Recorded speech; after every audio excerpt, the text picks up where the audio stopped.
Falling for the Beast, a modern fairy tale duet, Book 2. Written by Skye Warren. Narrated by Leah Langola and Stephen Dexter. Chapter 1. Blake. 3 weeks until the end of the semester. Blake Morris stared down at his coffee, trying to force his sluggish mind to wake up. His throat was dry. His whole body ached, as if reminding him of what he had lost, of the emotional IED that had gone off when he and Aaron had gone on a break. 2 weeks of not touching her, not smelling her, not feeling her sweet body surrender underneath him.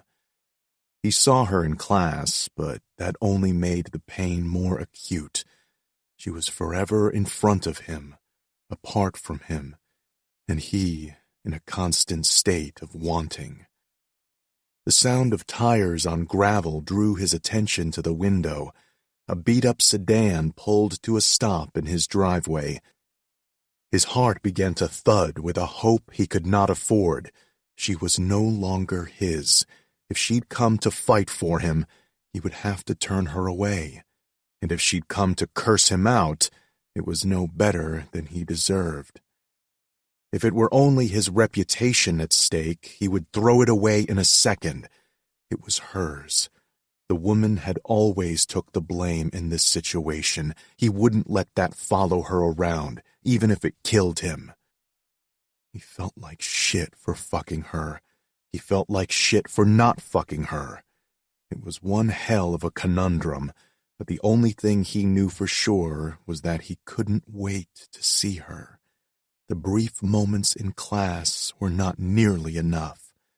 He was starved for the sight of her. The doorbell didn't ring, Knuckles didn't knock. She still had a key, and he supposed she was using it. Footsteps came from behind him. He turned slightly. There she was. Hopeful, bright. There wasn't any accusation in her brown eyes, so he supposed she had come to fight for him. Somehow that made it worse. He wasn't 100% sure he would win this fight, not when he wanted so badly to lose. She sat down on the stool next to his.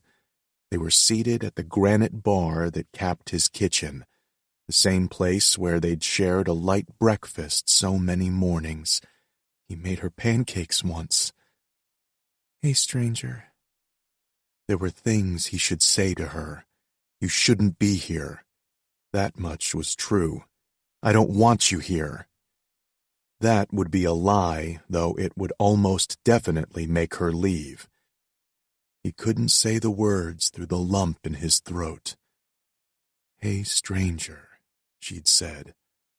So he would play along with her game for now. That seemed to be the only thing he was capable of doing. If only she were a little bit less pretty, a little bit less strong, if he loved her just one fraction less. "Do I know you from somewhere?" he said, his voice rough. "We may have met. I think you taught one of my college courses." If the course were really in the past, if it were over, then he could touch her, kiss her. He wouldn't be her professor in the future. It was only the present that hurt so much. "So, tell me, how'd I do?" "Oh, excellent. You got 5 chili peppers on the professor rating site." At his raised eyebrow, she explained, "That means you're hot." He swallowed the remainder of his coffee. "Now I know you're lying." "I would rate you 6 chili peppers if I could." Even though she was just being kind, something panged in his chest. She meant he was beautiful on the inside, or she'd just gotten used to the way he looked, and it was more than enough for him. "Why did you come?" he asked softly. She glanced down at her clothes, which he now realized were the same stretchy material she wore when she cleaned his house. "I'm here to work." His eyebrow raised. "You are?" "You fired me because we were sleeping together. We're not doing that anymore, so there's no reason why I can't vacuum and dust and do the dishes." A throb in his chest. "Erin." "Don't tell me it's a conflict of interest for a student to work for her professor. People do it all the time as research assistants or teaching assistants." God, the temptation to say yes overpowered him. It was impossible to say no, and it was equally impossible to say yes. He wanted Erin 1,000 ways, over him, under him. He even longed to take her out in public, on lunches and trips to the museum and evenings at the Tanglewood Symphony.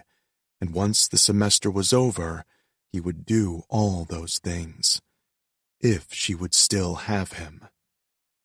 "I can't let you clean for me," he said, his voice thick with regret. Her brown eyes turned glossy with unshed tears. "Is it just that you don't want me anymore? I wish you'd just say so. It would hurt, but at least then I'd know—" "God, Erin, no. I never should have let you pick up a broom around here. Even then, before I had ever touched you, when I believed I never would, I knew it was wrong. I want to serve you. It should never be the other way around."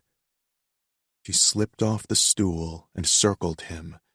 He couldn't keep his eyes off her legs. Her slender legs cupped the soft fabric of her leggings. Her fingertips brushed over his shoulders. "I want to see you, Blake. That's all. If I have to clean your house, that's a small price to pay." Her lush breasts pressed against his back.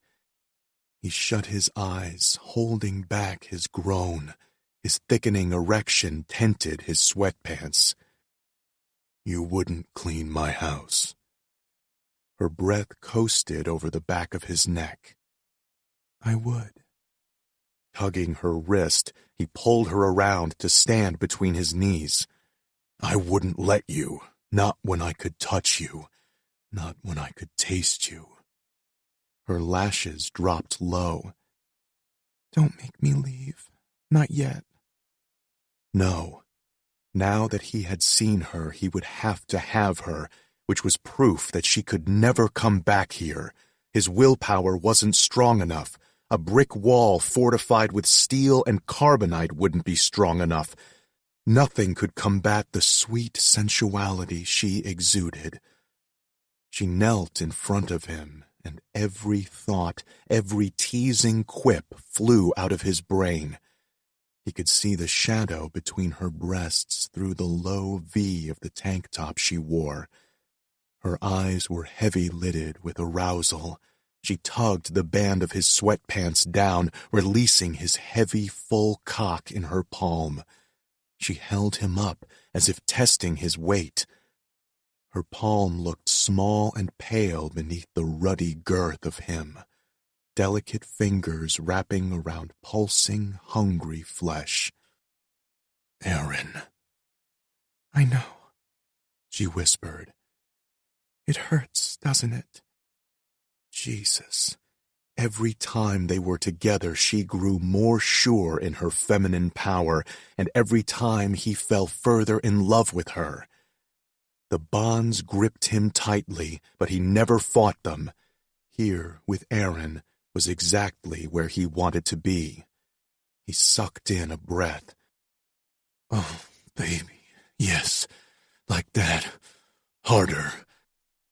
"Don't make me leave," she whispered again, brushing her lips to the crown of his cock. He pushed the hair back from her face, enjoying the silvery play of sunlight on the crown of her head. Her position was sensual, but when he looked down at her, the emotions he felt far surpassed the physical. Her position was submissive, but he was the one at her mercy. With a wicked tilt of her lips, she fisted his cock and brought him to the brink, pump after groan-inducing pump. Just when he was sure he'd blow, she stopped, leaving him on the knife-thin edge of pleasure and aching need. Her hand remained still, holding him up as she leaned forward. Her lips pressed the slippery head in a chaste kiss. The velvety caress made his hips cant forward. He sighed in helpless denial. She was killing him, slaying him, and he wouldn't have stopped her for anything. Her tongue darted out, sending molten pleasure to his balls. She sucked him in shallowly, holding the head in her mouth and sucking hard. He swore every crude, vulgar word he'd ever heard in the military, his fingers white-knuckled on the edge of the stool. She glanced up at him. The sultry knowledge in her eyes mesmerized him. His veined shaft disappeared between her stretched pink lips. He wanted so many things. To make her take him deeper, to hold her head, to own her. But his love for her wrapped around him like butter-soft chains, holding him back and keeping her safe. A new, subtle pressure had him clenching and rising to meet her mouth. She'd worked a finger down below where he couldn't see, but Jesus, he could feel. Sparks down the seam of his balls and up underneath. How could she bear to touch him there? He wanted to make her stop, to force her to rub him there faster and harder. The bar stool may as well have been glued to his palms. He couldn't move them, couldn't stop her, couldn't make her do a damn thing. This was all her, wicked intent and lavish attention. Slowly, her fingers slid back farther to the waiting pucker of his ass. His whole body strung up tight. He clenched his jaw to keep from crying out no and stop and God fuck yes. Flames licked his balls and he rocked in a rhythmic motion, desperate for relief. As her finger explored forbidden territory, her eyes held a question. Do you like this? And they held something else. Her answer. She liked this, and he was filled with gratitude, flushed with pleasure. He would probably go up in smoke any second now, but God, the burn felt so sweet. Circles. The thought pierced his lustful haze. She was making circles right there with the tip of her finger. He followed the sensation of tiny spirals at his most vulnerable point. She sucked him in deep, making his eyes roll back. Her grip at the base of his cock tightened and then slid along the shaft. Her finger at his back entrance pressed inside, the smallest degree of entry, and he was lost.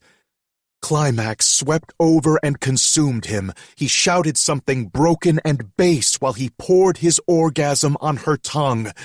Shudders racked his body as he stared down at her, his entire body clenched tight with pleasure, before relaxing in sweet contentment. She lovingly licked the last traces of seed from his cock. Finally releasing him, he unclenched his fingers from the stool. One hand shoved into her hair and gently pulled her to him. He kissed her with an open mouth and greedy tongue, tasting himself inside her. His body was sated, but not his desires. He had wanted to taste her, and judging from the way she shivered in his grip, she wanted that too. Feeling wild and desperate, he glanced around the kitchen. Through the open-air entranceway, he saw the armchair in the living room. Not a very comfortable piece, but the padding would protect her. He wanted to make her come so hard her liquid spilled onto the cushion. He felt feral, wanting to mark the furniture with her scent. her sex. "Follow me." Feeling grim and unkind, he pulled her over and sat her down, a little more roughly than he needed to, but it set the tone. She needed to understand. This was how it would be, him leading and her placid. It was the only way he could worship her properly, because if she spoke a single word, he'd obey. He spread her legs, placing them over each padded arm of the chair. It was bondage without a foot of rope. The more he pleasured her, the tighter her legs would bind her here. Of course, she could always relax and stand up herself, but she wouldn't. The dark amusement in her eyes said she understood the game. She accepted it. Her parted lips and quickened breath said she didn't give a damn as long as he gave her what she needed. The folds of her sex glistened in the faint light. He speared his fingers through the moisture, relishing the slickness. So lovely, and his, all his. He dipped into the wet heat. His cock stirred again, ready to take its rightful place. No, not this time. He quested farther north to the place where softness bundled together, where gentle pleasure tightened into nerves. He stroked her clit, and she shuddered. "Blake!" She sounded lost and beautiful. What was he doing to her? Should he stop? Leave her alone? He couldn't. "Stay quiet," he said. "Keep your hands on the chair. If you speak or move, I'll stop." He leaned forward to breathe in the earthy, sweet scent of her. Fuck, he went crazy for this. The first taste had him rock hard. The second made him groan with fevered longing. Her sex was plump and swollen, slippery against his lips. He found the well of arousal with his tongue, drawing out more liquid and drinking it down. The familiar musk of her transported him to another world where time could never intrude. He had an eternity to lap her folds and suckle her clit. He lashed her with his tongue, pulling stuttered breaths and harsh inhalations. But she was so good, so obedient. She remained almost silent, almost still. He glanced up and lost a heartbeat at what he saw. Her unfocused eyes had glazed with unshed tears. Her parted lips trembled. He had meant to draw this out, to make her wait and maybe return the favor by exploring the tight pucker beneath. But he couldn't stand to see her in this kind of sexual agony. Pressing 2 fingers inside, he found the roughened spot that made her buck. His lips closed around her clit, sucking hard. Her whole body grew taut. Her hips bucked against his face. The sensual violence grew too hard, too much, until he skated his free hand, still damp from her juices, along the tender insides of her thighs, a feathery caress to push her over. She cried out her release as wetness flowed over his lips and down his chin, coating the chair just like he'd imagined. He helped her back down with slight licks and soft kisses. When her body slumped against the back of the chair, he picked her up and held her until the trembling subsided. Her breathing evened out, and for a minute he thought she'd fallen asleep. Her voice sounded drugged when she spoke, slurred and breathy. "Don't make me leave." A sharp pain lanced his chest. "Not yet." He kissed the top of her head and let his lips linger there, reveling in the silky strands of her hair, his one, his only, his everything. And he needed to send her away. Aaron Rodriguez sat at the granite bar top and took a sip of the coffee that Blake had poured for her. He had also added the right amount of cream and sugar. He knew what she liked. Blake sat down in the chair where she'd just been. He was naked, one ankle slung over the other. Strong hands that could be impossibly gentle hung loosely on either side of the chair. He leaned his head back against the chair, eyes closed. His expression was so peaceful she couldn't help but stare. Her face flushed when she realized he must feel proof of her excitement beneath him.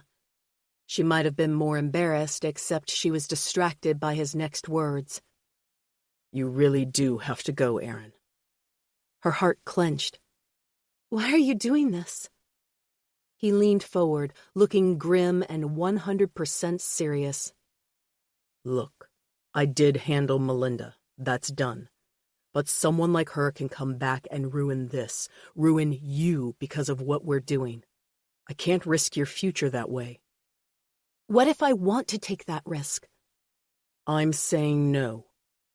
His voice was soft, rich with grief, but no regret.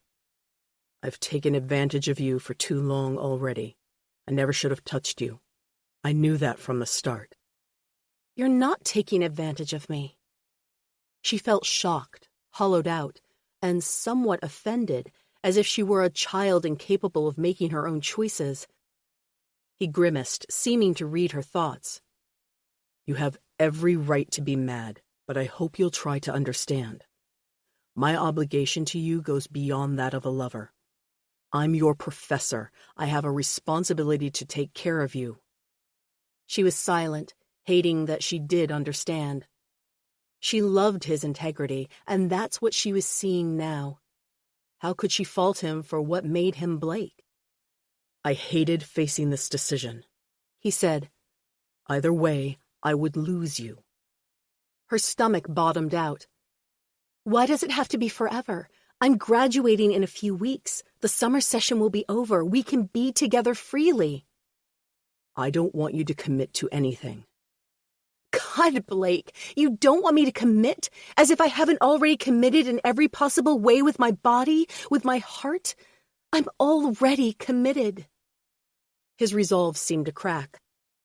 "Aaron." "Please, Blake." "The day after the faculty ball." "The faculty ball?" "It marks the end of the semester. By then, class will be over, grades will be submitted, and your thesis will be finished. If you still want me then, I'm yours." Her heart swelled.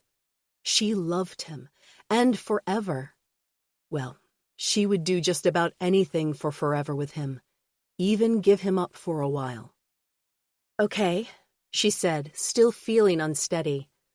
"I'll agree to that, if you agree to my terms." "Which are?" "We wait until after the faculty ball, and then you come home with me." "I've been to your apartment before." "I meant my hometown. Come home and meet my mother. It will be better than having her meet you here where she'll—" Swallowing, she looked around his kitchen. The thick crown molding and stainless steel appliances. "Well, she might judge you based on your house." Standing, he stalked toward her. God, completely naked. Why couldn't she stop staring? Reaching behind her neck, he pulled her in and kissed her flush on the nose. "Did you just invite me to meet the parents?" he teased. "This must be serious." She nodded. "Well, there's only one parent, but yes, I'd say it's serious." "Glad to hear it, because I'm serious too, and I might have terms of my own." "Which are?" "I want you to move in with me, not as the maid or as my student, as my lover." Her breath hitched. She glanced around the stately home. "Here?" "That was the idea, unless you don't like it." "No, it's not that. I love your house."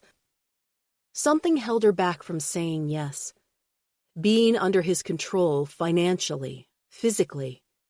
She'd struggled and studied and worked her whole life so she'd never have to answer to a man. Even though she knew he'd never hurt her, it was hard to give up that dream. "I just meant, I spend all my time here anyway." His expression was soft and painfully understanding. It would be different if you were with me every day, every night. But it's okay. You don't have to answer now. After the semester. It can wait. Her sigh held relief and gratitude. Thank you. I won't rush you because I need you to be sure. Once you're with me, I'm not going to be able to let you go. She shivered at the dark note of possession in his voice. After her exams, she'd be able to think straight. Then she'd tell him yes, wouldn't she? She couldn't imagine telling him no. Her love for him posed a greater threat than a domineering man ever could. Blake had gotten under her skin and buried deep in her soul. There would be no going back from this. She was looking over a ledge she knew she would jump over, gauging the distance. If she were honest, she was already on her way down. Just promise me something, he said. I may not always be near you, but I will never be far away. If you're ever in trouble or need something, you let me know. Promise me. She melted, her heart a puddle. Oh, Blake. He gave her a crooked smile. Nothing is too small. You need a light bulb changed or find a spider in the shower, I'm there. Okay, she said with mock forbearance, even though she found it sweet as hell. Her old boyfriend, Doug, had only been interested in her when they were together. And her mother, as wonderful as she was, had enough to manage with her work that she didn't concern herself with how Aaron did on a day-to-day basis. Especially lately when she couldn't even seem to take a phone call. Just as quickly, he turned the topic to safer ground. So, it's been a long time since I met any parents. I'm not even sure what that entails. She grinned. Better mind your manners.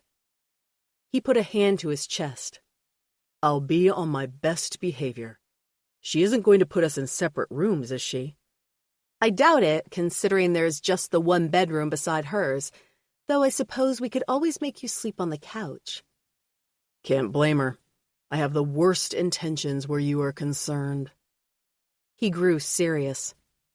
It can wait until after the summer semester, right? Yes, of course. The drive is too long to make in a weekend trip anyway. We'll spend a few days there. Plus, if you don't mind, we should take your car. I don't think mine has that many miles left in it. I don't like you driving that thing. She rolled her eyes. It's fine. He frowned.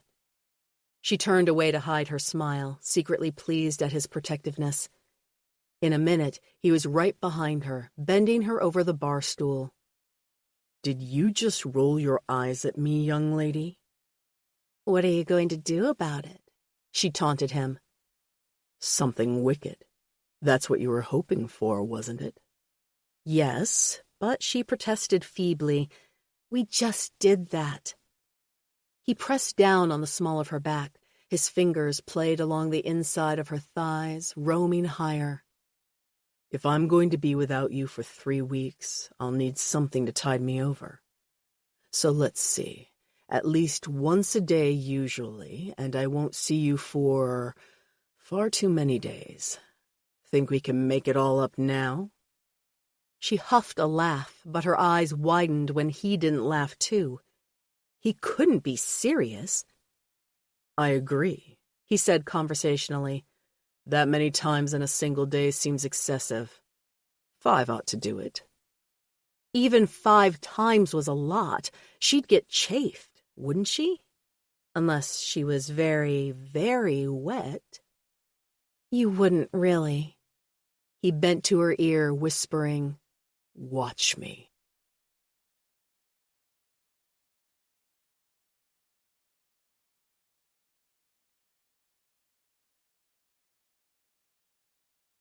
Chapter 2. Aaron. 2 weeks until the end of the semester. Tears streamed down Aaron's face by the time Cary Grant kissed Deborah Kerr in monochrome, finally discovering why she hadn't met him that fateful night at the Empire State Building. If anything had to happen to either of us, Why did it have to be you? Cary Grant said in heartbreaking tenor on the television. She watched the emotional exchange in unabashed tears. Late-night TV, sans cable, didn't leave many options, but when she had seen An Affair to Remember in the listings, it had resonated with her. The lovers had been apart for 6 months, whereas she hadn't seen Blake in 7 days. So, okay, maybe she was being overly dramatic, but even though they had seen each other on the sly over the semester, she longed for a time when their relationship could be public and permanent. If you can paint, I can walk. The world can turn upside down if... The music played, and Erin used another tissue to blow her nose. God, what a movie. The world can turn upside down. Yes, she knew something about that. Everyone did, if they had ever been in love. It turned the world upside down and sideways, and only Blake looked right to her.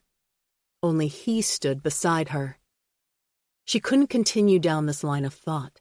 It would make her too sad, and she was already weepy from the movie. She surveyed her snack food leftovers with dismay. A big mess.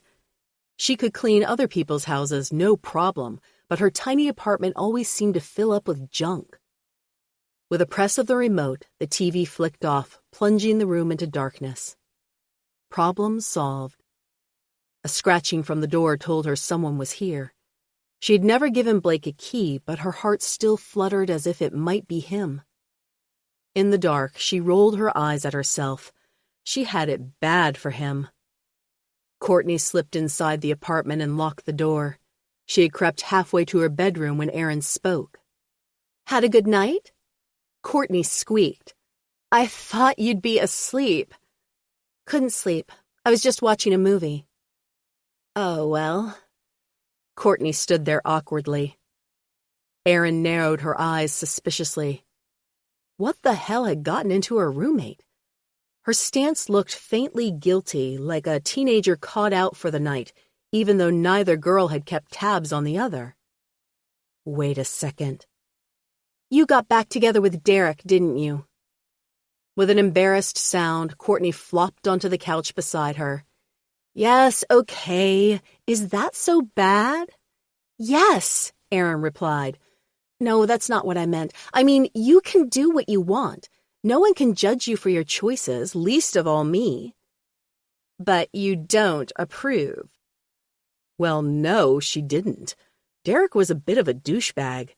He didn't appreciate Courtney. He just called her when he was bored. "I just think you can do better, that's all. You're gorgeous. You're smart." "He's a good catch," she said defensively. "I know," Erin agreed, knowing there was no way to win this fight. If she trashed Derek, she'd push her friend away. With a flurry of plastic wrappers, Courtney dug around in the mess on the coffee table until she found the popcorn. "I know how he comes off, and maybe I could do better, but not everyone can find someone who's perfect. A soldier, a professor. He's kind to you. He's crazy about you. You basically hit the boyfriend jackpot." A slow smile spread across her face. "Yeah, I did, didn't I?" Abruptly, her smile faded. "Oh man, now I really want to see him."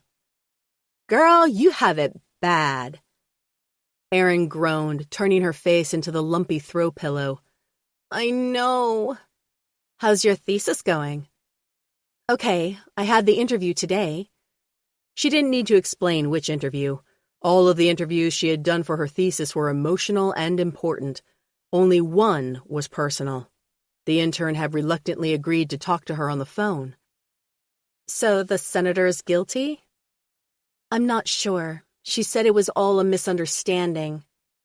"Oh, shit. That means he's guilty and he paid her off." "Or he threatened her," she said, glum in the face of these options.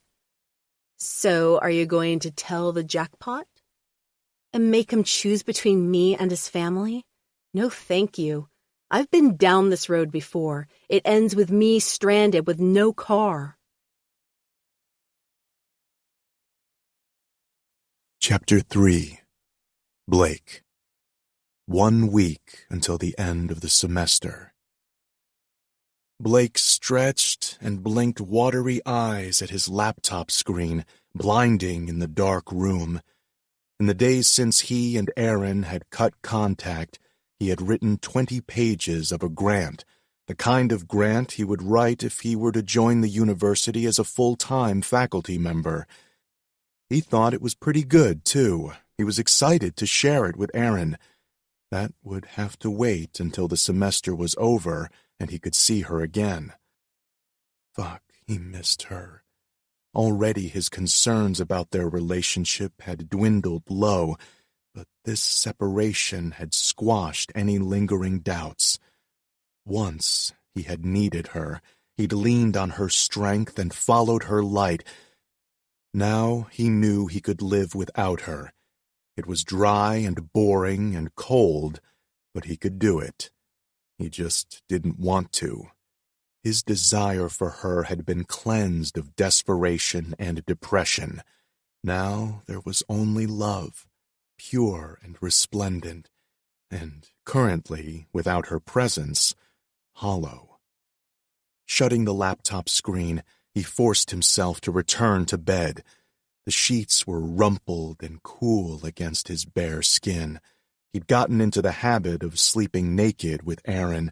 He continued doing it, even if the velvety cotton and faint lingering scent of her left him hard. Again. He closed his eyes and tried to sleep. It was already 3 a.m. He'd have to wake up in a few hours to head to campus.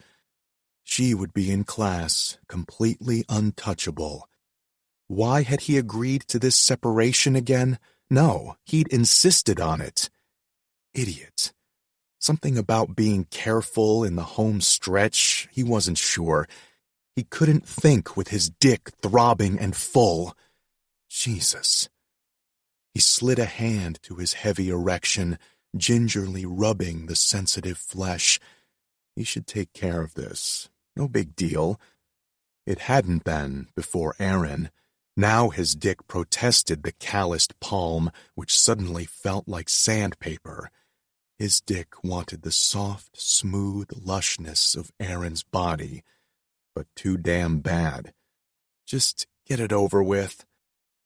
Shuttling a hand up and down, he let his eyes fall shut. He imagined that instead of a dark room, sunlight streamed through. Instead of tangled sheets, a damp towel lay slack around his hips. And instead of an empty house, Aaron had arrived to clean his house that day months ago. He would never really know if he had secretly, subconsciously planned for her to find him naked and touching himself. He would never know if she had gone to his room looking for him, instead of working downstairs as she normally did, because she wanted it too. But he had been utterly exposed that day, and when he'd realized she'd seen him climaxing and calling her name, he'd been mortified and beyond aroused. Of course, then he'd been more worried about scaring her off, but now, alone and wearing nothing but fantasies, he allowed himself to imagine it differently. He hadn't climaxed, but instead had noticed her while he'd still been fucking his fist. She hadn't run away. No, she'd come closer with a wicked tilt of her lips. She'd knelt between his legs on the bed and taken over with her hands, her mouth. When he tried to protest, she shook her head and pressed his hands to the bed. Stay still. He shuddered but obeyed, suffering in ecstasy while she teased him. In reality, his own hand delivered a swift and biting caress to his pulsing dick. But in his fantasy, it was her hot mouth, her nimble hands, and most of all, the knowing glint in her eyes that pushed him over, sending warm ejaculate across the plane of his stomach. As he caught his breath in the aftermath, The splatter of his climax cooled into a decidedly unsexy substance. He sighed and retreated to the restroom to wipe his body clean. He was going to have long, hard days until he could see her again. And when he did, well, tying her to the bed was looking better and better. Days and months and years of pleasure. Forever of it.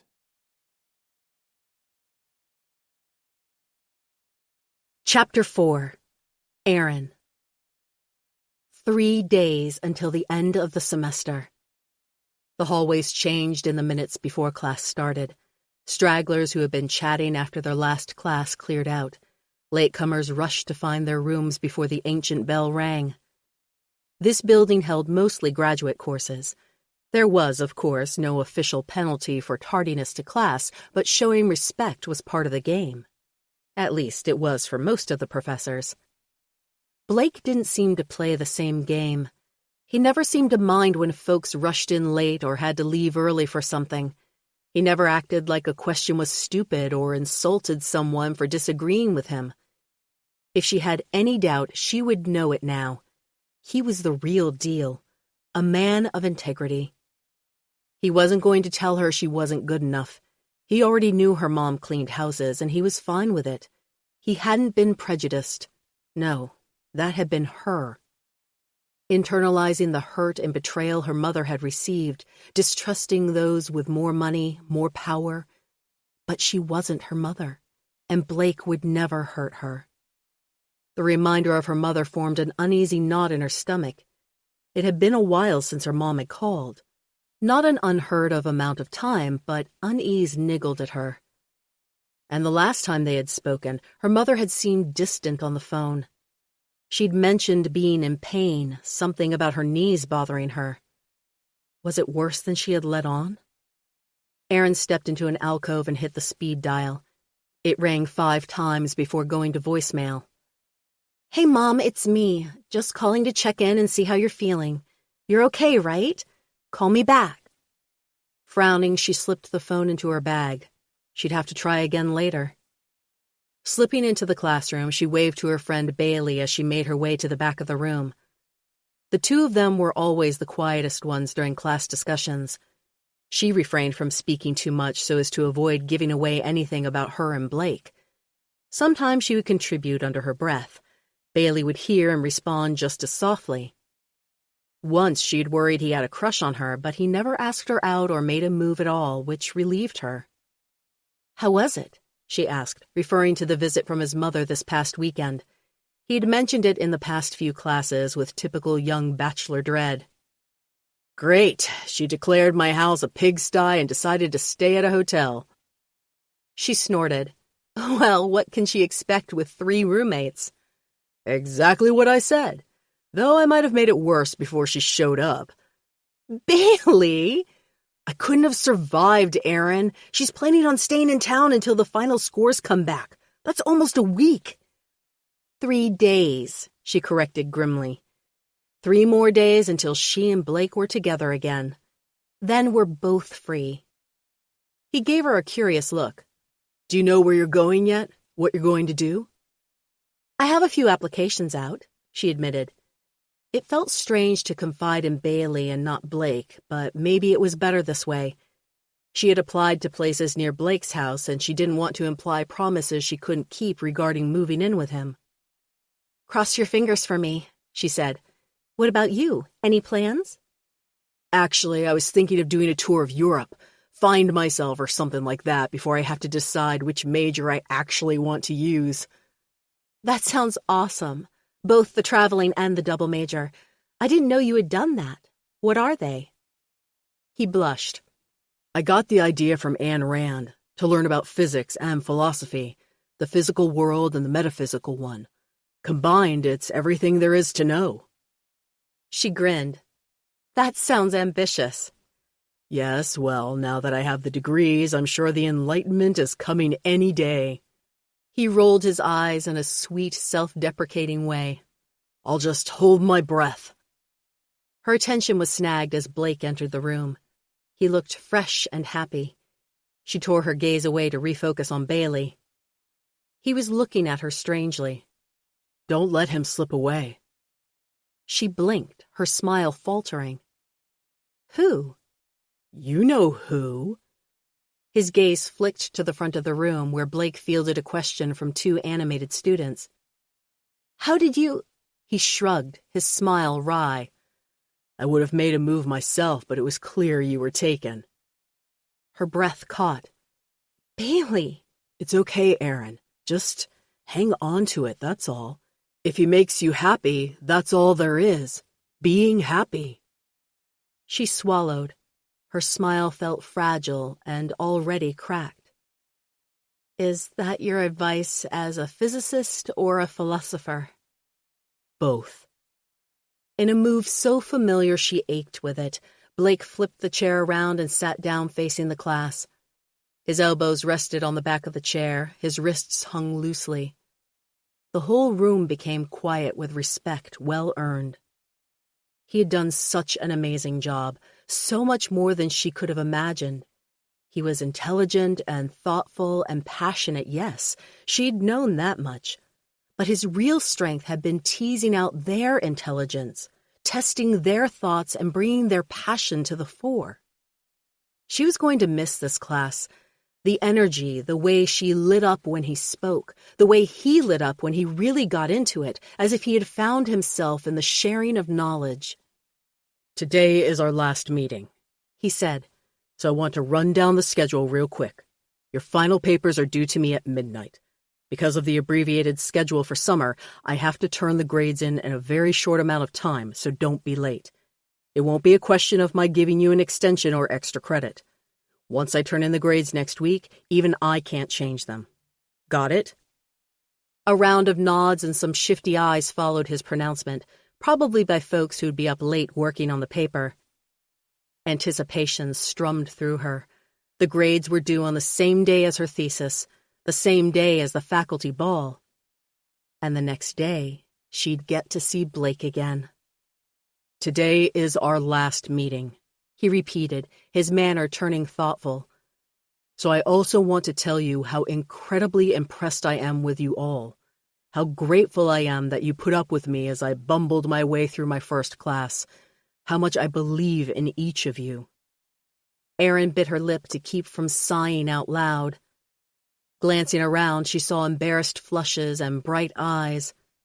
God, he had turned a classroom full of cynical co-eds into an after-school special. She loved him.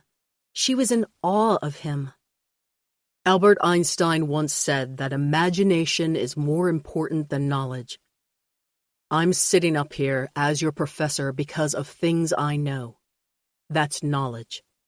You're sitting in front of me because you have the initiative, the ambition, and the creativity to do something with it. That's imagination.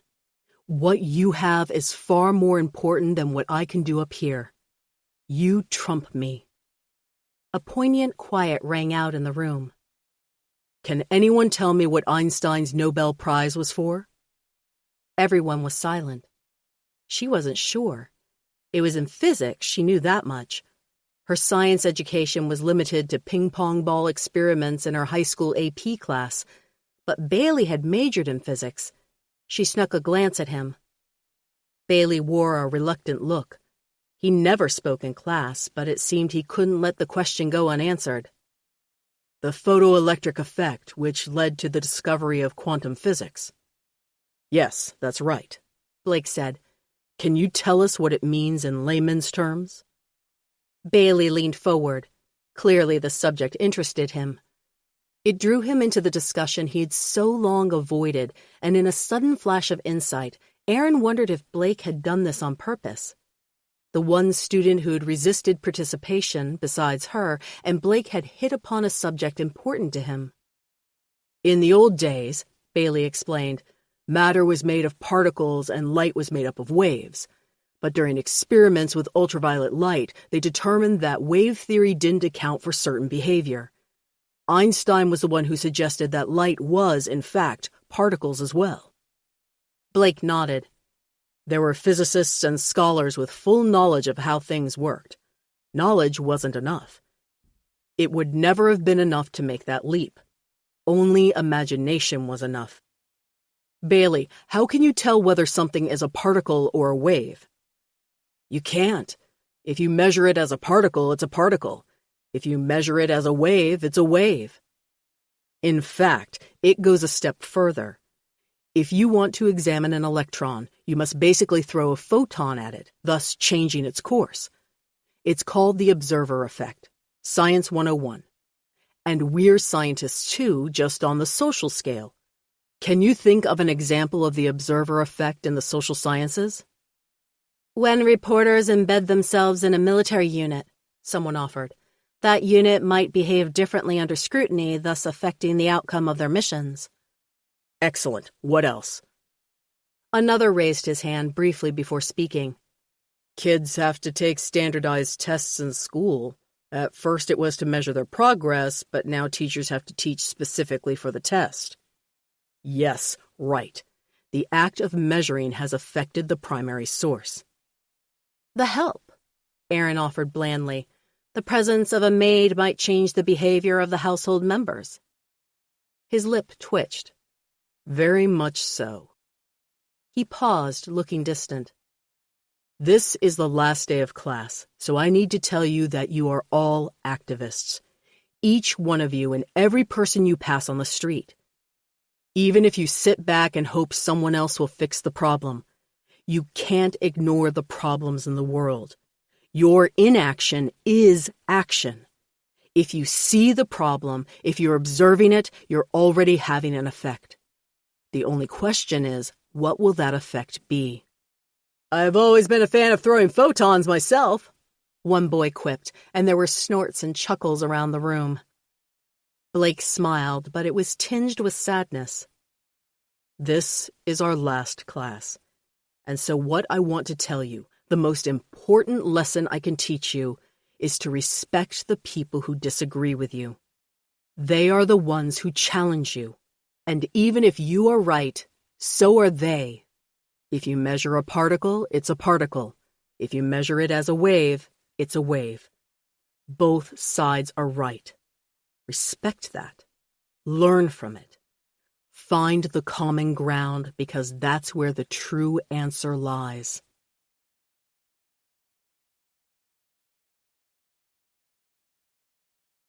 Chapter 5. Aaron. The end of the semester. Aaron's thesis defense took 2 hours, longer than she had been expecting. Everyone on the panel had asked thoughtful, curious questions about her research, her assumptions, her methods. She had expected to feel interrogated or worse, accused, like one of the women who spoke up, only to be faced with society's ridicule. Instead, she had stood in front of these professors, these experts and thought leaders, and felt like an equal.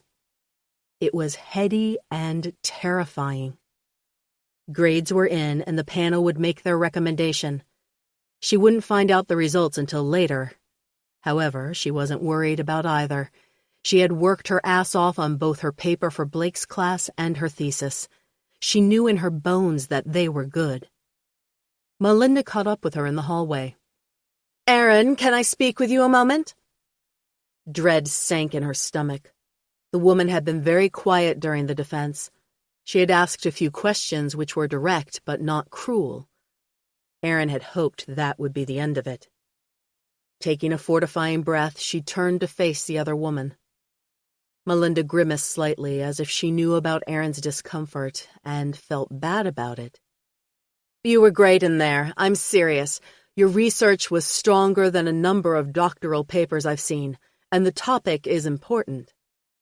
Oh, thank you, she said cautiously, waiting for the other shoe to drop, waiting for the but that would bring it all crashing down. Maybe she would expose her relationship with Blake after all. Even though he hadn't touched her in weeks, if anyone asked questions, she would tell the truth. Melinda sighed, leading her through the doors into a small courtyard.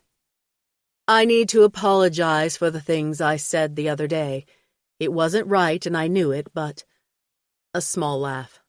I guess of all people you would understand what I lost. Who I lost. I wasn't thinking straight. Erin ducked her head. I thought you were the one who left him. Yes, she admitted. I'm not proud of that, but he wasn't like this before. He was withdrawn and angry, and I wasn't sure he'd ever go back to the way he was. His scars were part of it, but you and I both know they go deeper than that. Erin pursed her lips. She wasn't about to perform a psychological analysis on Blake, especially with this woman as her partner. Regret or not, Melinda had no right to him. Can I go now? Melinda laughed softly. I can't fault you for that. If he had to end up with someone else, at least it's someone who truly cares about him. I do, and I'm ready to be with him without having to hide. Well, I won't keep you. I just wanted to apologize and tell you that I won't be a problem from now on between you and him. Erin weighed the sincerity of her words and found she believed them. Still, she wasn't inclined to be generous with the memory of her humiliation still strong. The woman had basically accused her of being a prostitute. I accept your apology, but just so you know, you couldn't have caused a problem between me and him. Not anymore. Glossy lips twitched into a wry smile. You're probably right about that. He's loyal. I think you did the right thing not telling him about his father. Her throat clenched. What do you mean? A senator from upstate. It wasn't hard to put the pieces together. Blake may not like everything his father's done, but he wouldn't allow anyone to hurt the people he loves. It felt like serrated saws moved through her chest, because she knew it was true. Blake had both integrity and loyalty. Erin didn't want to know which one would win. She also didn't want to make him choose between his family and herself. So she had left Senator Morris's name out of her thesis. She burned with desire to see him right now, to kiss and make love to him until the world outside faded to black, to reassure herself that he was still the man she knew and loved. However, he had the faculty ball tonight. She could survive one more night without him, couldn't she? It would be a near thing. They'd be together again tomorrow. They'd have forever together tomorrow. And he's mine. The force of the words shocked her. At least she managed not to say them out loud as she made her escape from Melinda, but privately, her tenderness for him, her possession surged impossibly strong. He was hers to love, hers to keep. At her apartment, she found Courtney packing. The room had disappeared between a mountain of clothes. A huge piece of luggage sat open and empty. From the haggard look on Courtney's face, things had not been going well. Erin paused at the door. What happened? What happened is that Derek and I are going on a trip. She frowned, examining a pair of puffy pants. And I have nothing to wear. Where is he taking you? The tundra? Close. Colorado. We're going to do some late skiing. He's booked a suite in a lodge. Isn't that the sweetest gesture? But you hate the cold. Yeah, he must have forgotten that. And aren't you afraid of heights? Right. I should be okay if I stick to the bunny slopes, right? Erin had no idea. Skiing had certainly never been part of her family vacations, which had mostly consisted of her mom and her at the beach for a weekend. She suspected even a baby slope would be big enough to terrify the girl who shut her eyes when they crossed a bridge. Will you hate me if I say this is a bad idea? No, because you're right, and it is a bad idea. But you're doing it anyway. I love that you get me. I mean, really understand me. You're a great friend. Erin said, wondering where this was going. Like the kind of friend who would help me pack and figure out what to bring. Erin stared dubiously at the mountains of clothes. Tank tops, miniskirts. They had their work cut out for them, but it was just the distraction she needed. She didn't want to think about Blake or his father. She didn't want to wonder if she had done the right thing. Blake would be at the faculty ball right now, and the fact that Aaron couldn't attend as his date only highlighted the separation, made it feel so much deeper and longer than one more night. "You're on," Aaron said, digging into the pile. She ended up pulling everything out of her closet as well, matching outfits so she could look cute for the renewed relationship, as well as warm enough not to freeze to death. Hours passed, and Erin lost herself in the chatter with her good friend. She would miss this when she moved in with Blake. Except she hadn't agreed to that. So when Courtney asked her about re-upping the lease, Erin said quickly, "I'm not moving in with him," and immediately blushed. As soon as she said the words, she knew they were a lie. Courtney raised her eyebrows. "Wanna bet?" She knew the truth. Even Blake probably knew it was inevitable. Everyone except Aaron understood. She'd put him off. "Not now. Later. We'll talk about it later." Now was later, and God, she wanted to be with him, night and day, forever and ever, amen. "This must be serious," he had said in a teasing tone. With the worry of school behind her, she was damned serious. "Okay, I might move in with him, and maybe even, I don't know, marry him. Does that sound crazy?" "Of course you're going to marry him. See, when you find a boy who you like and you want to have sex with, you have to do the right thing by him. Otherwise, he starts to wonder if you're just using him for his body." Aaron huffed a laugh. Blake loved when she used him for his body. But that was a good idea. Maybe she could pop the question. It would be worth it just to see the look on his face. Not right now, but soon. Maybe then she wouldn't feel so guilty about not answering him right away about moving in. Then she might not feel this gnawing emptiness at being apart. She helped Courtney stuff the luggage full and then sat on it so they could zipper it shut. They loaded her friend's car together and hugged her before she got inside. Courtney frowned. "Sorry to abandon you so soon after your defense. I should have taken you out for drinks to celebrate, and I made you pack with me. I'm a shitty friend." "I don't mind, sweetie. You have fun and bring back lots of stories."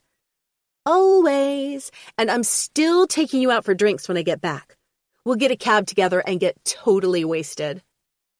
Sadness clamped Erin's stomach as she waved goodbye, and she realized that at least part of her hesitancy was leaving Courtney. She'd been an amazing friend. They would still be friends, but the roommate bond ran deeper. They talked all the time. They knew each other's secrets. Soon it would be her and Blake. Yes, she wanted that, but she would still miss her friend. Her cell phone trilled from inside the apartment. She almost sprinted to answer it. Her mother hadn't returned a call in days now, and Erin was beyond worried. The number on the screen wasn't her mother's. Disappointment tightened her stomach. "Hello?" "Hello, is this Erin Rodriguez?" The officiousness of the tone drew her to full alert. "Yes, that's me." The woman proceeded to introduce herself as the head nurse of the urgent care ward at Lakota County General Hospital.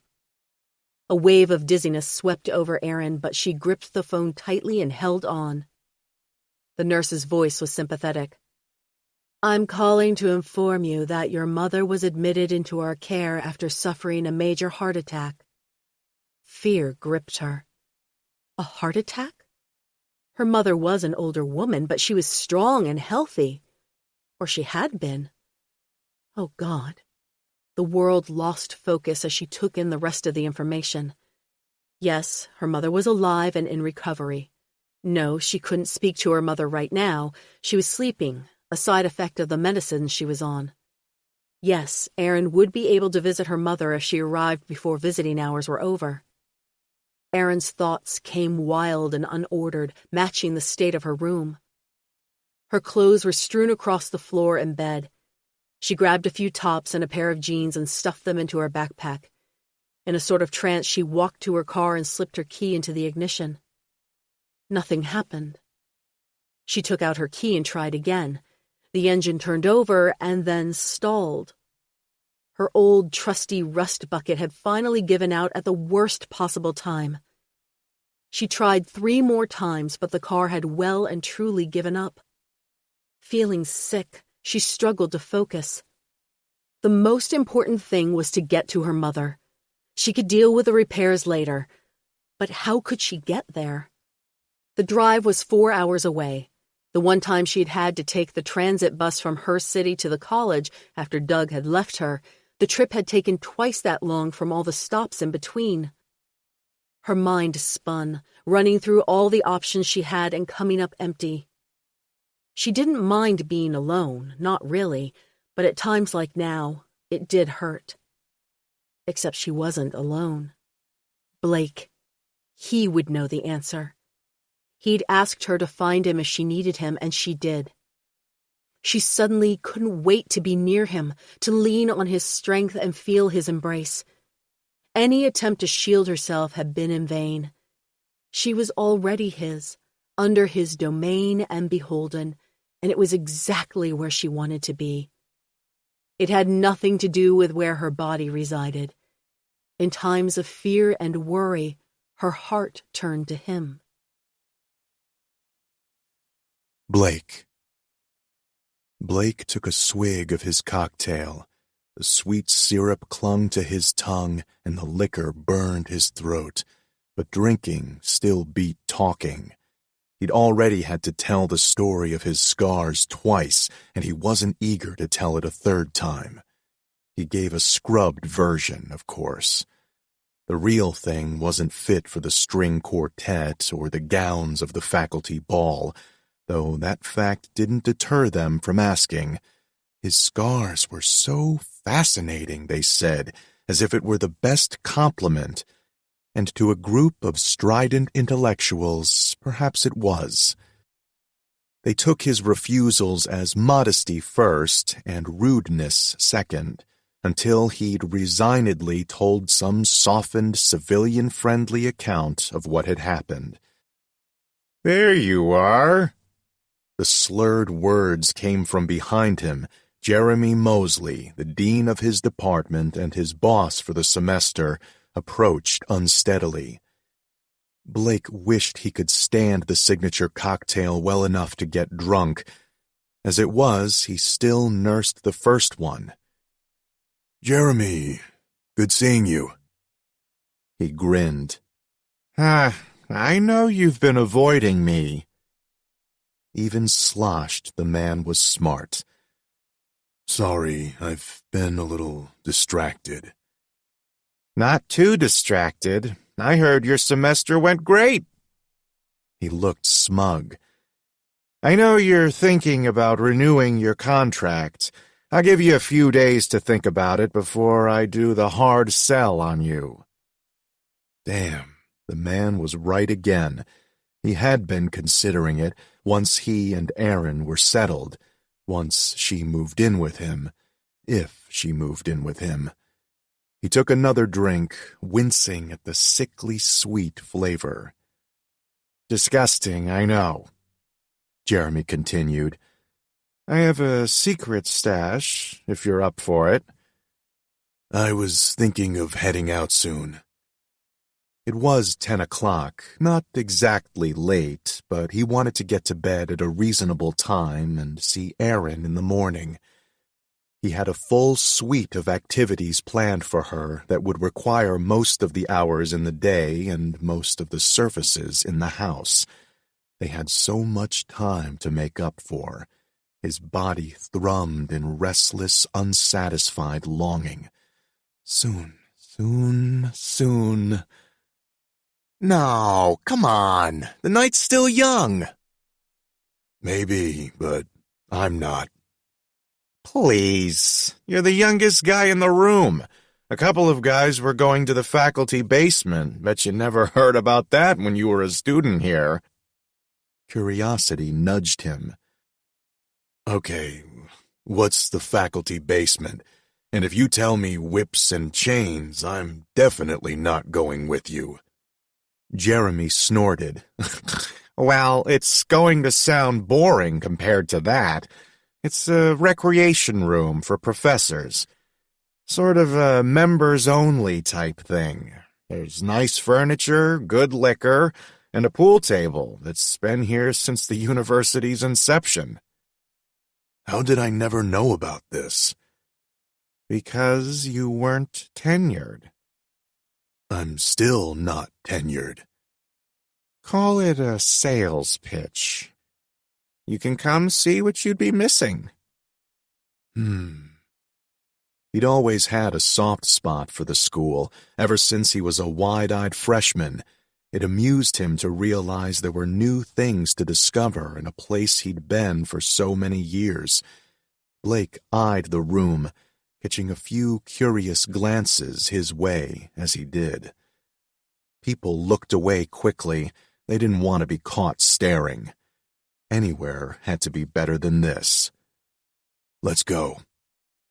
Jeremy rounded up a couple of the tenured professors that Blake had met before and headed 2 buildings over and downstairs into the basement. He had promised Aaron and himself that he would try to rejoin society. That meant more than clocking in and out of a job, whatever it was. It meant the rare social occasion like this. He looked forward to the time Aaron would join him at parties like this. If he was going to sneak out of the party early and into some dimly lit recess, he'd far rather be doing it with her. Inside the faculty basement, there were thick leather armchairs that made him feel like wearing a smoking jacket. The other guys started up a game on the green felt pool table in the corner, but Jeremy came to sit by him. There was something he wanted to talk about, but Blake could be patient. He accepted the offered glass of whiskey and a cigar. Jeremy settled in opposite him and was quiet for a moment. I know you and Melinda used to be an item. Blake raised his eyebrows. What of it? Just wondering if there's anything still between you two. Christ. First, his goddamn battle scars had to be story time for the group. Now he'd been lured by alcohol to talk about his past lovelorn humiliation.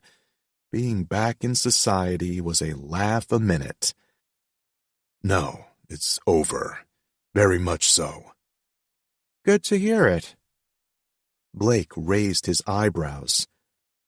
Why, is there some sort of policy against intra-departmental dating? Jeremy laughed shortly. I hope not. I was thinking of asking her out. Oh. Well, that put a new spin on their shared nightcap. A sideways glance. So, what do you think? About you and Melinda? I think nothing about that whatsoever. You must think something. You think she's too hot for me? The thought hadn't crossed my mind. At least he could be honest about that. Well, come on. Give me something here. If you're not trying to get back together, help a fellow out. I know she's still talking to you, too. Melinda wouldn't spill on him and Aaron, not anymore. But it would be best not to stir this pot too strongly. He pretended to think about it, and then he actually did think about it. Mosley was a smart guy, and he seemed ambitious enough. Melinda could help support him. Blake was no matchmaker, but it wasn't a bad setup. He shrugged. What the hell do I know? Thanks, man. Real encouraging. A surprised laugh burst from him. He supposed he really had been out of the loop for too long. He'd forgotten how to be a friend. Shit. Sorry. He leaned forward, staring into his drink. The sight of amber-colored liquid reminded him of his morning with Aaron a few weeks ago. And God, what a morning that had been. He couldn't wait to repeat it. Preferably every morning from now on. Forever. The thought should have scared him, being a standard, fair, red-blooded male, especially in light of what had happened with Melinda. But the thought of not forever, of losing her, was the real threat. He would make it official and ask her to marry him, but he might scare her away. Asking her to move in had already been a big step, and she hadn't said yes yet. She was still young. He felt vaguely guilty tying her down. Not guilty enough to stop. Besides, he knew better than anyone that putting a ring on her finger wouldn't guarantee anything. It hadn't with Melinda. All he and Aaron had to offer each other was one day at a time. For the first time, he thought it might be enough. "You should ask her out," he finally said. "Even if it doesn't work out, at least you'll have given it a chance. It's better than not living." The other man studied him. "That sounds like the voice of experience." "It is, and you were one of the people who helped bring me back. I owe you for that." Jeremy clapped him on the shoulder. "Then come to work with me, a tenured position. The board will approve it in a heartbeat." It seemed they'd arrived at the hard sell portion of the evening. What the hell? He'd known what his answer would be. Teaching was too damn fun. So was living. He had found out the hard way. A swig of the expensive liquor. It went down smooth. "Then I accept. Oh, and by the way, can I ask you a favor? Could you send me a copy of the doctorate theses this year?" "Sure. A little light reading?" He allowed himself a small smile. "I like to know what the next generation is thinking about, and include the undergraduate senior theses while you're at it." He really did want to know what the next generation was thinking about. Reading Aaron's thesis would be a bonus.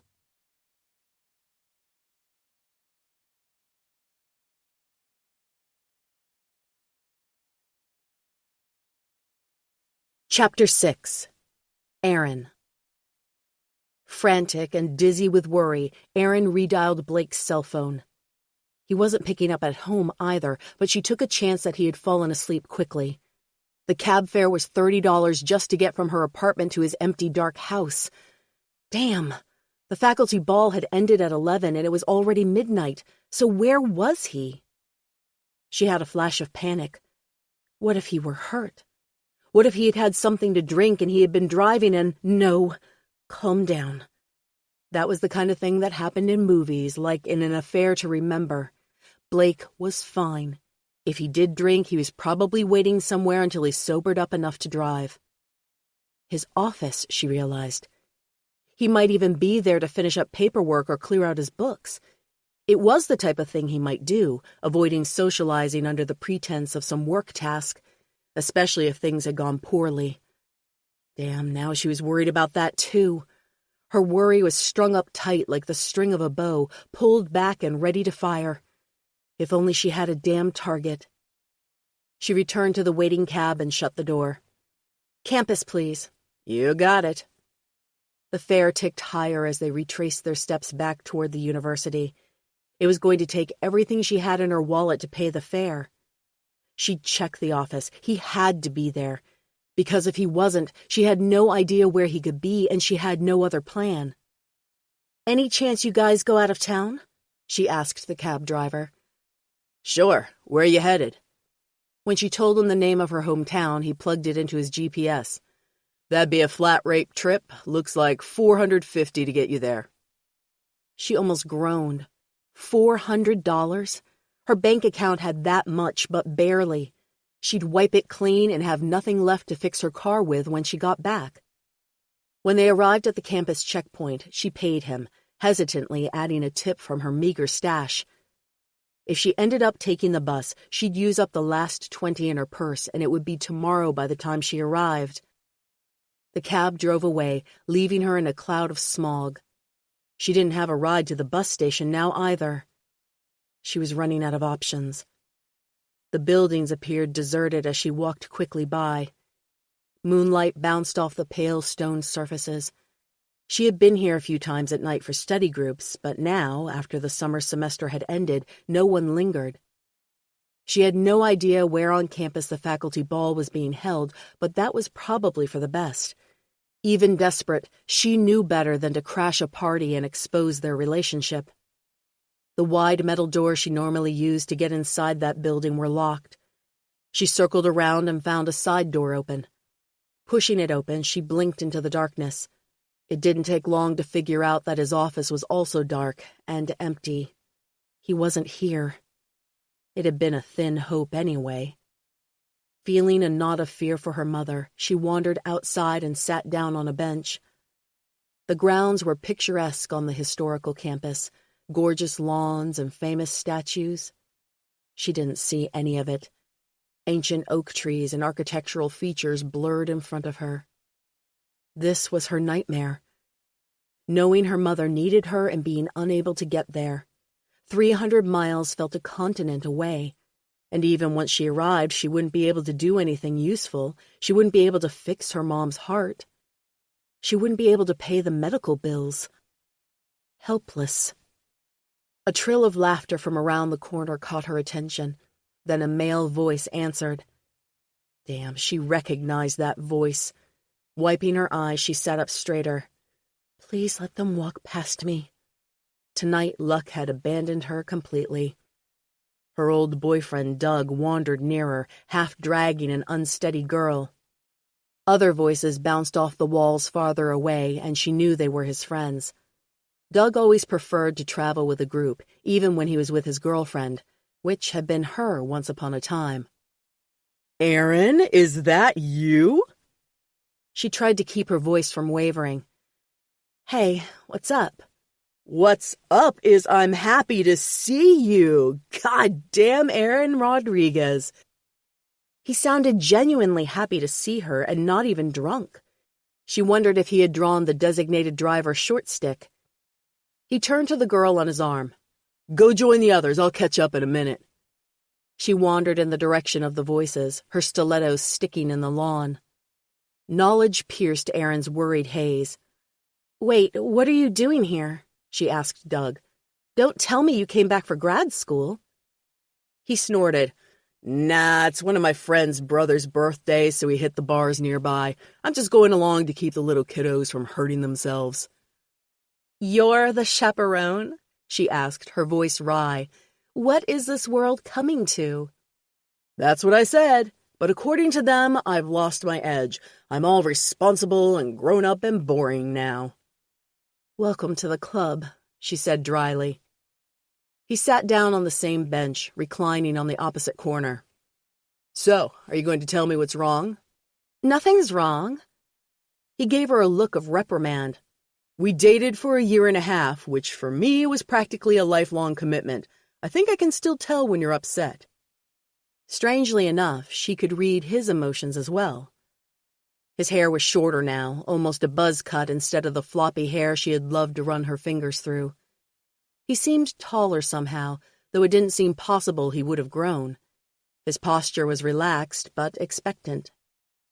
She read his body language, his face, even without having seen him for years.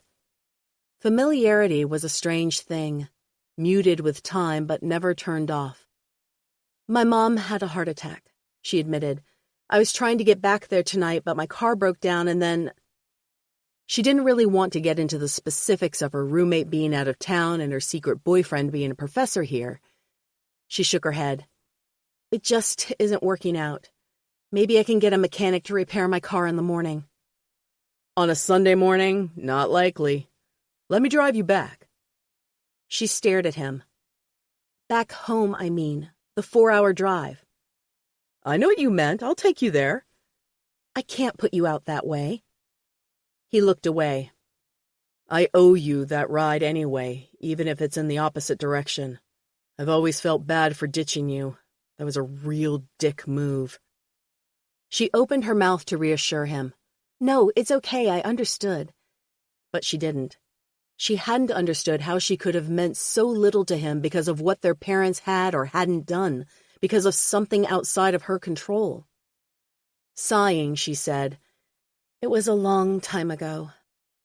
"It's never too late to repay a debt. Let me drive you there." Temptation tugged at her. In a manner of speaking, he did owe her this, so she wasn't just inconveniencing a stranger. And she really wanted to get home. Was her mother awake now? Was she afraid or in pain? Erin could only hope that the hospital care she received was expert, but what if her mother needed someone to advocate for her? Erin needed to be there, and she had no other way to go, no one else to take her. She glanced at her phone. Still no return call from Blake. Would he be pissed about Doug taking her? Would he suspect that she'd been cheating on him? No, she couldn't believe that. He'd understand when he found out that her mother was ill, when he heard that her car had broken down, when he saw the 12 missed calls from her. He had to understand. She'd make him understand. "Okay," she said on a resigned breath. "I appreciate it. And if you want, I can drive there so you can sleep on the way." She offered this even knowing he would refuse. "Did I ever, in all the time you knew me, let another person drive my car?" A reluctant smile touched her lips. "It's late. You must be tired." "Never that tired. Not even for you, Erin."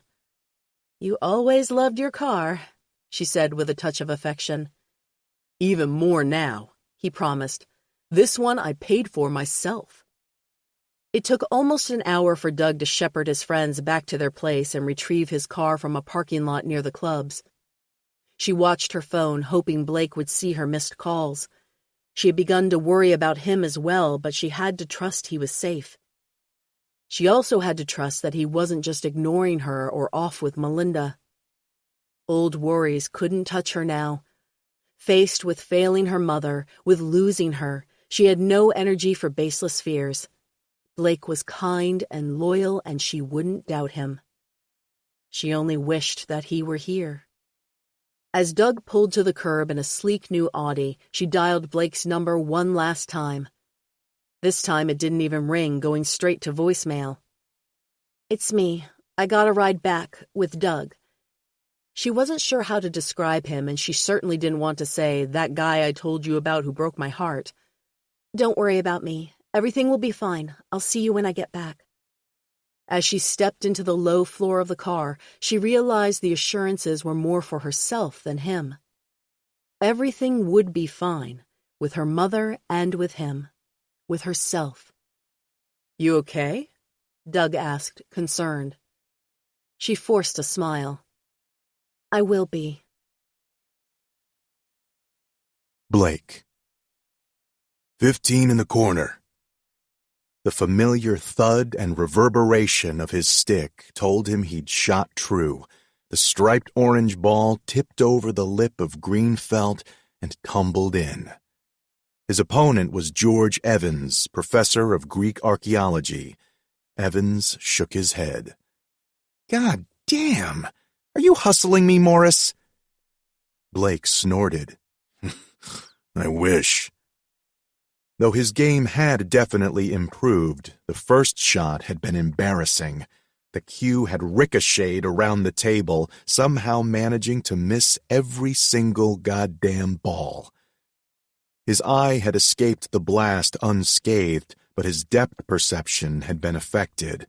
Something about the way the skin formed around it, or rather didn't form, made a subtle but unmistakable difference.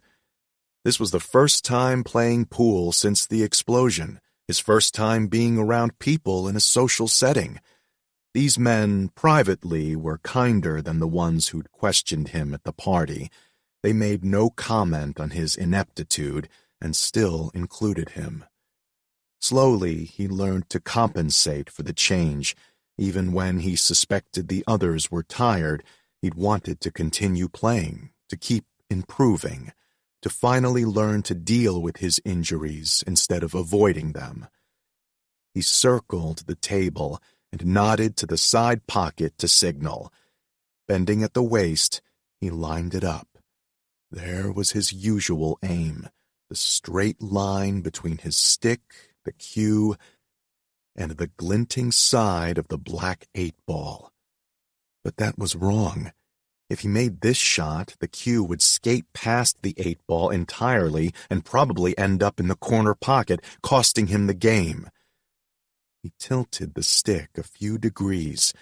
He preferred to change his aim rather than angle his head, he'd found. Now it appeared as though the cue would hit the 8-ball dead on, sending them both in a useless arc across the table. He pulled back and made the shot. The cue brushed the 8, changing its course enough to head for the middle. The 8-ball rolled slowly into the side pocket and landed with a clink against the other balls. "Good game," Evans said, clapping him on the shoulder. "I mean that. You're welcome to come back and kick my ass any time. At pool, that is. I'll wipe the floor with you about Knossos any time." Blake chuckled. "I have no doubt." They'd had something of a debate about the ancient Greek citadel. Blake had been less informed than his opponent, and it had felt damn good. Evans had given him a few recommendations for journal articles to read as well. There was something exhilarating about talking with someone. The connection, the energy in the room. Evans brushed the chalk from his hands. "I'm going to head out, actually. Don't know if the missus has been calling while we've been down here. There's never any cell coverage down here. I should probably head home either way." Blake waved him off, but stayed near the pool table instead of joining the other men for a cigar. Something about Evans's words niggled at him. What if Aaron had called him? He pulled out his phone, relieved to find the screen blank, no missed calls. Then he noticed the bars were missing. No signal either. Don't know if the missus has been calling. Damn. These old buildings had horrible reception to start with, and they were in the basement. For all he knew, this was some sort of old bomb shelter. He ignored the men in the corner and took the stairs up to the building. Still nothing, and he didn't stop walking. Pushing outside, he waited impatiently for his phone to regain signal. Like the piece of dumb machinery it was, it continued to show no signal, and like the dumb, outdated guy he was, he didn't know how to tell it to check again. A sudden sense of panic overtook him. Irrational. Aaron knew where he was tonight, and they already had a plan to meet tomorrow. Still, he couldn't deny the warning bells going off inside his head. Instinct had kept him alive and relatively safe all this time. Even the painful scars were a blessing when he considered the alternative. He'd learned to trust those damn warning bells. He pressed the button to restart his phone, but he didn't wait for it. He strode in the direction of his car. It was late anyway, time to go, and he would apologize to the guys later for leaving so abruptly. He needed to check on Erin to make sure she was okay, because the bells told him something was wrong. He was halfway to her apartment when his phone decided to buzz and beep at him. His heart dropped from his chest. 13 missed calls. An unlucky number, he thought uselessly. All from Erin. What could have happened? He'd missed her. He'd failed her. Grimly, he pressed the voicemail button to find out exactly how.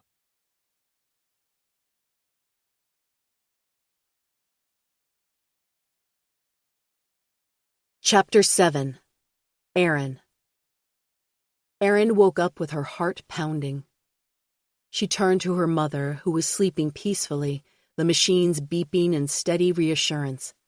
Someone had dimmed the lights since she had last been awake, leaving only a soft lamp above and a soothing blue from the machine monitors.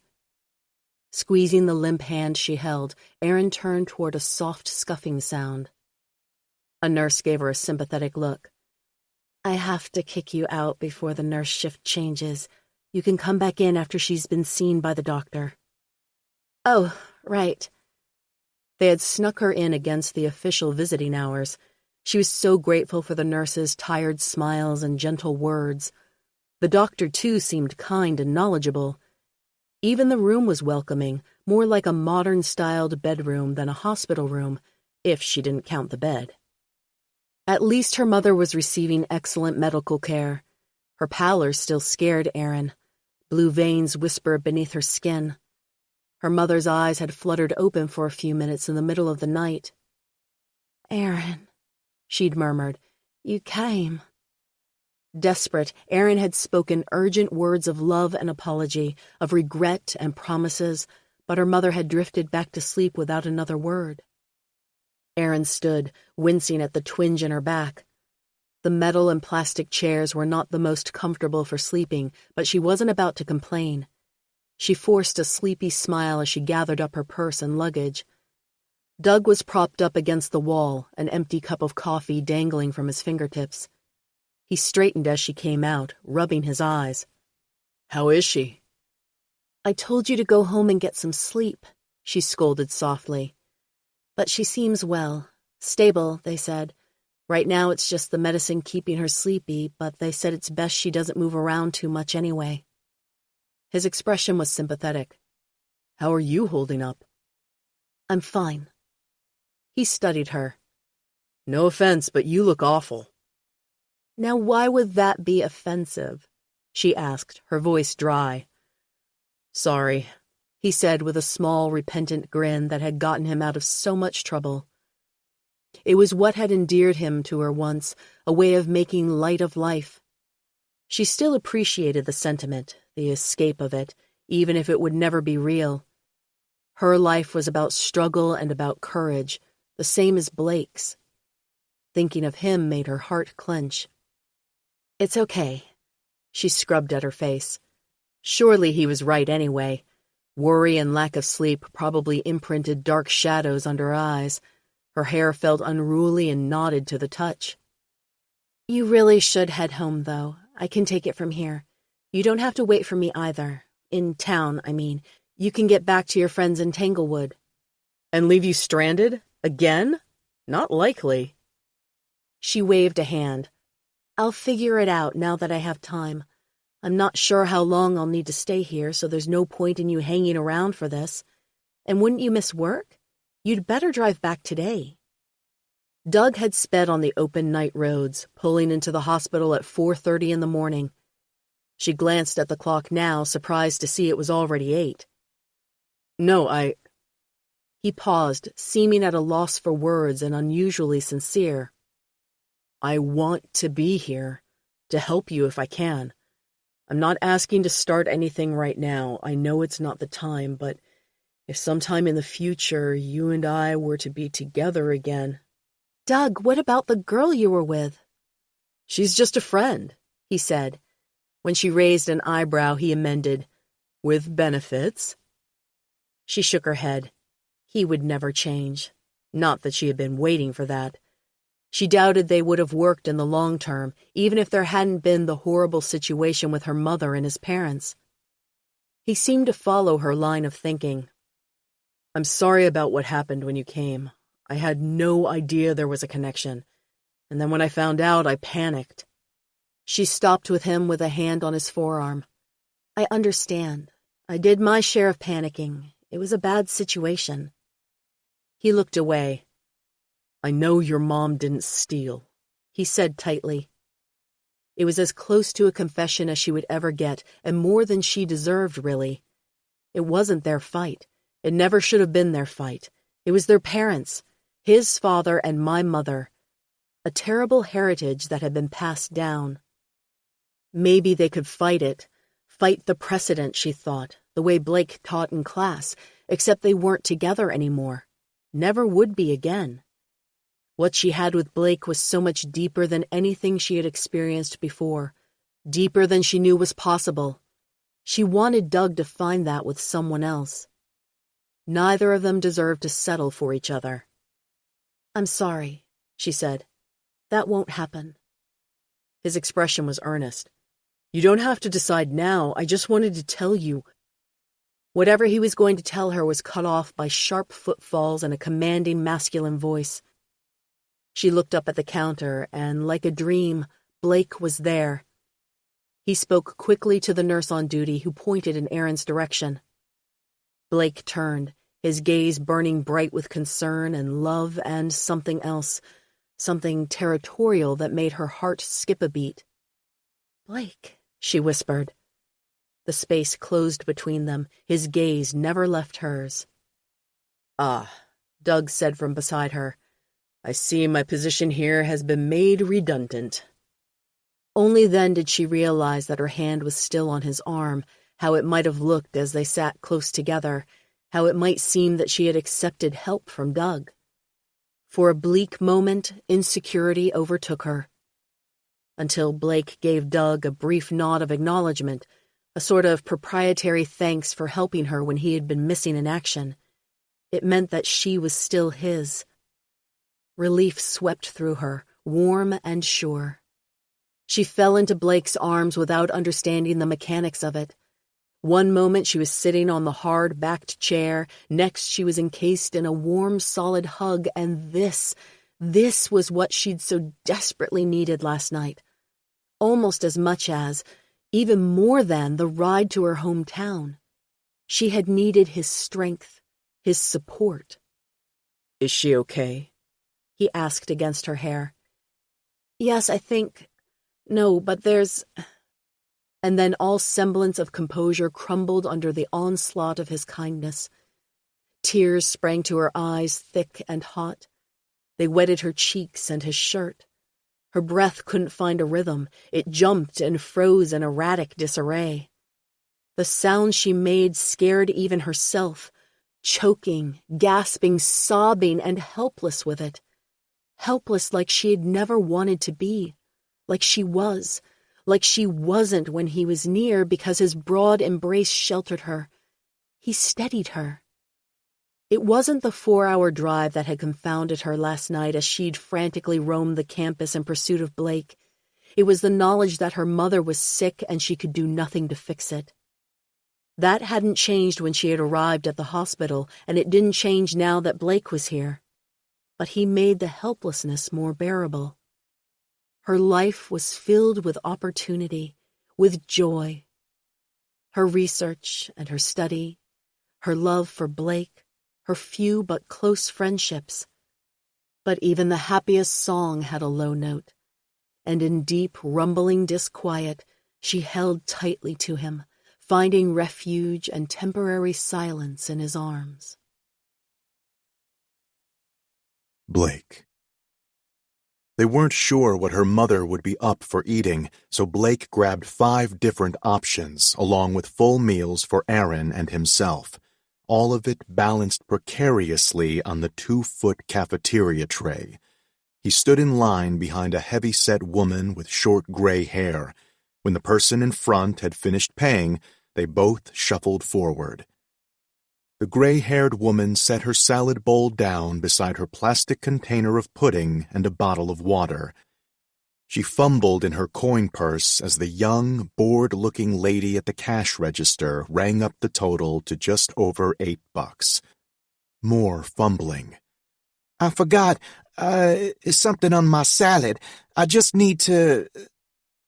As if realizing her excuses were falling on deaf ears, she quickly piled her items back into her arms and stepped away from the cash register. The lady at the cash register gave him an expectant look. Blake slid forward and began to lay out his items for the lady to ring up, but he kept an eye on the gray-haired woman.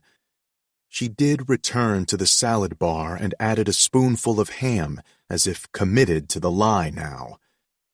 It was clear to the cash register lady and to himself that she hadn't had the right amount of money.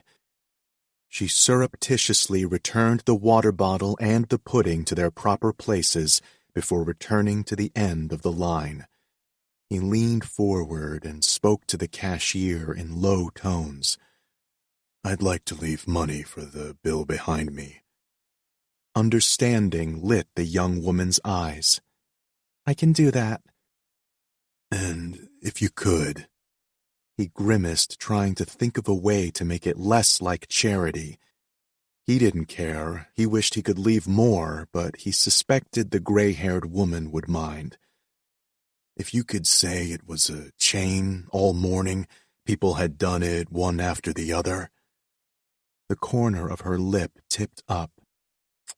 That's sweet. He shook his head but didn't answer. It wasn't sweet or special to give away what he had in spades. It was a trust fund. Even what little he had earned as a soldier and his short stint as temporary professor was built on the back of a wealthy upbringing and no student debt. He understood his privilege, and though he enjoyed the finer things in life, like brandy and a game of pool, for example, he wouldn't make a mockery of it. Piling the bags and drinks in his arms, he passed the gift shop. Balloons. Damn it. Or flowers, at least. He should have brought some. It was the hospital smell. No, just being in a mile radius. His body had broken out in a cold sweat when he'd arrived in the parking lot, and a vice had clamped his throat when he'd walked inside. Still, his step hadn't even slowed. He'd known Erin was inside. He would walk through the halls of hell for her, and he figured a hospital qualified as such. Gritting his teeth, he took the elevator up to the 7th floor. It had been a relief to leave for a little while. He'd driven Erin to her mother's apartment so she could shower and pick up a few necessities. The apartment was small, modest. Erin's room still held swaths of pink reminiscent of a happy and hopeful teenage girl. It was the kitchen that had struck him most of all. His own kitchen was ridiculously large, with an island and a wine fridge. This kitchen had been barely able to hold 2 people standing side by side. The small wedge of a countertop was covered with mail and keys and pens. There was no microwave. Whether in his family's expensive home or in the bachelor pads of his army buddies, there was always a microwave. Here there was simply no room for one. No TV dinners. He imagined a teenaged Erin cooking something small and light on the stovetop, soup or noodles. Not a bad life, but it was a splash of cold water on his face to see how differently she'd grown up. In the hallway, the ceiling was weighted down by something unknown, turned yellow and black. The toilet in the bathroom actually tilted at an angle. The whole apartment was falling down, in shambles, but his thoughts kept returning to that kitchen. An old magnetic picture frame held a picture of a childhood Erin with a huge grin and no front teeth. He imagined her pride in her home, her mother. He imagined someone ridiculing her, finding that weakness and using it to twist the knife. He understood better why she had doubted them as a couple, why she'd doubted in him and herself. She might judge you, Erin said about her mother, but what she'd really meant was that she herself had judged him. Ironically, his biggest fear, his face, his scars, had been nothing to her, not even a hurdle. She'd been worried about status, about money, and he couldn't care less. He'd rather give it away, give it to her, than let it stand between them. The barriers keeping her from him were crumbling now, slipping under their own weight. After she'd had a chance to shower and change, they'd returned to the hospital, where she had rushed upstairs and he'd lingered downstairs to grab lunch. His footsteps slowed as he approached the hospital room. Nervous about something? He mocked himself. It appeared no matter how old he got, meeting the parents would always hold uncertainty. And, he had to admit, these were hardly ideal circumstances. Knocking shortly on the door, he pushed inside. The woman who must be Erin's mother struggled with a pillow, sitting up in her hospital bed. Her skin was dark with age spots, lined from smiling and frowning and living, but she looked so much like the woman he loved. He felt sure he could have recognized the relation if he'd passed her on the street. Erin was nowhere to be seen. After a moment's hesitation, he set the food down and went to help her. Making a small, soothing sound, he tucked the pillow behind her and helped her lean back. She calmed under his slight touch, and he withdrew quickly, not quickly enough. "I remember you," she said without opening her eyes. Her voice was thick with exhaustion and probably pain. She was still alert enough to remember him. Then again, it was hard to forget his face. Her hair was darker than Erin's, her face more weathered, but he could see the resemblance in the shape of her nose and the set of her mouth. He could see the woman that Erin would become as the years passed like pages in a book. "We met earlier. I'm Blake." Erin had insisted on introducing him this morning, but her mother had been too drowsy from the medicine to register much. "You're her boyfriend, the one she didn't tell me about." Boyfriend? Is that what he was? The word felt too youthful for how he felt about Erin, too temporary, as if they might break up. Though, isn't that what happened? They had been apart for weeks because he wanted it that way, because he wanted to do the right thing. Now he cursed himself for making them separate. "That's me," he said. "Why didn't she tell me?" Oh, he had plenty of guesses and none that he would say out loud, starting with the age difference between them and ending with the fact that he was the professor in her final summer semester. "We haven't been seeing each other that long." "Long enough. I saw the way you looked at her. You love her." His chest panged. "Yes, ma'am." "Don't ma'am me. You're too old for that, and I'm not old enough." He allowed a small smile. The habit came from the military, not as any particular thought about her age or his. "Sorry." She peeked an eye open at him. "Why was she hiding you? There must be something wrong. And don't tell me your scars. I wouldn't have even known if she'd mentioned you over the phone. Are you married?" "No." "A criminal?" "Definitely not." She made a humph sound. "Your watch looks expensive." It had been a gift from his father, sent in the mail since they hardly saw each other, especially since the accident. He had always looked like his dad. Not anymore. He cleared his throat. "Erin thought you wouldn't like it that my family's wealthy." Silence. Then, "She was right. I don't like it." "I'd like to set your mind at ease, if possible." "Well, I hope you don't think you're going to throw your money around and get what you want." Dark eyes pierced him. "Or that you can hurt her because you're rich." The only thing he wanted, he already had in the form of her daughter. Did $20 in the cafeteria line count as throwing it around? "No." He bit his tongue to keep ma'am from coming out. It wasn't a slight to her age, just a sign of respect that had been drilled into him in the military. "I would never hurt Erin." "Or making demands on her." "Of course not," he cut in. "Trying to control her, make her wear what you want and put her hair up, parade her in front of your rich friends, and then cheat on her behind her back." "Absolutely not," he said, his voice hard. He wanted to reassure this woman, but he would not be responsible for the sins of 1,000 men before him. Well,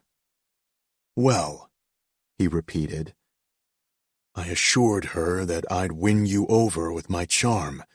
Since I don't have any charm, we'll have to come to an understanding instead. She paused. Are you threatening me? I would never presume to. At least partly because he had nothing to threaten her with. In fact, he wanted to get along with her. He hoped to. But he wasn't going to let anyone get between him and Aaron, not even the woman who'd raised her. Her expression was mildly pissed off and amused. He'd seen that exact smile on Aaron, and it meant he was off the hook. Of course, that didn't prove anything. Aaron liked him a lot better than this woman did. She managed to look intimidating from her supine position. It's no business of mine what's in your bank account, but if you hurt her, I will find you. He let the threat hang in the air. She was short and slight, at a disadvantage financially and socially. There was nothing she could do to him, and they both knew it. But the intensity, the worry in her eyes squeezed a fist around his heart. He understood how much she cared for her daughter. He appreciated that she'd raised her to be strong and smart and confident. Now that was his job, his responsibility, his privilege. Yes, ma'am, he said, because she'd given him an order and he swore to follow it. He would have done it anyway. Nothing was more important to him than Aaron's safety and happiness. But if it set her mind at ease, he let his resolve show in his eyes. She studied him, his direct gaze, his disfigured skin.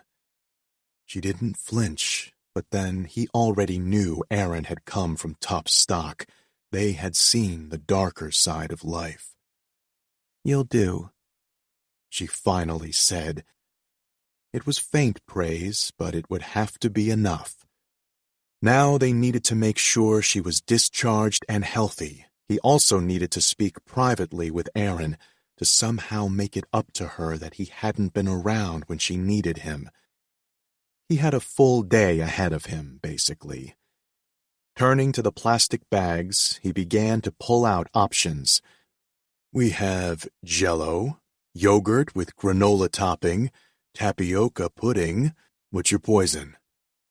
She stared at him, unimpressed. Wordlessly, he found the container with his own loaded cheeseburger and flipped it open. The aroma of fries filled the hospital room. With a relieved sigh, she accepted it. You and I just might get along after all. Aaron. The county hospital was an old building that, if Aaron were honest, was better suited to a prison than a hospital. Its rectangular shape bled inward with concentric rectangular hallways. She stood on the outmost ring, where thin, barred windows drew afternoon light onto the gray rubber floors. Ms. Rodriguez? Dr. Parkins had gray hair, an ever-present clipboard, and a kind smile. What the building lacked in charm, the people made up for with their thoughtful care for her mother. Is my mom okay? Yes, definitely. I've just been in to see her. Her condition is improving, and we're moving forward to the recovery phase. Relief swept through her. Her mother had seemed good during lunch, even making light conversation with Blake, but she was glad to have it confirmed. That's wonderful. When can she go home? She can be discharged as soon as tomorrow, but she'll need a high level of care. She shouldn't be up and walking around for another week or two. I understand, she promised. I'll stay with her. After a few more instructions, the doctor started to walk away. Doctor? She felt weird asking him this, but she had made 2 full circuits around the hospital and hadn't found what she needed. Can you tell me where the restrooms are? He smiled kindly. They're on the other side near the elevators, but there's a smaller one down that hallway, 3rd door on the right.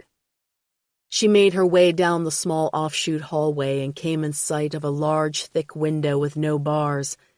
It overlooked the city in all its glory, or lack thereof. She could recognize many of the old buildings downtown and even the stadium of her high school, which was larger and taller than the school's building. The mostly flat skyline filled her with a sense of nostalgia for a simpler time and a smaller world. Now that she had seen what lay beyond, she knew she'd never move back to this town. Still, she felt gratitude for the mostly happy childhood it had given her. A few chairs were lined up against the wall, and unlike those in the main waiting area, these were empty.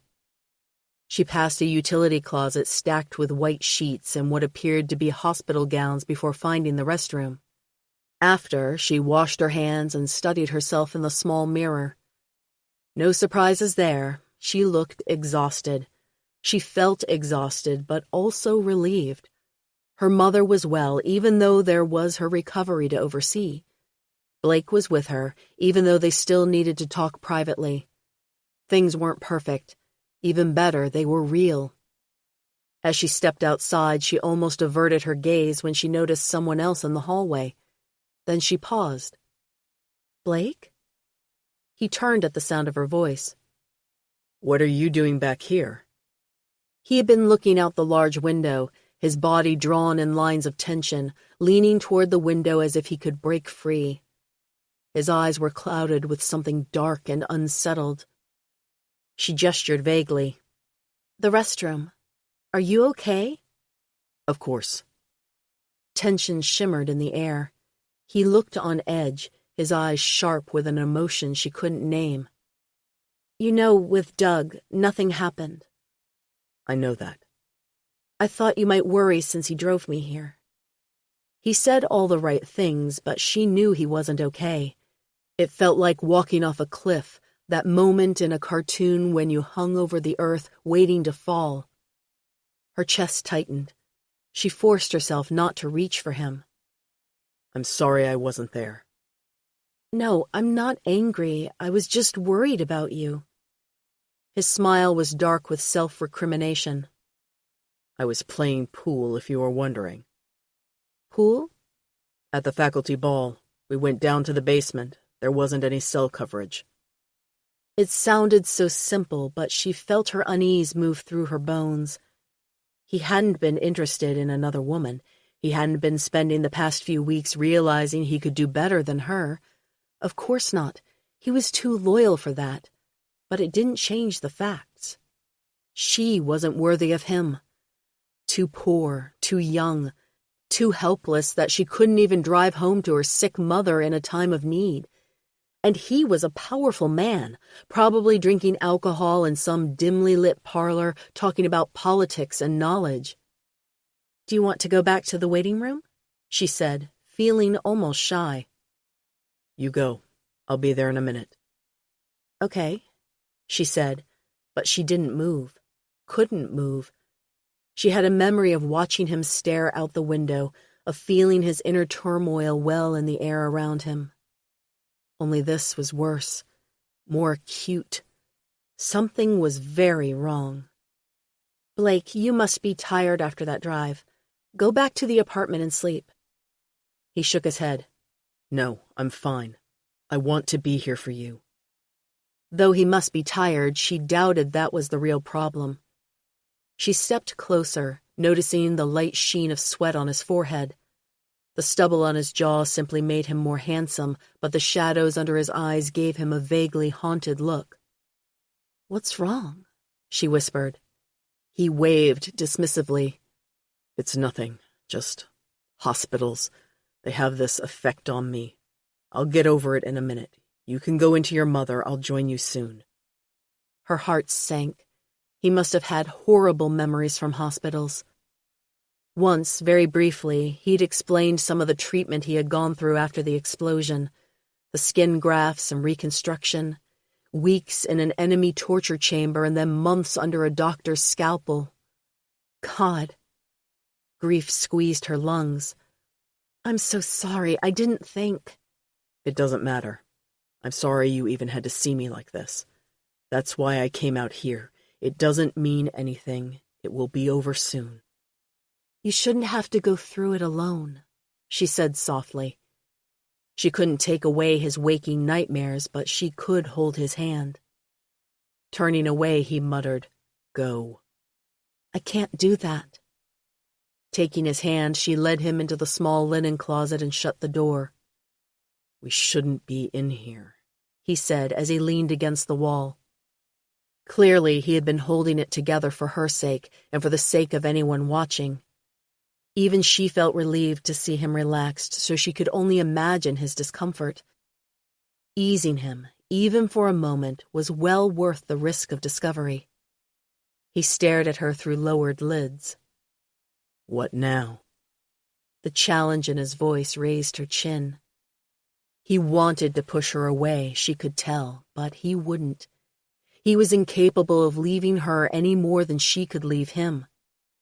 She brushed her lips with his, enjoying the way he released a pent-up breath, the way she absorbed even small fractions of his stress into her body, giving him relief, easing him in the only way she could.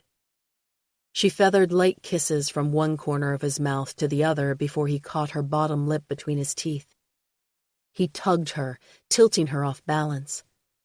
She fell into him, but he was prepared. He caught her. He slipped his tongue into her mouth and took over the kiss, deepening it, alighting her with dormant arousal. The thickness against her belly reminded her that it had been weeks since they had made love.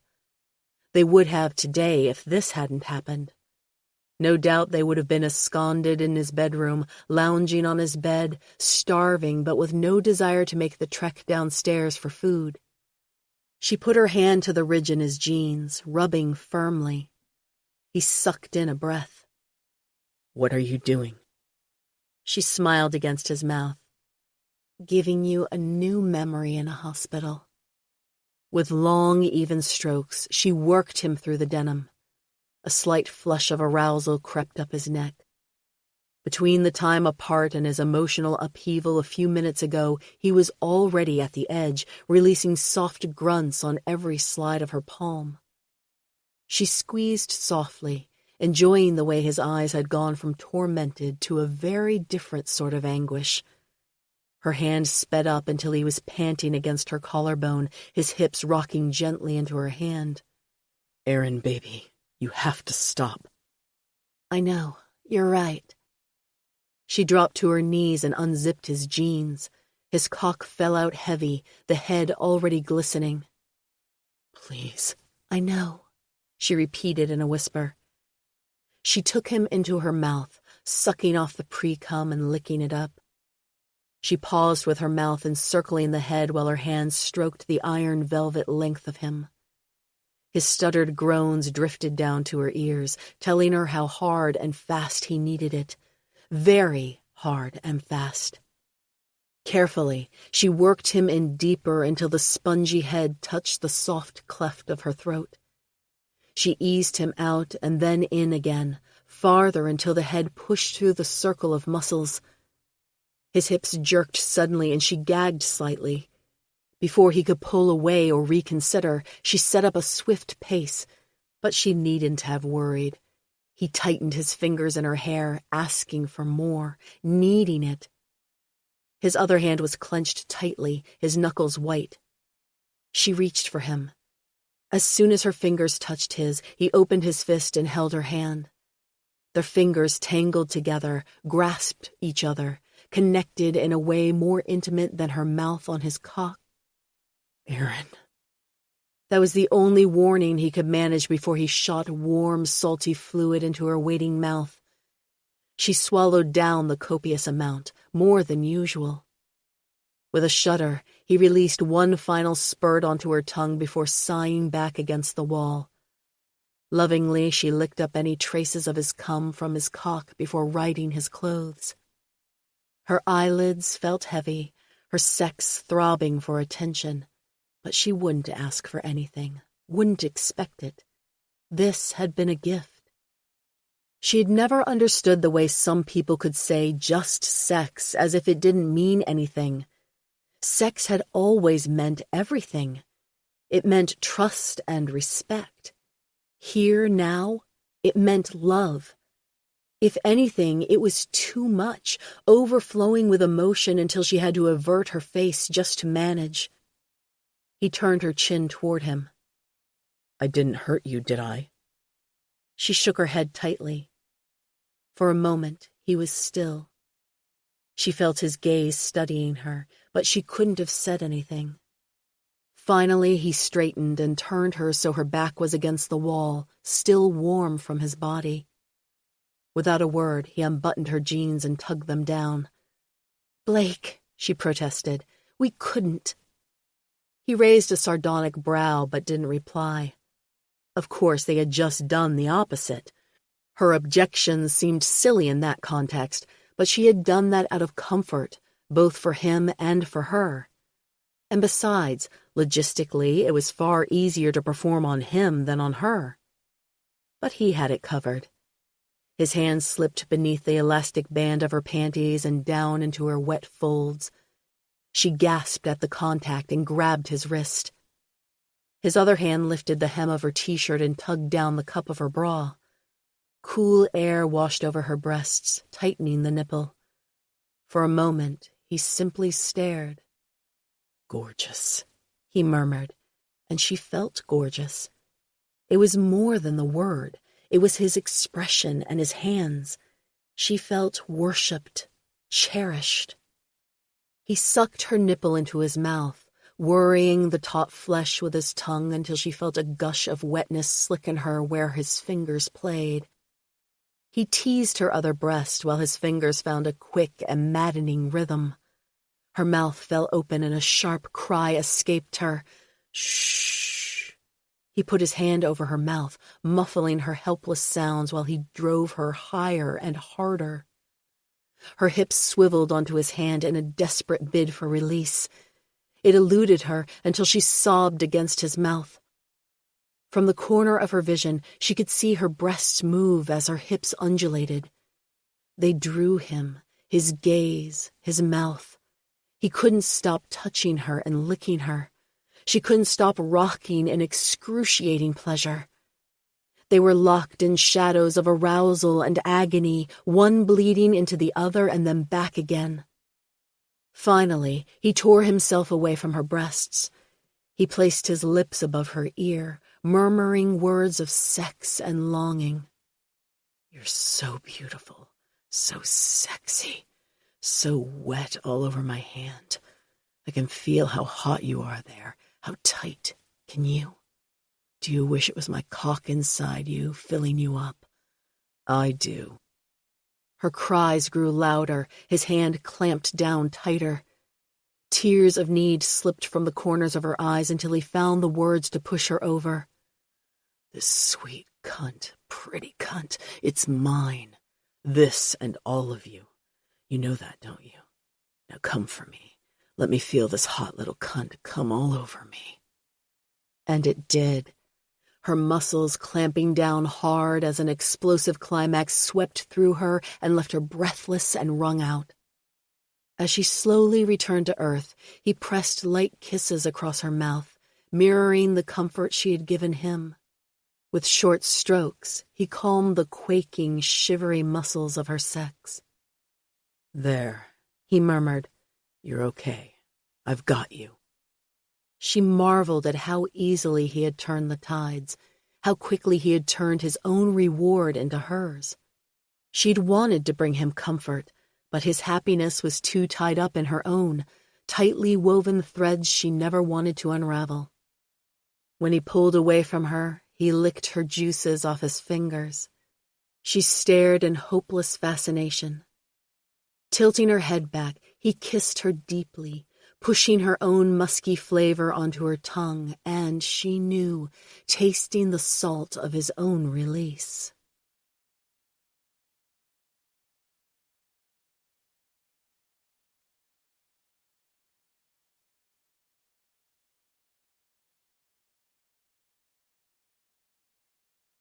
Chapter 8. Blake. Blake carried out the 2 bags of heart-healthy meals from the grocery store.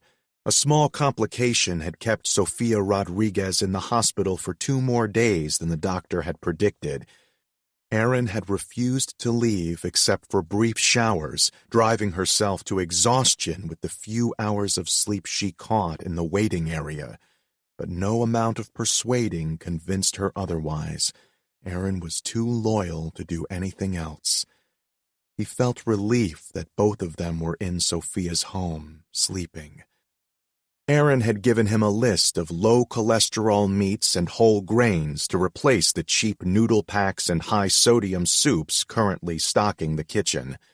With little money and even less time to cook, Aaron's mother had a pantry full of high-sodium foods. That had to change now, and it would, especially with Aaron there to cook for the next couple of weeks. They hadn't discussed beyond that yet. Had she ever planned to return to Tanglewood permanently? If so, no wonder she'd been uncertain when he'd asked her to move in with him. She might have planned to move into this ramshackle apartment with her mother, to get a job in this small town. What if she still wanted that? He let himself into the back door using the key Aaron gave him. The upstairs was still quiet, so he set about putting the food away. Despite the dinner hour, he suspected the 2 women would sleep through the night, which would probably do them more good than a bite of food. He himself was bone-tired and chugged down a glass of water before climbing the stairs. He took a pit stop for a hot shower in the hallway bathroom, dressing in a fresh t-shirt and sweatpants he'd packed in a backpack shortly after hearing her voicemails last night. He already knew which was the master bedroom from when he'd gotten Sofia's clothes while she was still in the hospital, and he knew which room was Aaron's. The door was closed. That was probably a sign that he wasn't allowed inside. They hadn't discussed where he would sleep. There wasn't a guest room, but there was a couch in the living room. A gentleman would take the couch. Blake wasn't a gentleman. Maybe he had been, once. That had changed when the IED blasted away half his face. He became something different, more animal, and he had been kept away from his mate for too long. He opened the door. Aaron was sprawled on the bed, naked. God, almost naked. Above the hem of the sheet, he could see the beige tone of her panties. Her breasts were small and pink-tipped in the dim light. Her jeans and t-shirt lay in a pile beside the bed. His chest swelled with tenderness. She must have dropped into bed, too tired even to change into pajamas. Stripping down to his boxers, he climbed in behind her. Her hair fanned across the pillow, reflecting the dim light like a still lake at midnight. Her even breathing was quiet to hear, and yet he felt each soft exhale in his soul. Pale lashes fluttered against her cheeks as she dreamt. She was, in all ways, the epitome of peace. The opposite of him in every way. A balm to his battered soul. When he'd first met her, he'd been sure he never deserved contentedness. He was too broken, too shameful, too horrified by what had been done to him and what he'd done in return. On the day before they'd been rescued, Joe had stopped responding to external stimuli completely. Blake had kept his hand on Joe's wrist, feeling the weak pulse and waiting for them both to die. When the SEAL team had shown up, mayhem had ensued. A saner man would have laid low until they had neutralized the threat, but Blake was out of his mind with grief and pain. He'd gotten hold of a gun and shot as many of his captors as he could find until an American soldier had disarmed him. How could he come back from that? He couldn't. Survival. That's all he had ahead of him. Nights filled with pain from skin he no longer had. It burned again and again, despite the grafts and the medicine, despite the months. He'd never planned to recover, but the damned doctors were persistent. They'd pounded away with their surgical meat tenderizers until his body was functional again, but it had taken Aaron to revive his heart. She'd done more than that. She'd become his heart. Wherever she went, whatever she felt, it was lovely and excruciating. The delicate base of her neck peeked from her outswept hair.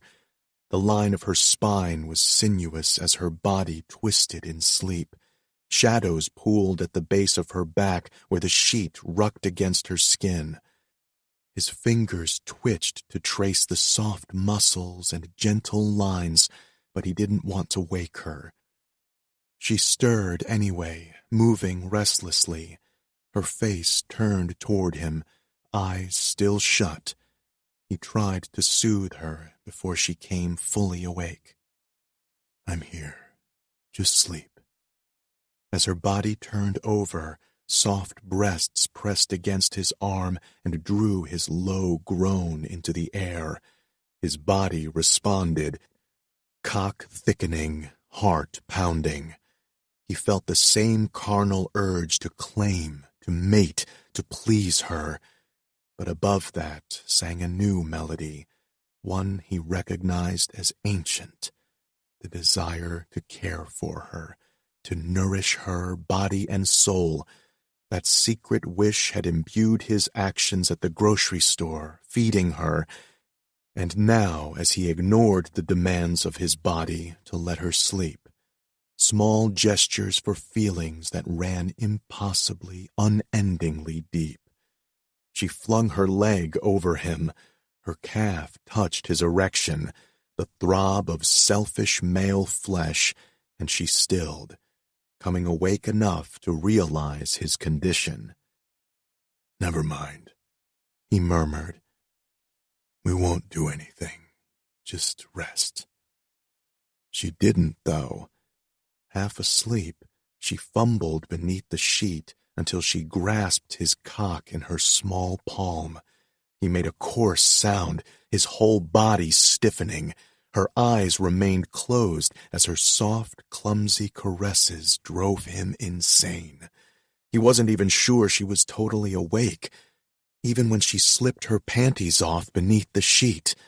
He was 2 seconds away from pushing her away when she slid over him and centered her core above him. His mouth went dry as he stared at her breasts, swaying slightly with her motion. Her nipples were dark brown and puckered with arousal, or the cold. "Aaron, are you sure?" The sound she made was muffled and indistinct, but it told him what he needed to know. "Shh," it said. "I know what I'm doing. Let me take what I need." He would always be, helpless to refuse her. His arms fell to his sides, trembling with the effort not to hold her, touch her, make her move. He wanted to clasp her hips and force her down. By tiny degrees, she slid around his cock. The heat of her felt electric, sending shocks of pleasure through his balls and up his spine. He gritted his teeth and resolved not to come. She was exhausted, wrung out emotionally and physically. She needed comfort, not the rough, greedy fuck his body required. Her eyelids still fluttered softly, lashes brushing her flushed cheeks. She draped her body over him, pressing her breasts against his chest. He allowed his hands to hold her then, to stroke her sides in uneven, soothing gestures, though it was really him being calmed, a backward caress. Her hips rolled, setting up a sleepy rhythm that had him ready to shoot in 3 subtle strokes.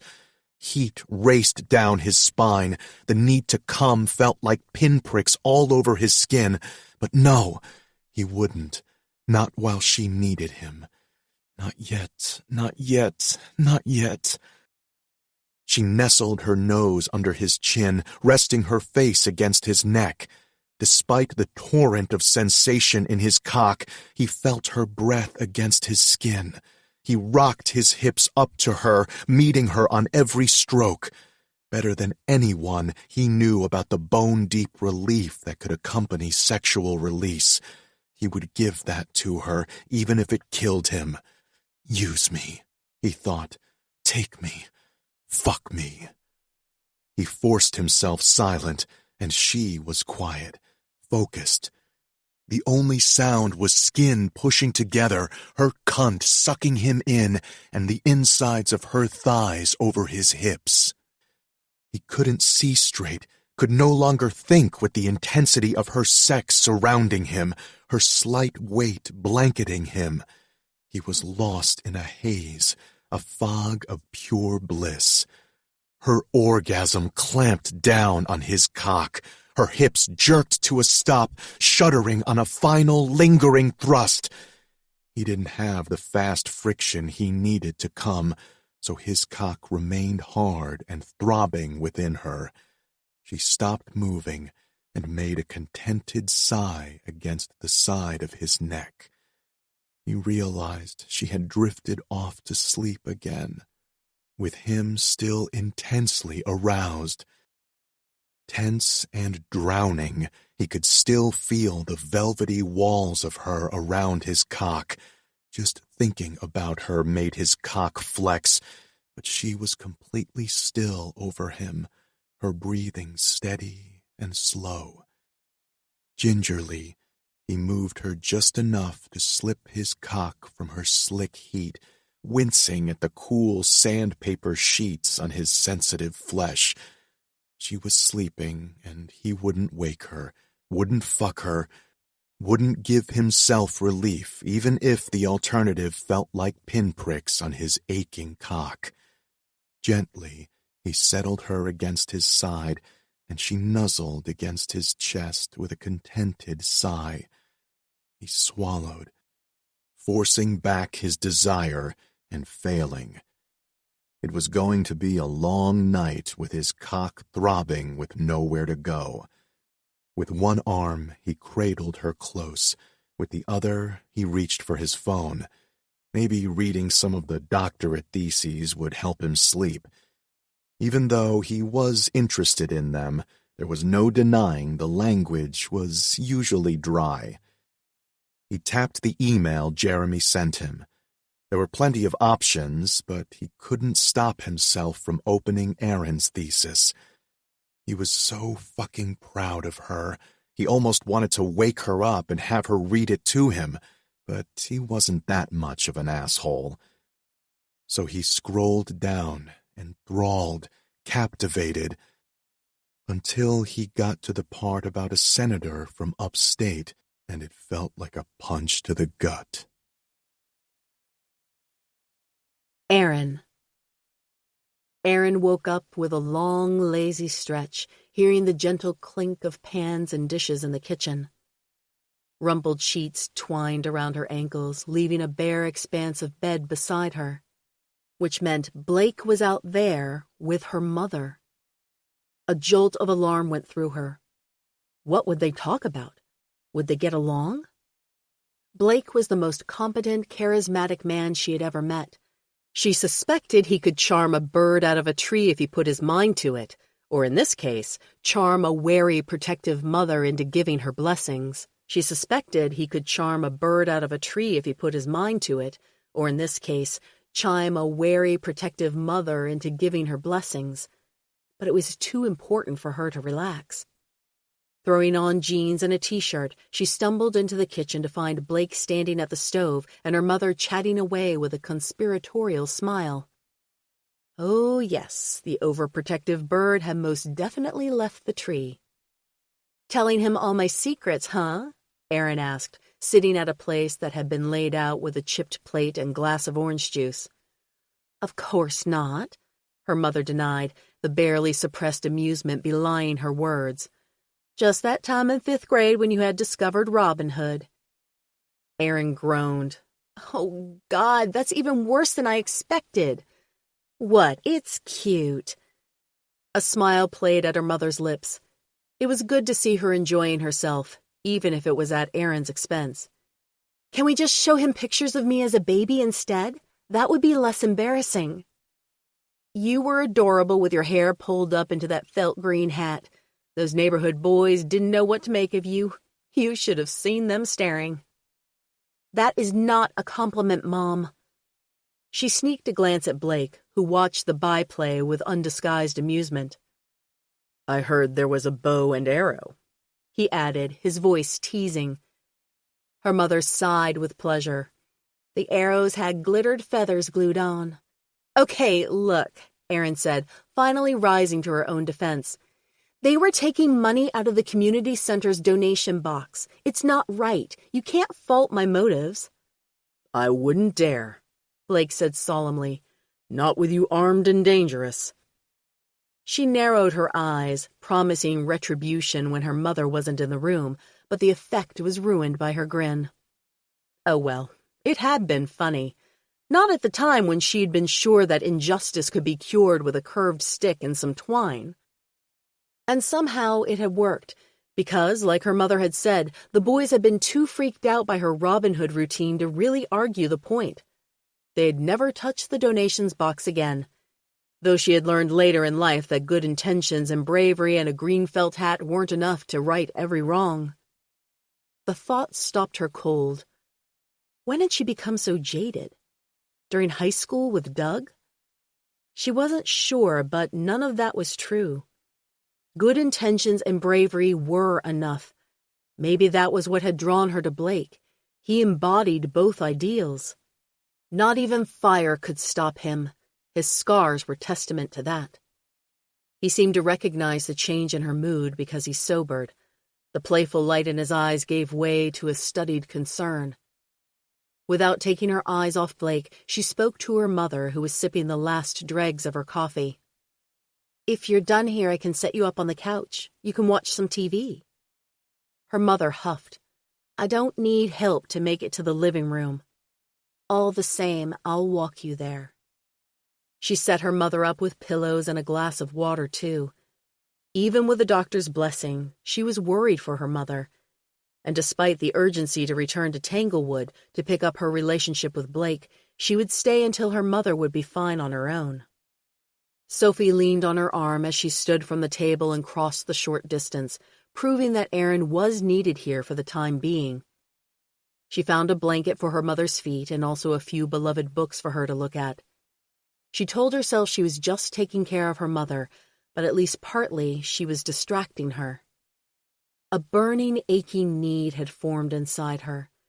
To talk to Blake, to hold him, and she couldn't very well do that with her mother looking on in the small space.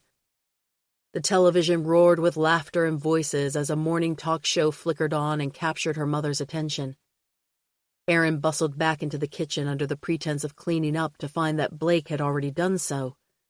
He cooked, he cleaned, for her sick mother. God, if she wasn't already in love with him. But she was, completely, hopelessly in love. He glanced up from the sink of soapy water. Why are you smiling? She went to stand behind him, wrapping her arms around his lean waist and resting her head against his back. Just imagining doing this in your house when I get back. In our house. He tensed in her arms, his muscles locking. Aaron.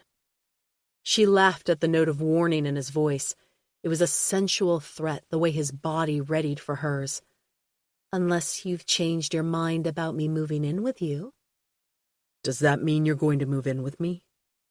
It will probably be a couple of weeks until I can come back. I want to stay and make sure my mom is okay, but then, yes, if you still want me. He turned around and pulled her in for a hug. His hands were wet and slippery on her arms, her hair, and she didn't care. If I still want you, as if I could stop. She nuzzled her face into his hard chest. It's been forever. Forever and a day, he agreed, his voice hoarse. When will you drive back? To Tanglewood? I'm staying here with you. Of course not. You need to go back and prep for the fall semester. How did you know I was accepting the job? Well, I wasn't sure, she admitted, but I am now. He huffed a laugh. Very nice, my little socialist. She groaned, remembering the Robin Hood story. Of course he would latch on to that. You're going to actually call me that from now on, aren't you? Absolutely. And I might need to see a costume, with tights. Fine, but you're playing Maid Marian. As long as you ravish me, I'll wear anything you want. She laughed. He probably would wear anything she wanted him to. His masculinity could hardly be threatened when he stood there, so strong and solid, smelling of soap and a faint musk she could recognize in her sleep. And had recognized in her sleep, she realized, thinking of last night. A blush stole up her cheeks, remembering the feel of him. His gaze honed on the color, and he bent to nuzzle against her neck. Were you serious? You're coming to stay with me? Forever, Aaron? I won't let you go after this. I couldn't joke about that, she said honestly. It meant too much. She felt too much, and she'd resigned herself to the fact that it wouldn't change any time soon. Love had turned her into a raw, exposed nerve, and the only choice left was to seek the shelter of his embrace. Tension ran through him, though he was silent. For a long moment he said nothing, pressing light kisses down her neck and across her shoulder. I'm grateful, he said thickly, and she knew she wasn't the only one who needed shelter. She wrapped her arms around him, barely spanning him at all, but she felt him shudder. Her eyes half closed, she blindly sought his mouth, finding it warm and firm against hers.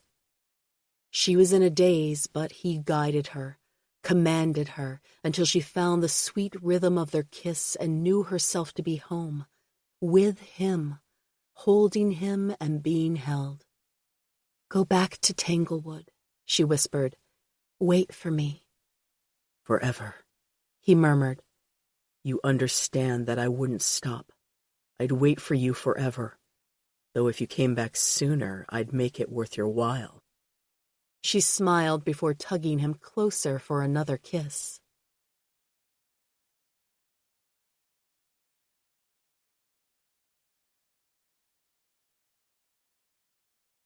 Chapter 9. Aaron. 3 weeks later. Despite the number of times Aaron had undressed in Blake's bedroom, it felt strange to do so without his solid, sexy presence. And it really had been months. The draft from the air conditioning raised goosebumps on her skin. The slim light from between the closed curtains painted yellow light across her bare skin as she shucked her skirt and top. She paused with her thumbs tucked into her panties. Was she really going to do this? For all she knew, she'd look ridiculous splayed out on the bed. Blake hadn't, but then his body was hard, masculine, and completely unyielding. Hers, she admitted ruefully, was soft. He seemed to like her curves, but that didn't mean she needed to display them. No, what was she thinking? He was far more on display every single day, to strangers no less. And on that unlikely afternoon when she had caught him masturbating, he had exposed himself to her. His pleasure, his body, his heart.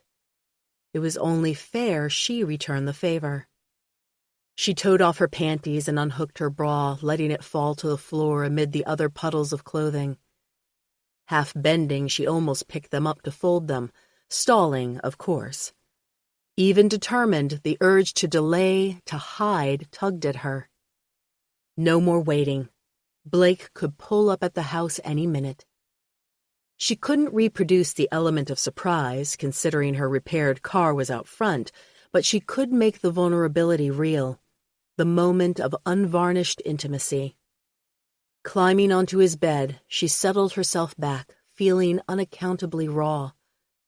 Her nipples pebbled in the chilly air even while her face heated with embarrassment.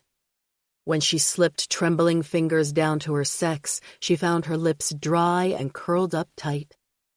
She closed her eyes and swallowed hard. This required a little imagination. What had he been thinking of that day?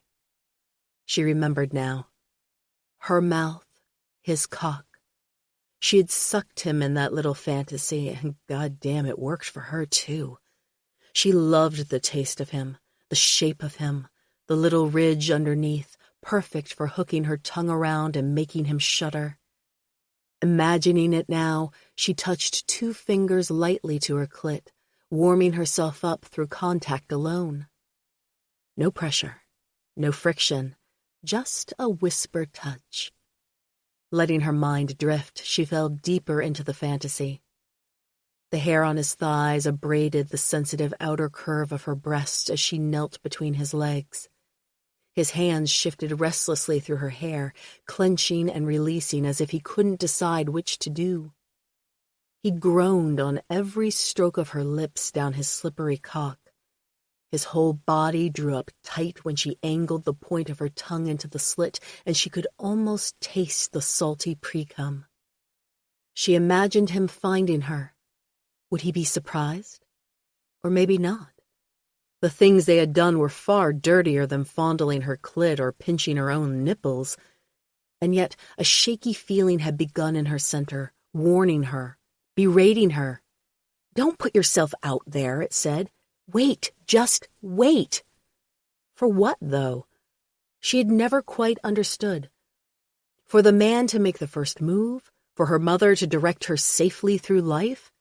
For Blake to decide she was strong enough to stay? Well, screw that. Her relationship with Blake may have started awkwardly and mortifyingly, but she had always been an equal participant. Her mother may have raised her, but these past few weeks Aaron had taken care of her. And she hoped Blake didn't doubt her anymore. She truly did. But the important thing was that she knew she was strong enough to stand beside him, whatever problems he might face. His physical injuries, which still pained him, the PTSD, which probably always would, and the incipient self-doubt that would always lurk in the shadows of this powerful, confident male. She could handle any of it, all of it. She had done so far for their entire time together, and she had never been happier than when she was with him. She knew, without ego or artifice, that he was happiest with her as well. Love wasn't a lightning strike, a sharp point with a definite beginning and an inevitable end. It wasn't a flash that was over before you could even register the pain. Love was a shelter from the storm, respite from her fears, and relief from the reality of his scars. The air around her shifted, but instead of cold, her skin grew warm. Little sparks on her nipples and aiming down to her core let her know she was being watched. The sense of contentedness that entered her body let her know who it was. Her sex grew slicker under the regard, but she kept her eyes firmly shut. This was for him, and for her. A wintry undercurrent of shame made her arousal burn hotter. Soft footfalls on the carpet drew closer.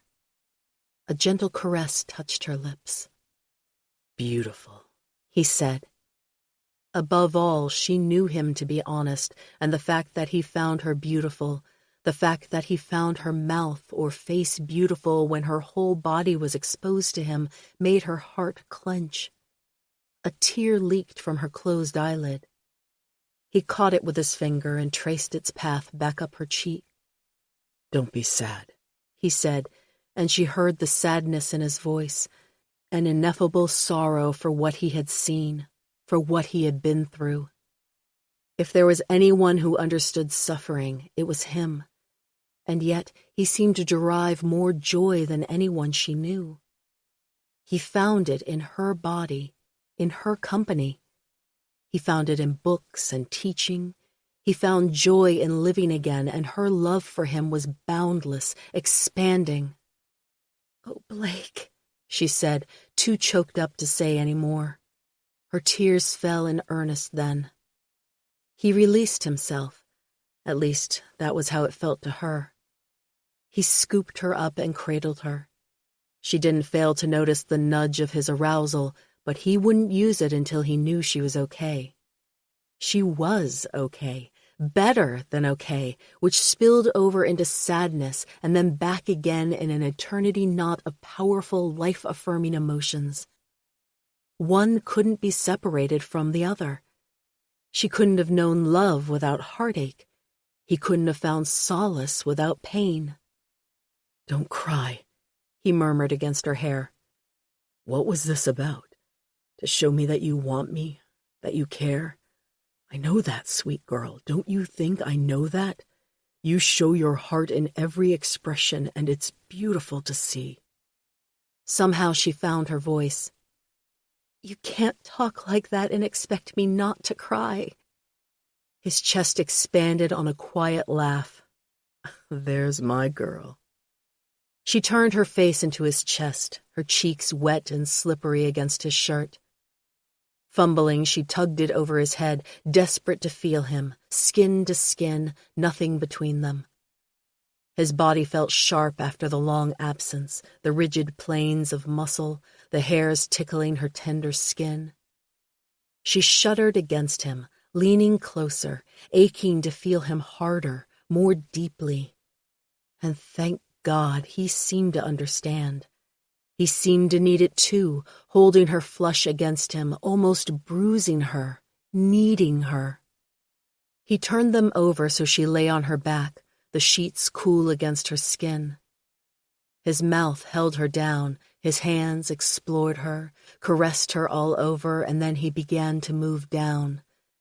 Nipping kisses down her neck and in the valley of her breasts, gentle kisses over the curve and suckling at the tip. Then he trailed lower, as her belly quivered beneath questing lips. "Blake," she said, in warning, in plea. "Just take it," he murmured. "Be good for me." And she was lost and lax in his arms. Her legs fell open, letting him explore the insides of her thighs.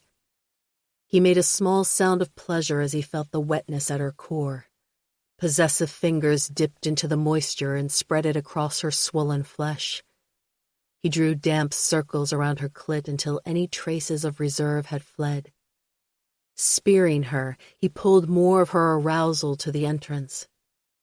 He removed his hand from her and with damp fingertips drew a heart on the low flat of her belly. She smiled in her sensual haze and reached for him.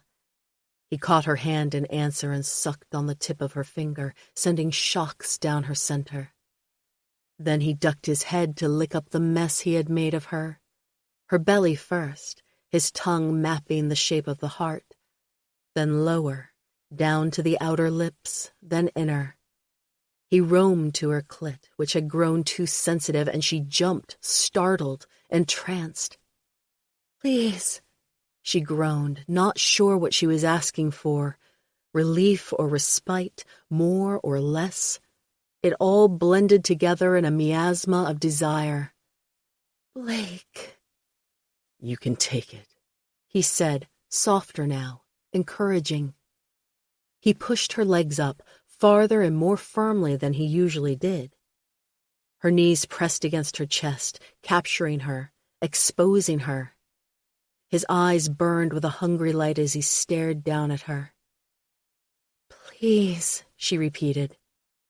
Keeping both hands on her thighs, he bent to place hot, open-mouthed kisses against her sex, sucking and licking until she squirmed. But he held her too tightly to move much or escape, and thank God, because she didn't want him to stop. Not really. She wanted more and harder. Her secret muscles clenched in silent question, begging to be filled, but empty as he teased her clit to oblivion. "You're mine," he muttered, his breath a phantom caress against her sex. "I won't let you go now. There's no escape. Only this, only my mouth on you, my cock inside you." Yes, his. "Please." He chuckled darkly. "You'll have to learn patience. Well, we'll have a lot of time to practice. A lot of time to play with this pretty little pussy, to make it wet and swollen. Then he put his mouth to her clit, and her whole world went black, with stars bursting behind her eyelids. Before she recovered, he entered her, thrusting roughly, without rhythm or finesse, so perfect that tears slipped down her cheeks. She came 2 more times before he became rigid above her, still rocking as he poured himself inside her.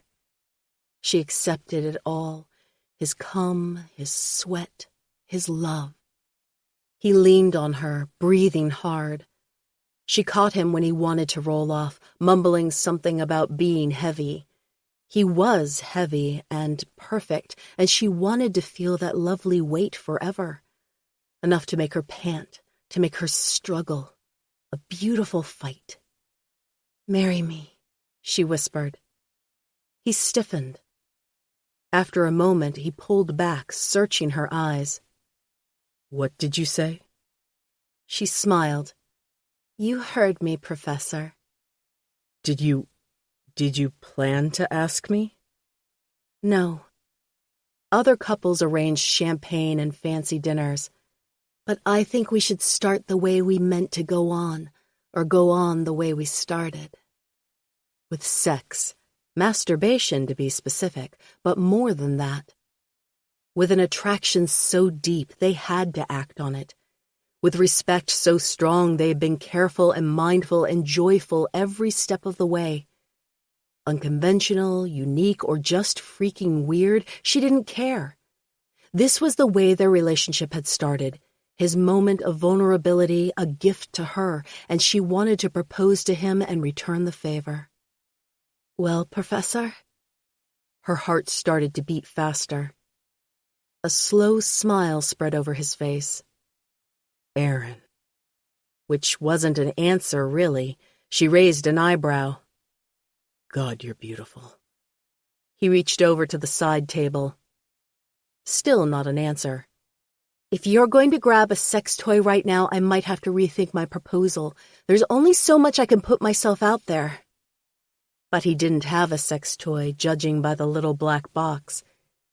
If she'd thought her heart was beating fast before, it was nothing compared to now. He opened it to reveal a sparkling princess-cut diamond with small, even diamonds circling the band. Her heart stopped. The words came to her in a rush. "If you can paint, I can walk." If he could move past his scars, return to the world, the very least she could do was move past her own fears and trust him not to leave. The world can turn upside down. And it did. "Yes," he said simply. "I'll marry you."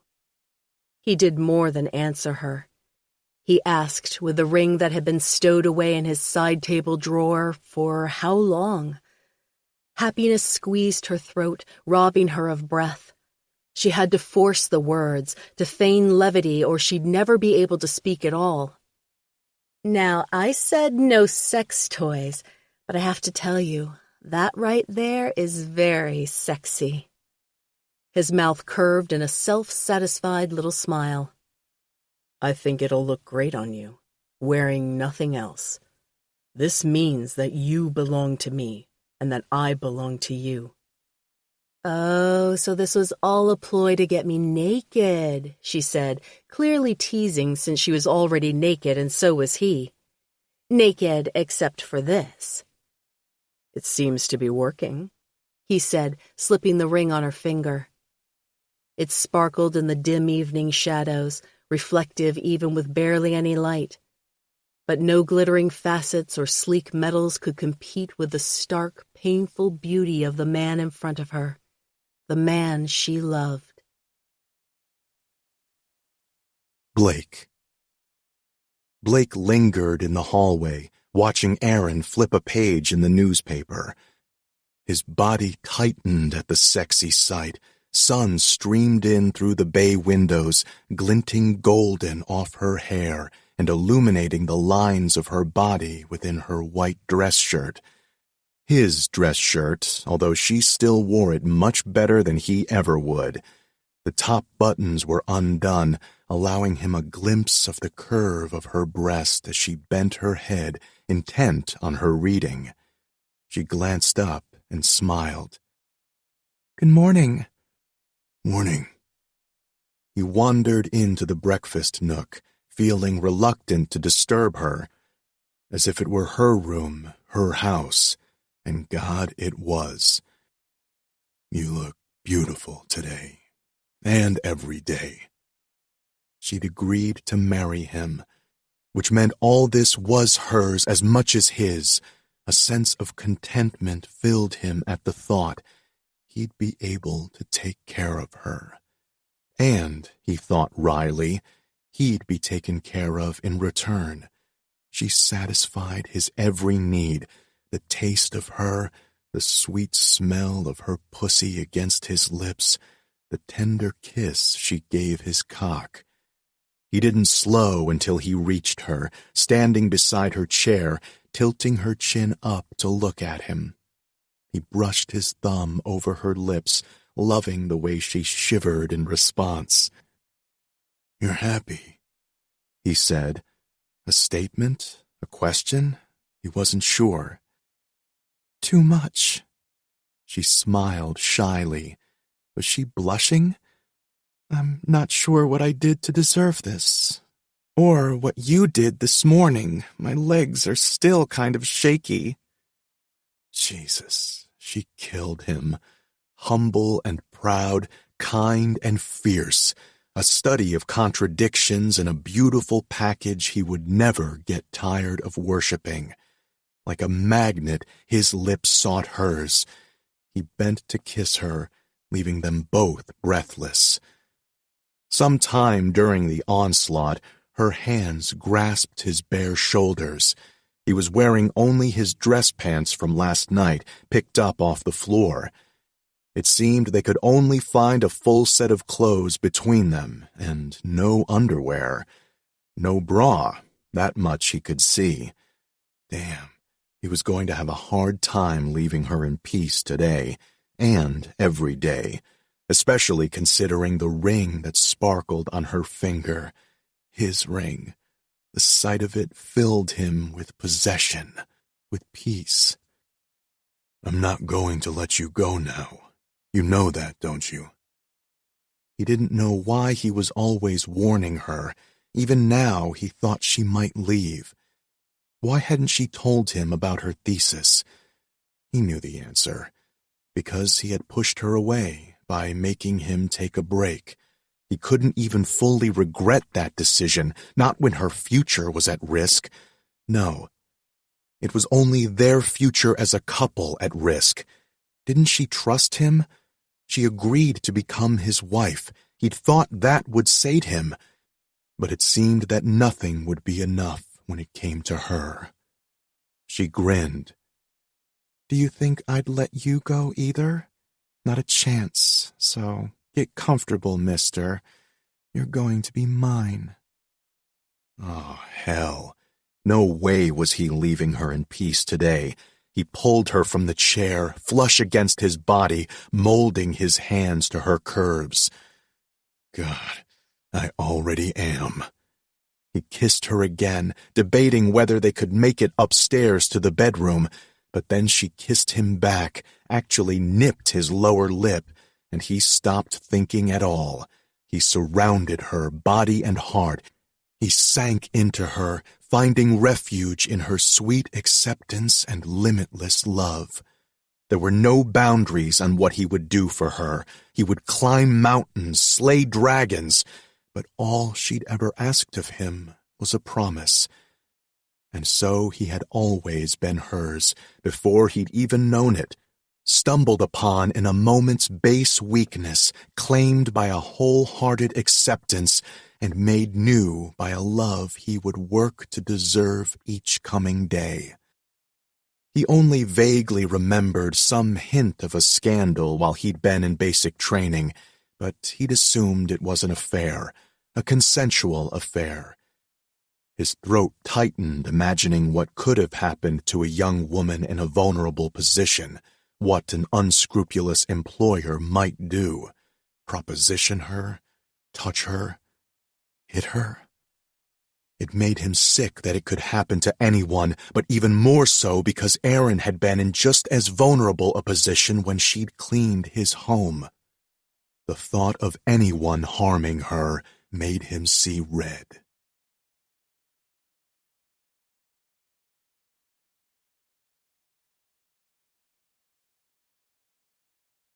Chapter 10. Blake. It sounded like thunder and felt like an earthquake, vibrating right down to his bones. Not anything natural like a storm, not with the smell of burnt air and fuel left behind. 2 F-22 Raptors had swooped low to the ground, right overhead, their presence just a blur in his retina. He squinted through the leaves, waiting. Even the trees seemed to shudder, holding their breath. The blast came 2 miles to the south, on the other side of the low mountain range. "What the fuck are they doing?" Ricardo's voice was strained, high-pitched. He had his hand on his helmet as if that would somehow keep it on, keep him safe. Blake knew they were fucked, helmets or not. "We gotta get to the checkpoint." But he wasn't about to tell his teammate the truth. It wouldn't help to panic. It wouldn't help to know they'd die anyway. The military had decided they were expendable. In that moment, they were just as much the enemy as the terrorists hiding in a damn cave. Like the civilians here, the women and the children and the hard-working men, they were fucking collateral. "We'll never make it," Ricardo said, panting. No, they wouldn't. "We get to the checkpoint and we get out. We stick to the damn plan." His teammate nodded, too fast, too frantic. "Okay, I can do that." "I know you can," Blake said, low and fierce. Even young and green, Ricardo towed the line. Their entire team was a fucking powerhouse, or they had been until they'd been picked off one by snipers on the ridge. The ridge should have been cleared, and the birds should have waited until they were clear to strike, but none of that mattered now. Ricardo's face twisted in grief, a thin, wet track through the thick layer of dirt on his cheek. "I won't let them die for nothing." Blake took the man by the back of the neck and pulled him in, forehead to forehead. They were close, teammates, brothers. The last 2 fucking men on this godforsaken patch of earth. His chest seized tight. "No matter what, they didn't die for nothing," he said. "No matter what, it meant something. Now we're going to get to the goddamn checkpoint like they'd want us to do." "Yeah." Ricardo's voice got stronger. "We're going to get out." Blake wasn't so sure about that, but there was no better plan. No plan at all except the one that had already gone to hell. They fought through thousands of feet of dense jungle, wary of an ambush at any moment. They ran over exposed flat rock, expecting a bullet from an unseen shooter to take them out all the way. And somehow, an actual fucking miracle, they made it to the checkpoint. "Empty," Ricardo breathed. Empty. And the hollow feeling in Blake's stomach couldn't be surprise, could it? He'd known this would happen. He'd known as soon as the first man had fallen that something had gone horribly wrong. They wouldn't make it out of this. He wasn't even sorry for himself. He had the strangest thought that his fiancée wouldn't mind if he never came back. His parents would milk the tragic hero story until they'd made it to the fucking White House. And his work? It was just a bunch of smoke and mirrors. The political stage, the historical backdrop, intellectual sleight of hand to cover up this. The living and breathing, the fighting and dying of men that amounted to nothing. No, he wasn't sorry for himself, but he was seriously pissed about Ricardo. Ricardo had a brother. They'd lost so many men today, but right now all he could think about was Ricardo's little brother. He idolized him. And wasn't Ricardo too young to be an idol, to be a fucking martyr? He wasn't much younger than Blake, not in years, but a few tours made all the difference. Then he heard it. The whoop of a chopper, so faint he might have imagined it. "What the fuck?" he breathed. Ricardo looked wary. "You hear something?" Not insurgents. He hoped not anyway. And there it was, the chopper come to take them away, only a few minutes late. It was a miracle kicking dust into their eyes. They ran to the side, giving the chopper room to land. That was the only thing that saved them when the first bullet hit the ground. Under fire, they were under siege. Had the enemy been waiting for the chopper to land so they could take it? For a second, the chopper hovered, and Blake was sure it would fly right up again, taking with it any chance of rescue or hope. Ricardo's little brother. But then it battered almost gently against the hard-packed earth, landing only seconds before the door slid open. A barrel appeared, taking shots near the tree line, providing the cover he and Ricardo needed to make it inside. "Let's go!" Blake shouted over the heavy thrum of the propellers. He pushed Ricardo in front of him so he'd cover behind. They both ran. They reached the door of the chopper. An arm came out to pull them inside. Blake was already standing in the heavy, vibrating machine when he looked back and saw Ricardo crumple to the ground, outside the chopper. "Get up!" he shouted. He didn't care if it was cruel to drive him like this. They'd leave without him. Their cover was gone. "Move!"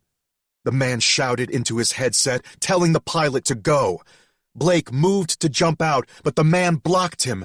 The other man had 50 pounds on him, as well as more nights of sleep in the past 72 hours, and more food and water. But Blake had the fucking determination. The certainty that he wouldn't leave his teammate behind. His last one, the only man left. If there was anyone left behind on this rock, in this oven, it would be him. A shot hit the chopper, impossible to know where. It rocked the whole machine, and Blake fell off balance. The doors were still open but tilted up, and Blake was sliding back, falling. Every second took him farther from Ricardo. Every second took him one more foot in the air. "No!" he roared, lunging for the doors. It would almost kill him to make the jump now, but he didn't care.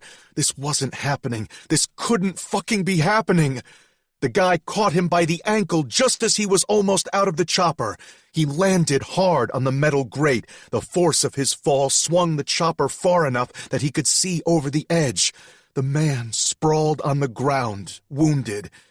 And he could see the other men, closing in now that the chopper was leaving range, surrounding him like a pack of wolves. No. This time it was only a quiet sound, stricken, too soft to hear over the roar of the bird. Ricardo's brother. Ricardo. Something wasn't right. The bullet must have struck something vital because the engine was sputtering now. They were still in the air, but shifting sideways. At this height, they'd crash. They'd burn. And then they didn't have to wait that long. A flare of orange out of the corner of his eye was the only clue the chopper would explode in the split seconds before it did, before flames engulfed him, before the force of the blast threw him from the chopper, and then he was falling out of the sky. "Get up!" Blake jerked from sleep, breaths bellowing in and out of his chest, blood racing. His body was covered in sweat and tangled up, constrained, tied down by fabric and hands. Something warm was beside him, something soft. He grew still, his eyes closed. "I'm sorry. Did I wake you?" Of course he'd woken her. He always woke her when he got like this. In fact, she was the one who had to wake him up because he wouldn't stop thrashing and screaming. How many years had it been now? He'd come back, put his life together. He'd found Aaron. Things were good. But the nightmares wouldn't stop. Would they ever? Aaron trembled beside him. He could feel her tremors through the mattress they shared. A strip of moonlight fell over her face. Her eyes were wide, lips tight. Fear. She was afraid of him. His stomach clenched. What did I do? She shook her head, her voice shaking only slightly when she said, "Nothing." A lie. What did I do to you? Her hands tightened and released a twisted corner of the sheet. You were on me. Something inside him went cold. He didn't want to believe it, but maybe that was just a sign of how fucked up he was, that he wasn't even surprised. Angry, furious at himself, but not even fucking surprised. I was hurting you? He asked softly. No. The word came out too forcefully, too false. Not on purpose. You were... I think you were protecting me. You kept saying to stay down. Jesus. He shook his head and looked at the wall. Jesus. He was one fucked up soldier. What business did he have with a woman like her? Are you okay? He asked. He didn't wait for her to answer. He ran his hands over her shoulders, her arms, assuring himself that she was put together, her body just as whole, her skin just as smooth. His dream self may have been trying to protect her, but he could have hurt her in the process. He was a brute, an animal, and she was so fragile. I'm fine, she said, and at least her voice did sound more normal now. Maybe he'd just scared her more than hurt her, but either way, it was too damn close. Even if he'd been in a dream, if he'd believed that somehow he was protecting her, he'd used his body to dominate her. He could have injured her and not even known it. Or, God, what if his dream self had thought of her as the enemy? He could kill her. Snap her pretty little neck before he was even awake. Abruptly he stood. The master bedroom was large, but suddenly it felt suffocating. He paced away from the bed, away from her, moving to stand at the window. So many nights he'd looked out of this window, awake again, panting and sweating again. When would the nightmares stop? He heard the sheets rustle as Erin got out of bed. Her footsteps were soft over the hardwood floors, and then she was behind him, her arms around his waist, her lips pressed to his back. So many nights he'd stood there, staring out the window, and so many nights she'd stood behind him, kissing him, making him whole again. He knew she deserved better, deserved someone already whole, but he couldn't give her up, not when it seemed almost bearable with her here.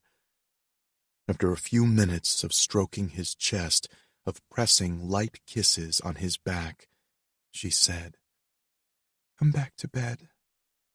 He nodded. "Soon?" "Not soon," she said gently. "Now. We have to be up early tomorrow." The plan was to drive to his parents' house tomorrow. It was a few hours away, and yet didn't feel nearly far enough.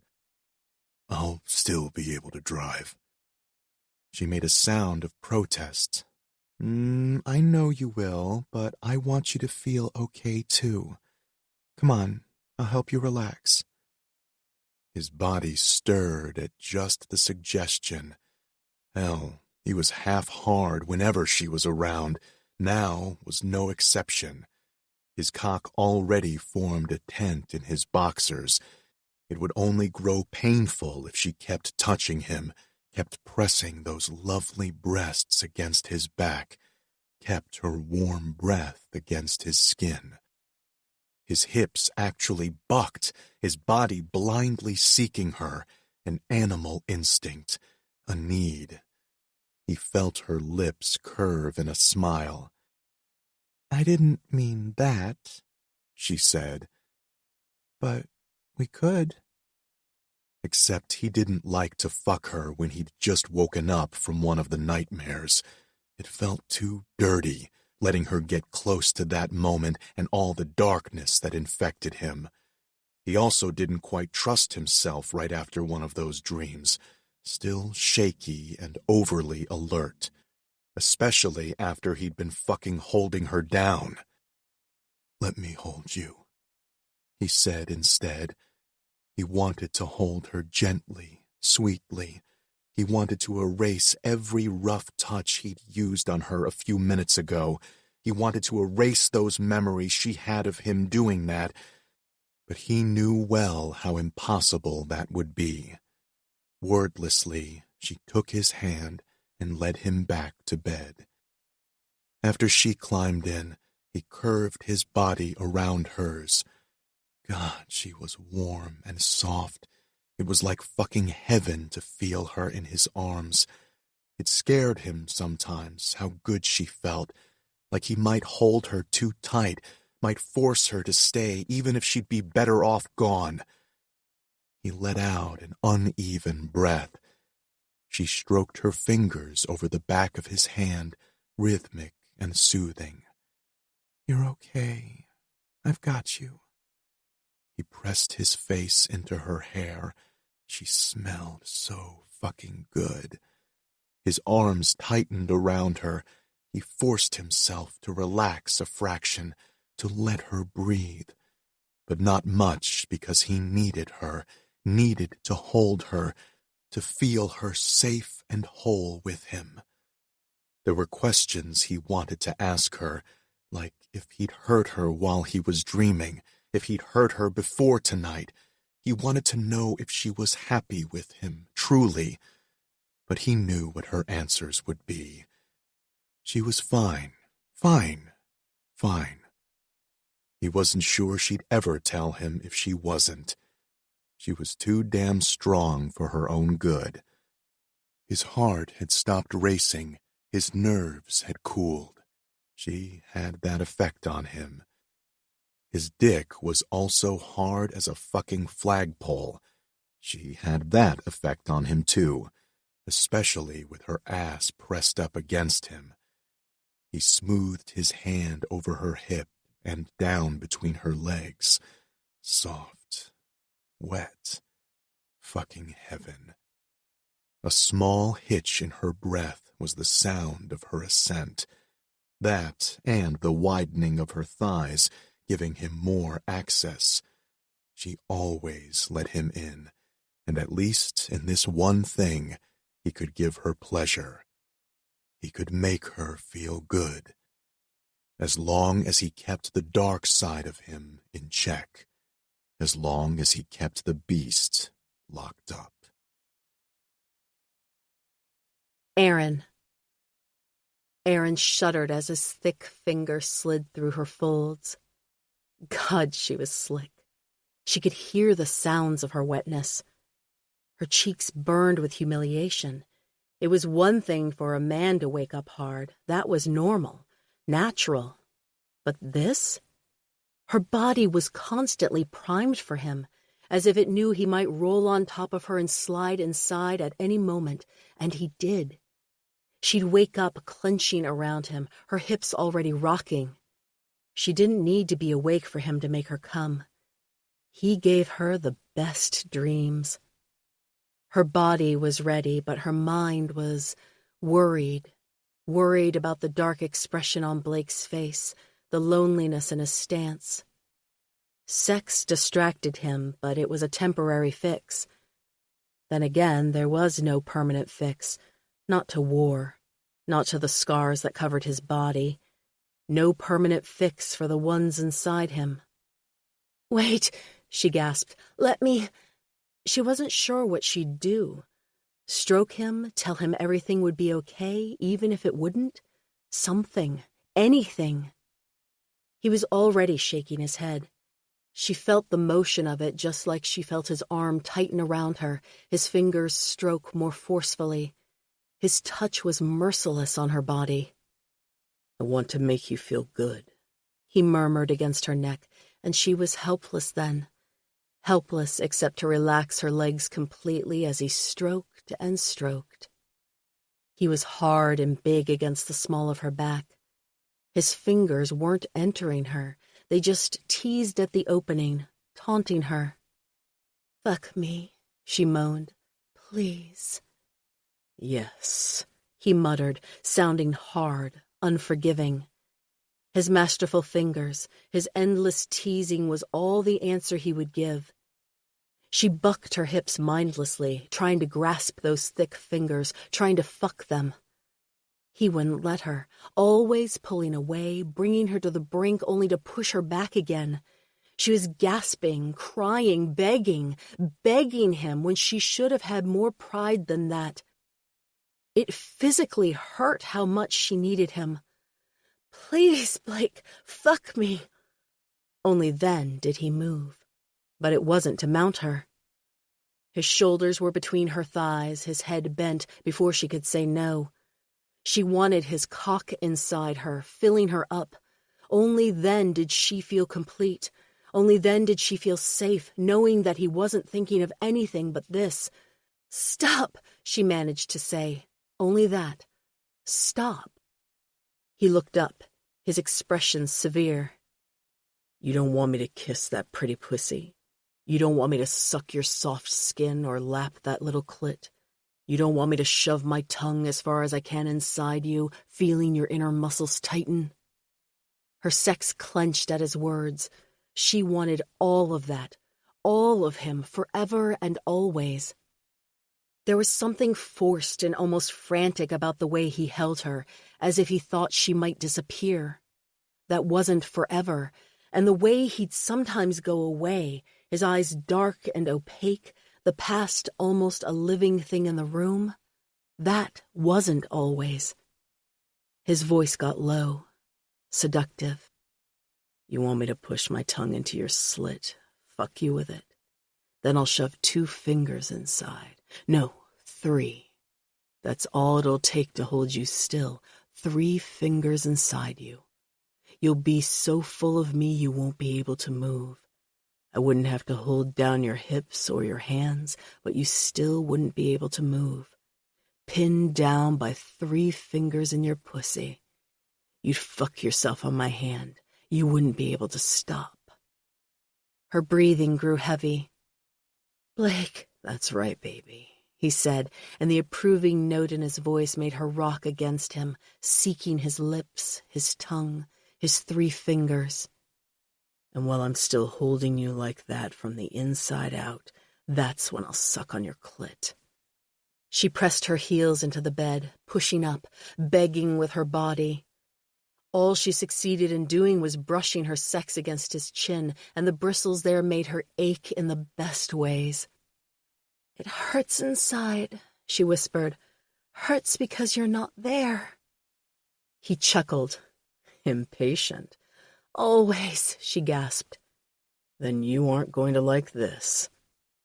He bent his head and finally dragged a long, slow lick from the bottom to the top of her slit, each millimeter as long as a mile, while she writhed and moaned. I'm going to take a long time with you tonight.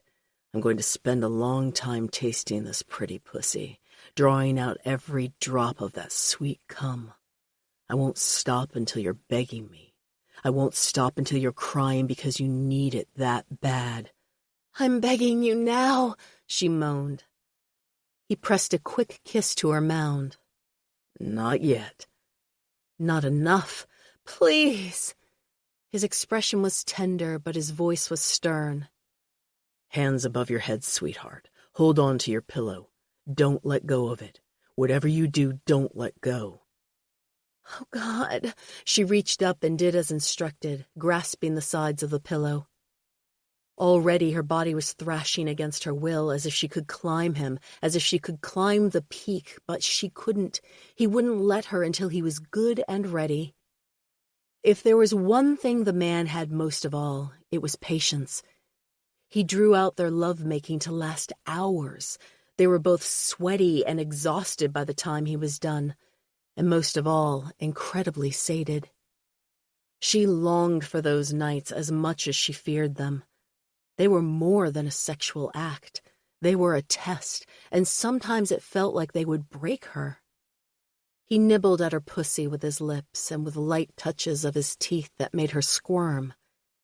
He spread her wide with his fingers and feasted, leaving no part of her untouched. He bathed her with his tongue until she could only clench and clench at nothing, could only keen and helpless unfulfilled desire. It might have been minutes or hours or days that he played with her, tasting her and teasing her, barely brushing her clit and then roaming back down to her slit. He fucked her entrance with his tongue like it was a cock, and it felt somehow sweeter than his cock, but less fulfilling too. She'd never come this way, never come at all. She'd be forever strung up on his tongue and fingers and relentless, bittersweet patience. Only when she had come again and again, when her body was wrung out, somehow tighter and more needful after climaxing 3 times, did he raise his head. She panted on the bed, clinging to the pillow, fabric clenched and sweat damped in her hands. "Take me," she said, her voice soft and broken. Tears streamed down her cheeks. He'd done that to her, just like he promised he would. He pushed up onto his knees, and for one heartbreaking minute she thought he would leave her like this. His eyes flickered with that distance, that darkness, the same one he had after every one of his nightmares. His broad chest expanded, and his breath came out in a harsh groan of giving in. He was on her in a second, firm hips pressing her thighs open, chest looming over her, expression hard. His hands were on either side of her shoulders. He didn't touch himself, didn't guide himself in. There was no need for that, not when their bodies fit together like sea and sky, like light and dark. His cock nudged her entrance and slid inside, stretching her walls, filling her up and making her clench down around him. She gasped out a wordless thanks, gratitude and desire all tangled up in the physical sensation. Even with how long he had licked her, how swollen and ready she was for him, it still felt like a stretch for him to slide all the way inside, a memory made real. He bent his head, a whisper in her ear, hoarse and hungry. "Come for me. One more time, beautiful. I need to feel it around my cock. I need that hot liquid all around me and trickling down my balls. Can you do that for me?" But he didn't need to ask the question. She was already coming, already squeezing him tight and bathing him in her wetness. And then he was coming too, pushing back against her with heavy pulses of his cock and thick spurts of cum deep inside.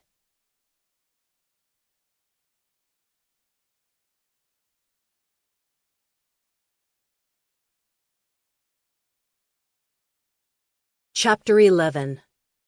Aaron. "Aaron?" She blinked once, twice, and the book came into view. It was large with that old library smell she loved to breathe in. Even though she liked the smell of the book, she couldn't say the same for its contents. They hadn't managed to keep her awake, and she'd been reading out loud. "Sorry," she said, feeling sheepish. Bad enough that she would doze off while reading a book. Much worse to have been caught by Blake, who had read the philosophy of history multiple times. "I'm the one who should feel bad for boring you. I picked the book." "That's only fair. I got to pick the last one." Her choice had been the diary of novelist and eroticist Anais Nin. He'd read it to her while she had attempted to bake homemade bread. It turned them both on so much. explicit words in his deep voice and her hands plunging into soft dough, that they'd made love on the kitchen floor until the bread had burned. So when they had loaded the car for their trip, she had offered to read him his choice while he drove. He smiled faintly, his hands steady on the steering wheel. Fair or not, I'm more than happy to have you pick our books from now on. I'll save the Hegel and the Kant for my students. Kant? I'm thinking you're a bit of a sadist. Only with books, and only in the classroom. When it's just you and me, I only want to make you feel good.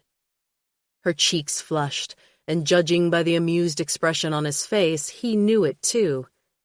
If only there was a kitchen floor nearby. Unfortunately, they were far away from Blake's ranch-style home with its seclusion and comfort. With every mile they drove, her stomach had tightened another notch. She'd hoped reading would distract her, but it had only put her to sleep. Blake reached over and took the book from her lap. He put it in the back seat without taking his eyes off the road. Her gaze followed the lines of his muscular arms, his torso as it was exposed to her. How did he make even ordinary actions so sexy? She would catch him stroking the spine of a book or reaching for something on a high shelf, and her body would heat up. You should sleep, he said gently. We have another hour to go. Are you sure you don't want to trade off? I'm sure. Go ahead and rest. I'm not sure I can, she admitted. He glanced over, concern darkening his expression. She hadn't said anything particularly revealing, but maybe he had heard the tremor in her voice. What's wrong? She shook her head. Nothing. Aaron, baby. That was all it took to twist her up. Him saying her name, him calling her the sweet endearment, the one he used when they were tangled up in bed together, so tight and twisted she wasn't sure they could ever break apart, and she wouldn't want them to. But this trip, this felt like breaking apart. His home was their cocoon, where their relationship had begun and where they had fallen in lust and in love. Of course, they'd have to leave at some time. They were engaged now. If anything, it was late in their relationship to be meeting his parents for the first time. I'm a little nervous, she said on a soft breath. Oh, baby, I understand that. I do. But I'm going to be by your side the entire time. I know, she said, although she didn't really. His parents came from old money. Heck, Blake came from money, and that was a foreign world to her, a scary one. He cleared his throat. Are you worried about it because of your mom? She didn't flinch, didn't do anything that would give away how even the thought of her mom made her feel. It would only make Blake feel guilty, and he didn't deserve that. He hadn't done anything wrong. But maybe his father had. Years ago, her mother had worked as a maid at Blake's parents' house. Then one day, she hadn't worked there anymore. Aaron was young, but she remembered her mother crying. She remembered the anxiety, the tension, the fear. At the time, she hadn't understood it fully. She still didn't understand it fully. All she knew was that something bad happened in that house when her mother had left. I just wish she would talk to me about it, she said, her voice thick with emotion. She and her mother had always been close, but her mother had never opened up about that time, even when Aaron was old enough to have understood anything. And when Aaron had finally confessed who Blake's parents were, her mother had seemed to shut down over the phone. At least after this visit, they were going to visit her mother. Then she could see her in person and make sure everything was all right between them. Blake's hands tightened on the steering wheel. My parents are cold and manipulative. I'm not close to them, never have been. But I don't think they would have done... His voice trailed off, and they drove in silence for at least half a mile, watching light poles whip by. Erin had never voiced her fear of what exactly might have driven her mother out of the house all those years ago. It could have been anything. There was no reason to assume it was something truly bad, like inappropriate behavior or even an assault, and yet she couldn't shake the possibility from her mind. The fact that it would have been Blake's father who had done it made her stomach turn over. Not because she would blame Blake, she wouldn't. He hadn't even lived in the house at the time, having left for college and never returning. But because some part of her wondered if he'd believe, even want to believe her, if she somehow found out it were true. The same thing had happened with her only other serious boyfriend. He'd said he didn't have a problem with what her mother did for a living. But when the truth had come out, that his father had come on to her mother, Doug hadn't believed her. Would the same thing happen again? She knew Blake was a better man than Doug, a stronger one, more honorable. But she couldn't be certain he would back her up if the choice was between her and his family. She never wanted to find out. But she knew very well that history repeated herself. Blake himself had taught her that in his class. Aaron. His voice had gone low. In warning? No, in worry. Could he sense the distance between them? They were leaving his home, but on some level it felt like leaving them, the way they were together, returning to who they were apart. I don't want anything that happens to come between us, she said. God, he said, his voice rough. No, it won't. Of course it won't. I wouldn't let anything come between us. That made her feel better, that he said it, that he clearly believed it. But she came from a world of leaky ceilings and broken dreams. She knew that wanting something to last wasn't enough. She knew that fighting for something didn't mean she'd get it. She tried to smile. I think I'm just over-emotional. I didn't get enough sleep. That was my fault, too. No, she said, horrified she had said it that way. He would take the blame himself. He'd take the blame for everything if she let him. You can't control the nightmares. He shook his head, pushing aside what he'd see as excuses. Rest, baby. Recline the seat and sleep. I'll wake you when we get there. She wanted to argue, to make him see she didn't blame him, not for last night, not for whatever his parents might have done. She wanted to tell him that nothing could break them apart. But with the seat lowered, sleep overcame her quickly. She closed her eyes and dreamed. Blake. The ornate iron gate rolled open before the car had come to a complete stop. Blake nodded at the discreet security camera as he drove through.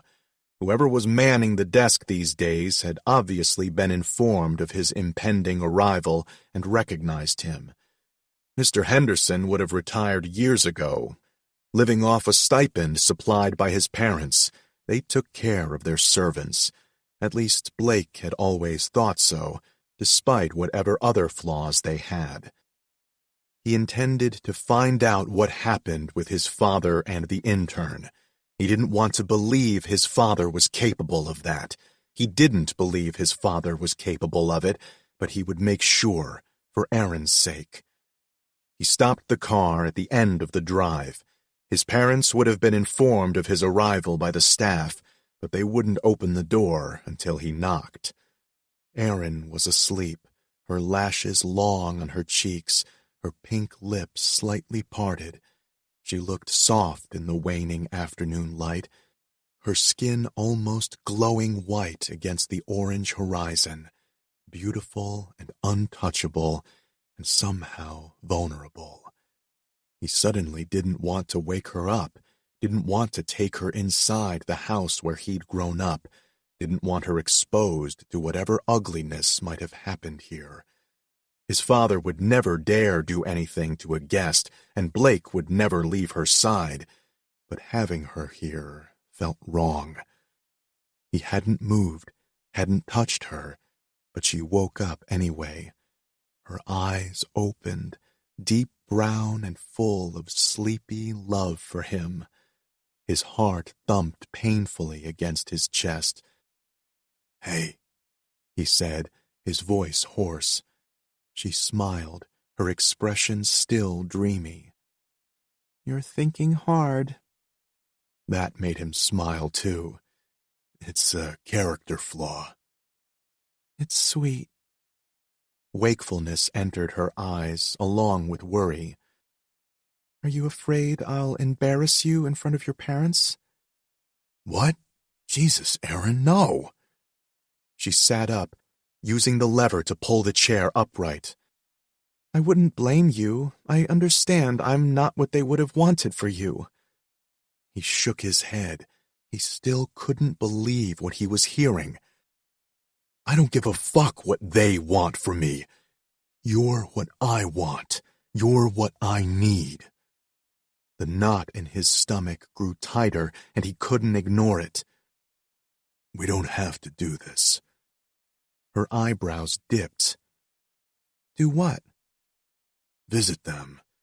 We can just leave. I'll tell them I wasn't feeling well. It wouldn't even be a lie at this point. He had a bad fucking feeling. No way. We're already here. She glanced out the windshield, her pretty eyes widening as she looked up and up. Because, yeah, there were fucking spires like a goddamn fortress, and it had been as cold as one when he was a kid, too. She swallowed. We have to go in. He knew that was true. He'd put off his visit long enough, knowing it was required, knowing that Aaron would feel like he was ashamed if he didn't bring her. The best he could do was get it over with quickly.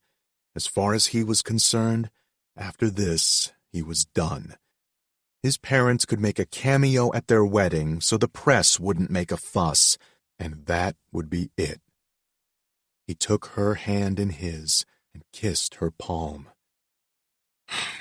Let's get this over with.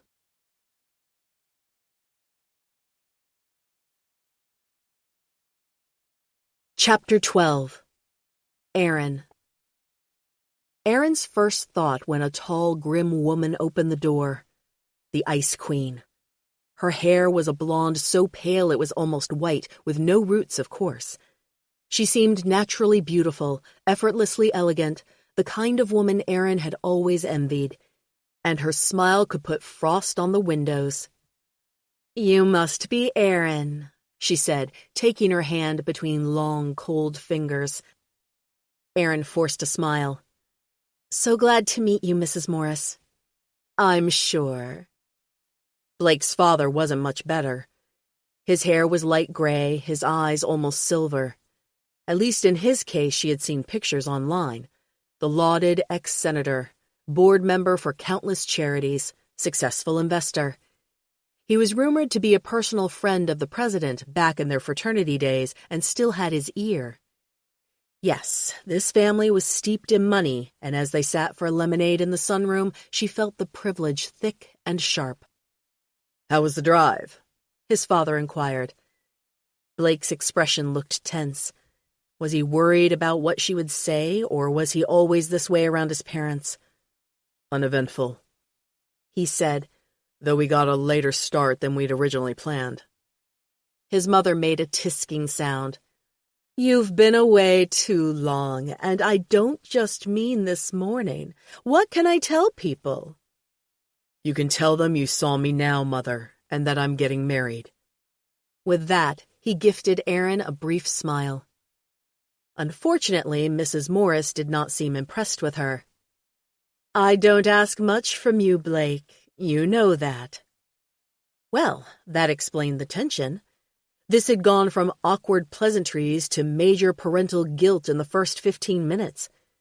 She sent up thanks that her mother had only ever given love and support. She hadn't grown up with a father or a trust fund, but her childhood had been a hell of a lot warmer than this. Blake sighed. "Mother, not now." "When, then?" She glanced at Aaron, with something almost like a sneer on her face.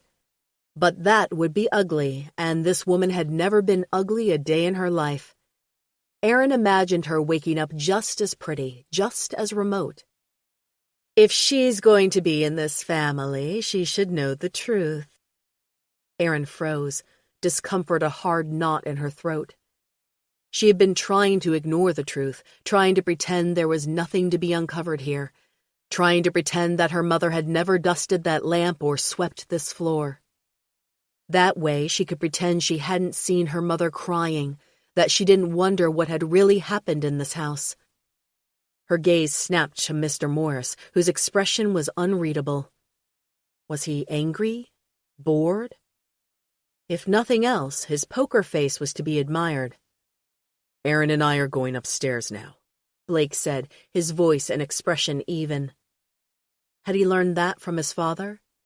But it was clear he was upset. She could feel it in him as if they were connected. "We'll rest for a few hours and see you at dinner." His mother sighed. "I'll have the maid show you to your rooms." Aaron was relieved at the prospect of leaving the house, even for a few minutes to get their bags from the car, but Blake followed a middle-aged woman in a simple black uniform up the stairs. She stood for a moment at the base of the wide, curving staircase. Somehow this felt like crossing a threshold when just coming inside hadn't. Blake paused, looking back. "You okay?" he asked softly. "Coming," she answered, because she didn't feel okay. She didn't feel not okay either. She couldn't have described how she was feeling at all, so it was a relief when she took his hand and felt him squeeze. They didn't need words to understand each other, to provide comfort. Didn't need words to take in the fact that they had been placed into separate bedrooms. Apparently the word rooms had been plural on purpose. "It's just how she is," Blake said after the housekeeper had gone. "Trying to exert control on what she can. We'll just move into one." Aaron surveyed the navy blue bedspread and classic baseball posters on the wall.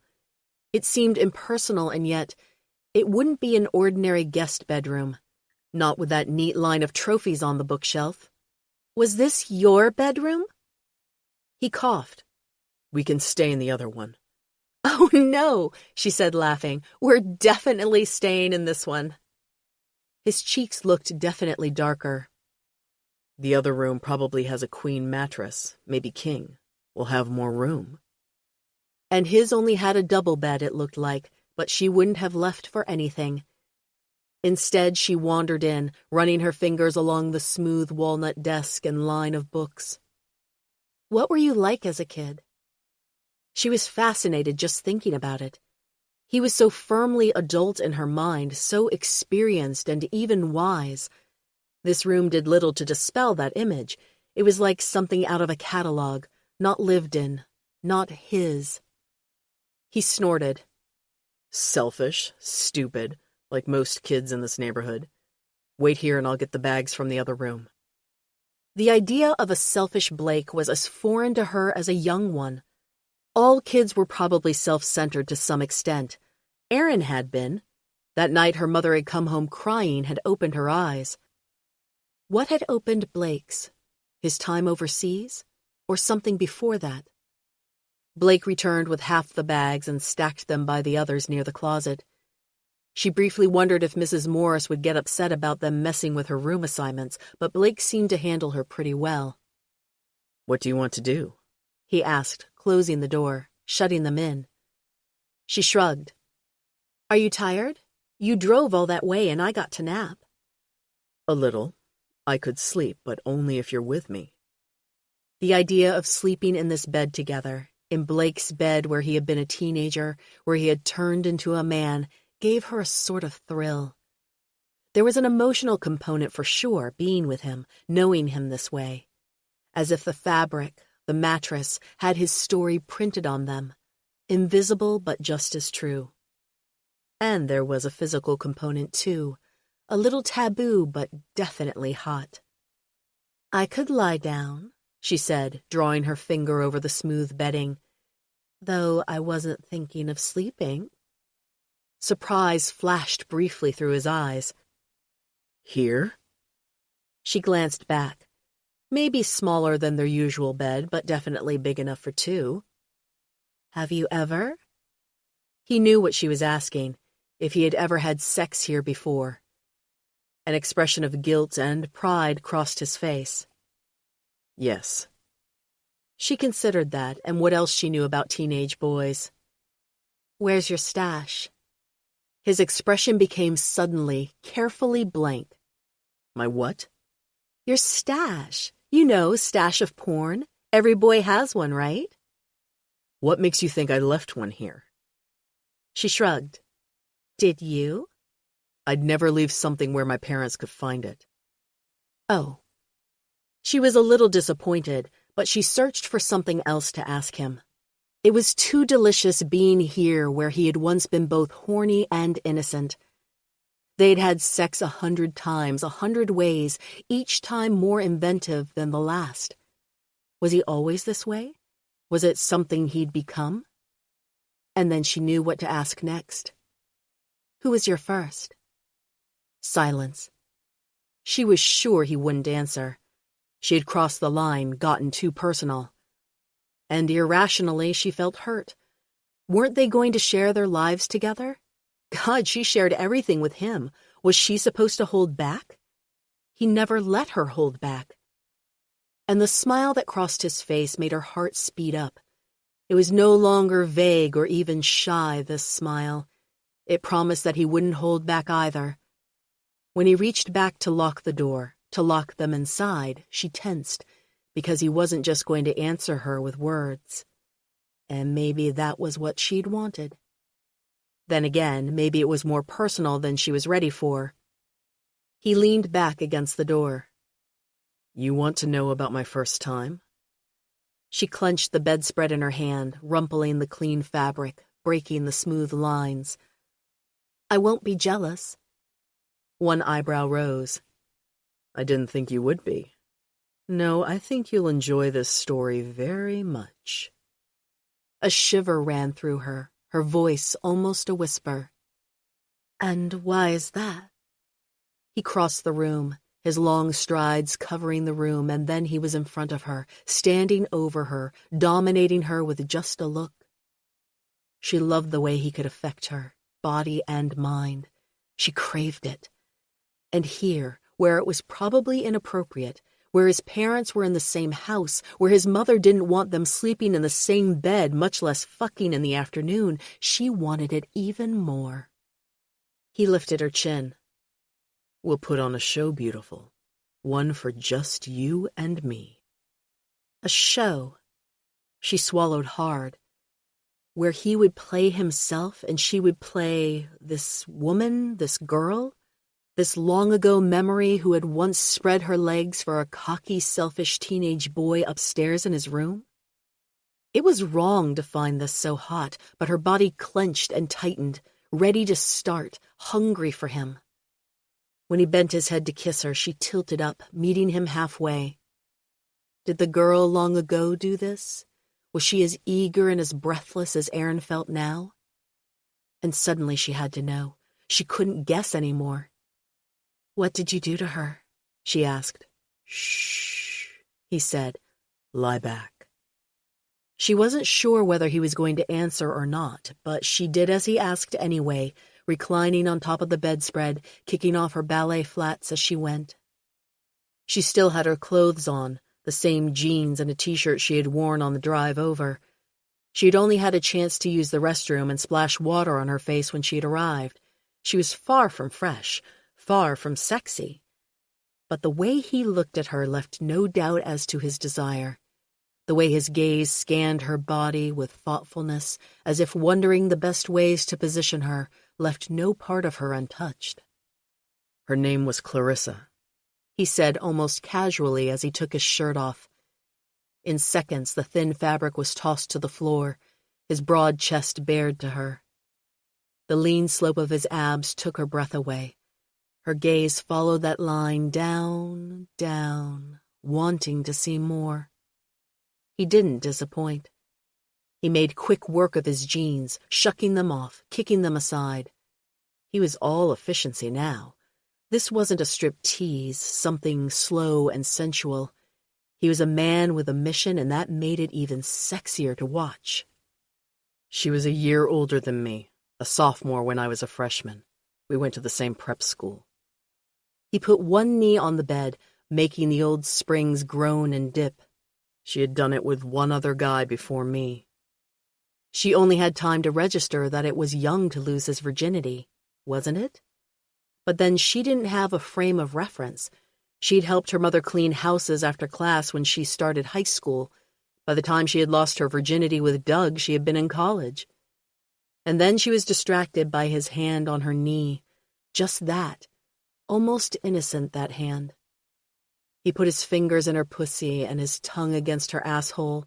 He had touched every part of her, but that hand on her knee just now, with them in his childhood bedroom, felt more illicit, more dangerous than anything that had come before. He leaned down, his face just inches from hers. His eyes were large and dark, fathomless. She stared into them, losing herself, already lost. But you didn't want to hear about her, he whispered. Not really. Then what did I want? She whispered back. He skimmed his palm up her thigh and caught her t-shirt as he went, lifting the fabric, burying her stomach to the cool air. Her skin pebbled, her nipples tightened. He noticed, his gaze hot as he watched the fabric of her bra peek. Instead, his large palm came up and covered her breast, over her bra, claiming her. That was how it felt, his hand both heavy and strong, like she was no longer herself, her own person, but his, like he was no longer her employer, her professor, not even her lover. Somewhere along the way he had become her everything, and that scared her more than anything. This, he said, locking his eyes on hers. What you want is to know you can trust me, that I'm not this person, at least not anymore. Her heart caught in her throat, because she did want that. Everything in this world was foreign to her, from the designer fixtures to the society page spreads. She didn't belong here. And she was terrified he did. I don't want you to settle, she said, tears stinging her eyes. Blake. Blake forced himself to close his eyes, to take deep breaths, forced himself not to spread the beautiful legs beneath him and fuck Erin into the bed. It was a strange impulse, but her words had that impact on him. That she could doubt herself that way, believe that she wasn't good enough. That she could doubt him. It made him feel primitive, called to some deep, beastly part of him that needed to fight, to fuck, to conquer her until she saw what he did. But he would keep that part of him contained, well hidden. He couldn't risk scaring her. Erin, he said, his voice low, almost guttural. You're beautiful, you're strong, you're smart. Why the fuck would I be settling? She blinked rapidly. Jesus, so much for not scaring her. He sat back on his heels and shoved a hand through his hair. Fuck, he was coming undone. Maybe it was coming home after so long. More likely it was the way Erin had looked at him ever since they'd gotten here, as if he were a stranger. Baby, he said hoarsely, because he couldn't speak anymore. He could only show her how he felt. Only give in to the dark impulses that had been riding him all this time. He bent over, nuzzling at her breast through the satin cloth. God, he didn't even feel human now, more like an animal, acting on pure instinct and sensation, reveling in the softness and womanly scent of her. He used his teeth to drag the fabric aside, revealing her stiff nipple to the air. They were small nipples, delicate. He had to be careful with them. He couldn't suck as hard as he wanted, couldn't nip at her. That was what he told himself, but one brush against his lips and he was lost, feasting on her, lips fastened on her breast and tongue tormenting her bud. The sound she made was pain, a cry of shocked arousal and sharp desire.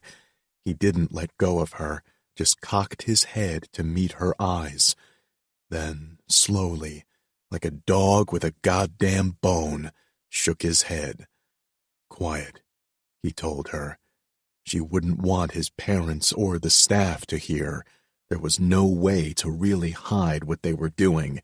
In the end, she'd make enough sounds for them to know, but he wouldn't let her scream and keen the way she did at home. She'd only feel deeply embarrassed later. So it was really a form of protection that when she yelped, he reached up to cover her mouth with his hand. He'd bitten down, maybe too hard. He lightened up his hold on her sweet nipple, but he knew he would only be rougher with her. His control had gotten razor thin, almost a weapon in itself, something that could cut her even as he fought to keep her safe. Her eyes grew wide with surprise. He'd never covered her mouth before. In his big house far out in the rural wooded area, he'd never needed to. Her breath was soft over his fingers as she breathed through her nose. She stared at him, bewildered, afraid, and turned on. Her breath had sped up now, and he knew that she might be scared of him. Hell, she should be. But he also knew the rhythm of her body, the flush of her cheeks. He knew that being restrained, his hands on her wrists or his arm over her waist, could turn her on. And it worked again, her hips pushing upward as her lips tested their newfound boundaries. The sound she made was muffled. He groaned, the sound hotter because he had controlled it. "That's right, baby. Give into it. I'll make you feel good, and I'll keep you safe while I do it. That's a goddamn promise." Her body relaxed slightly, and he knew it was acceptance. More than that, desire. And when he bent his head and tormented those pretty breasts, he didn't hold back. He made them shake, sucking her hard and then releasing. He marked the pale skin with the stubble on his cheeks, with his teeth. He used her flesh in every way he wanted, reveling in the soft sounds that slipped from beneath his hand.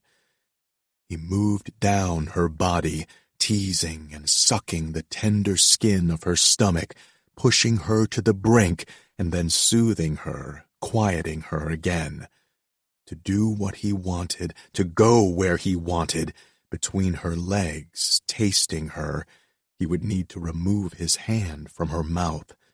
He didn't want to, not when he knew how it affected her, when he felt her squirm under his body, felt the soft pants against his hand.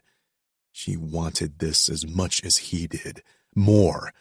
So when he finally released her, when he moved down her legs, taking her jeans and panties off as he went, he made a new plan. Her panties were damp with arousal. He pressed the wetness to his mouth. A dirty kiss. Then he bunched the soft fabric and reached up. Her lips parted in surprise more than acceptance. He used the opening anyway and pushed the fabric half into her mouth, a gag more effective than his hand. Both more intimate and less, more tightly controlled and setting her free. Her body moved in a sinuous wave, painting shadows on her skin, giving only glimpses of her pink flesh. He longed to spread her wide. His dick throbbed, imagining that tight heat wrapped around him. But he wouldn't do that to her, couldn't do that to her.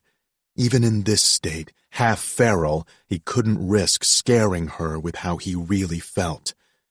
So he gave himself time by moving between her legs, by kissing her clit. He wasn't gentle, though. It was the one solace he gave himself, to fuck her with his tongue and his stubble and the graze of his teeth. She bucked up into him, her muffled moans a sweet music, humping his face until she keened out her release. Liquid gushed onto his tongue, and he swallowed it down. Only when he had drunk every drop of her pleasure, when he'd granted himself that reward, did he rise up and plunge inside. She was slick and swollen and so well prepared, but even now she clenched hard around his intrusion, making him grunt in sweet agony. It felt too impossibly good inside her. It made him want to rut fast and hard, to finish as quickly as possible.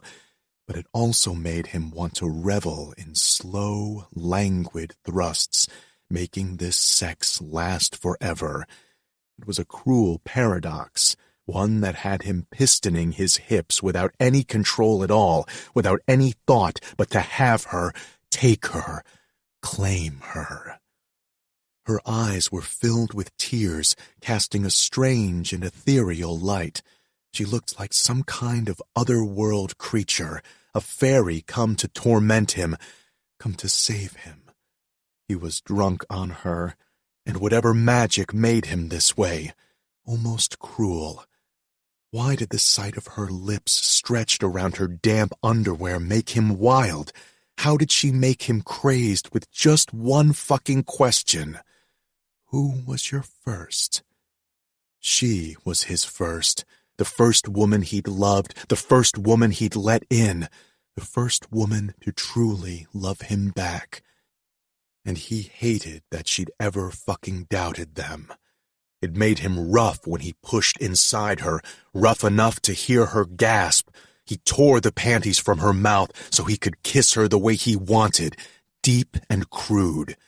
He fucked her with his tongue the same way his dick thrust inside. He wanted to taste her juices, to know that he was the one who made her feel this way. Only when she whimpered a final, softer orgasm did he let himself go. He pushed inside her again and again, almost fighting her, rough and hard and everything he shouldn't be. He fucked her like an animal, and that was how he came, with a roar that could be heard through the entire house. He slumped over her, blanketing her with his body. She still shook slightly beneath him. Aftershocks, or had he really hurt her? He raised his head, and she smiled at him, so sleepy and full of love that his heart seemed to squeeze. He rolled over, bringing her with him, so she was sprawled on top of him. In minutes, their breathing had evened out and matched up. A soft snore, and he knew she was sleeping. It made him smile, but he was nowhere near sleep. Who was your first? As if the question had anything to do with a long-ago girl, or the fact that she'd had braces and he'd been nervous out of his mind. No, the question was about the fear he'd seen in her eyes, the fear that he'd seen when she'd met his parents, seen their house. Maybe the fear had always been there, and she'd just hidden it, or he'd just pretended not to see. She still saw the class differences between them, and he'd been an idiot not to see them too. Not that he believed himself above her in any way, but their childhoods had shaped them. He didn't want to think of himself as a pompous, self-entitled prick, but he couldn't deny that was exactly what he'd been raised to be. And no matter how hard he fought it, no matter how much he believed in equality, no matter how much he was head over fucking heels in love with Aaron, it could never change his past.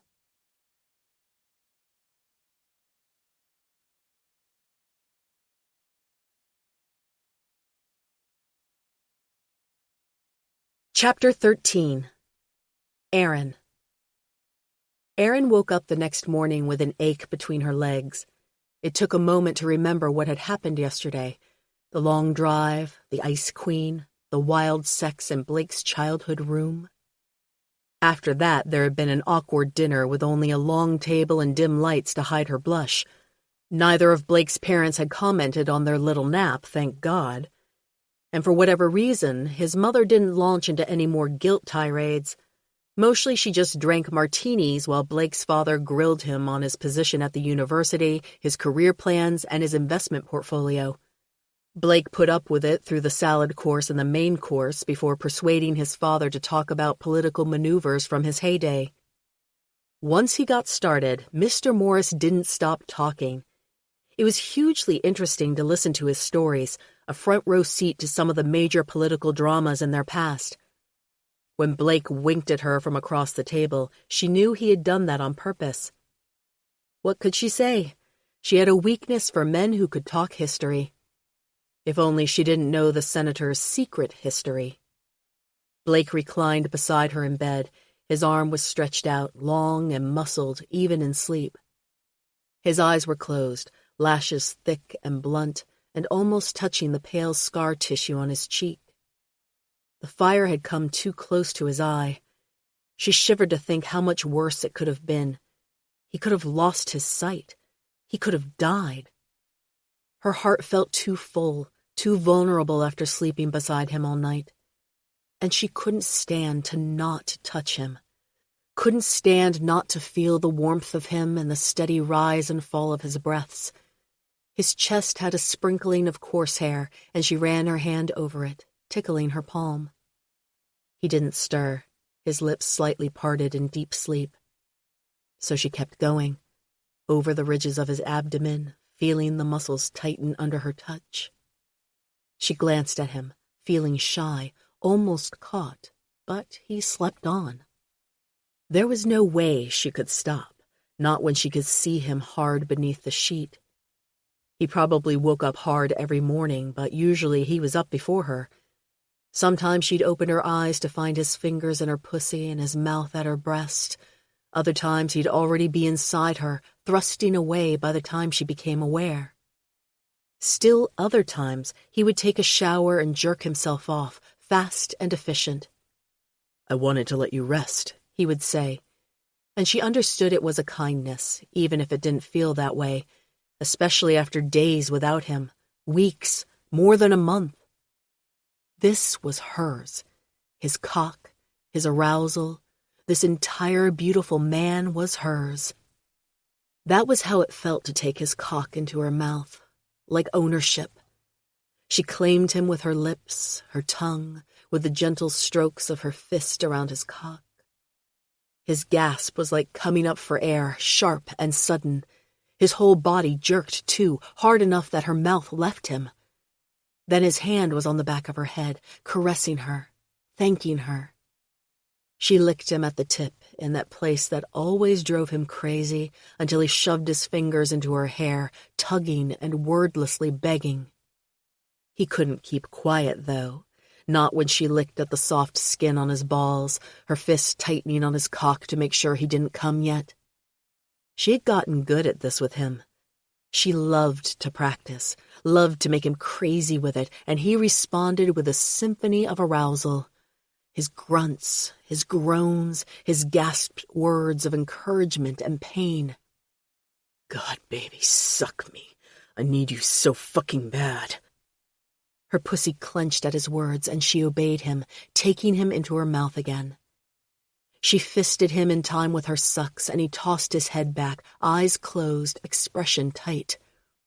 "Baby," he muttered, "need this, need you." He was holding back. She could tell he wanted to say more, to ask for something she might not want to give. What he didn't know was that she wanted to give him everything.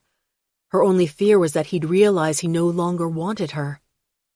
"Tell me," she whispered, her lips brushing the spongy head of his cock. "Nothing," he gasped, bucking up. "This is perfect. Love you, love you." But it wasn't perfect, not if he was still holding back. She blew a breath over the tip of his cock, and he shuddered. "What do you want to do to me?" "Want to fuck your mouth."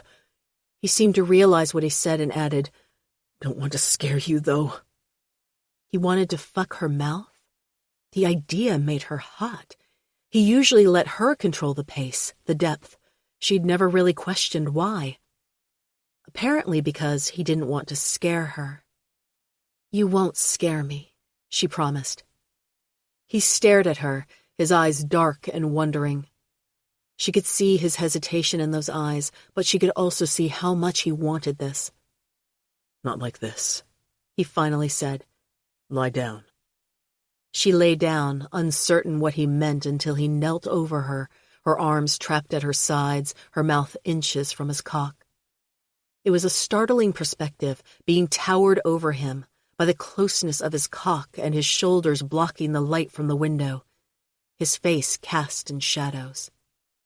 And it made her a liar because it scared her just a little. But she knew that however dominating he might seem, however vulnerable this made her, he would never hurt her. Maybe that was what love was really about. Feeling fear, but knowing it would be all right. Maybe that was trust. She'd always longed for safety, the certainty that she would never be alone, never crying, never somehow hurt by her employer, but without the power to defend herself the way her mother had been. There was no such thing as certainty. That was what she had learned by growing up, by reading about the world, by studying history. There was only pain and hope, only fear and trust, only the hard cock in her mouth and the tender look from a man who loved her. "Is this okay?" he asked, his voice hoarse. She nodded, unable to speak. He wasn't deep yet, but she felt full and trapped, perfectly contained from both inside and out, held on a single breath. "I'm going to start slow," he promised. And he kept his promise. Of course he did. He rocked his hips, pushing deeper into her mouth. Once she felt him at the back of her throat, when it was almost too far, he pulled back. Again and again he fucked her mouth, just like he'd promised, just like he needed. His whole body seemed to tremble with the restraint, but he didn't go faster or harder. He didn't hurt her. "Baby, you're so fucking hot. So wet, like a goddamn dream." All she could do was blink up at him and use her tongue in grateful response. He gasped. "Jesus, I want to go deeper. You can take it." She lowered her lashes to her cheeks, breaking eye contact because she wasn't sure she could. Her lips were already stretched apart. He already brushed the back of her throat when he pushed in.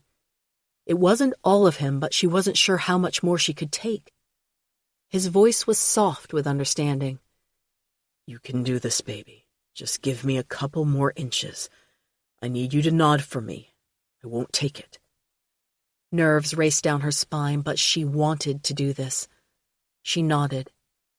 After studying her for a moment, he pushed deeper. "Now, baby, relax for me." Then he pushed deeper still. And when he would have stopped before, pulled back, he kept going instead. For an awful second, she fought the intrusion.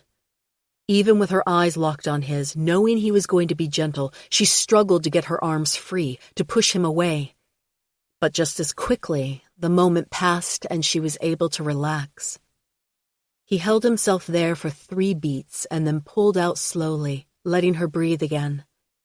She gasped for air around his cock. "One more time," he said gently. "Tell me yes."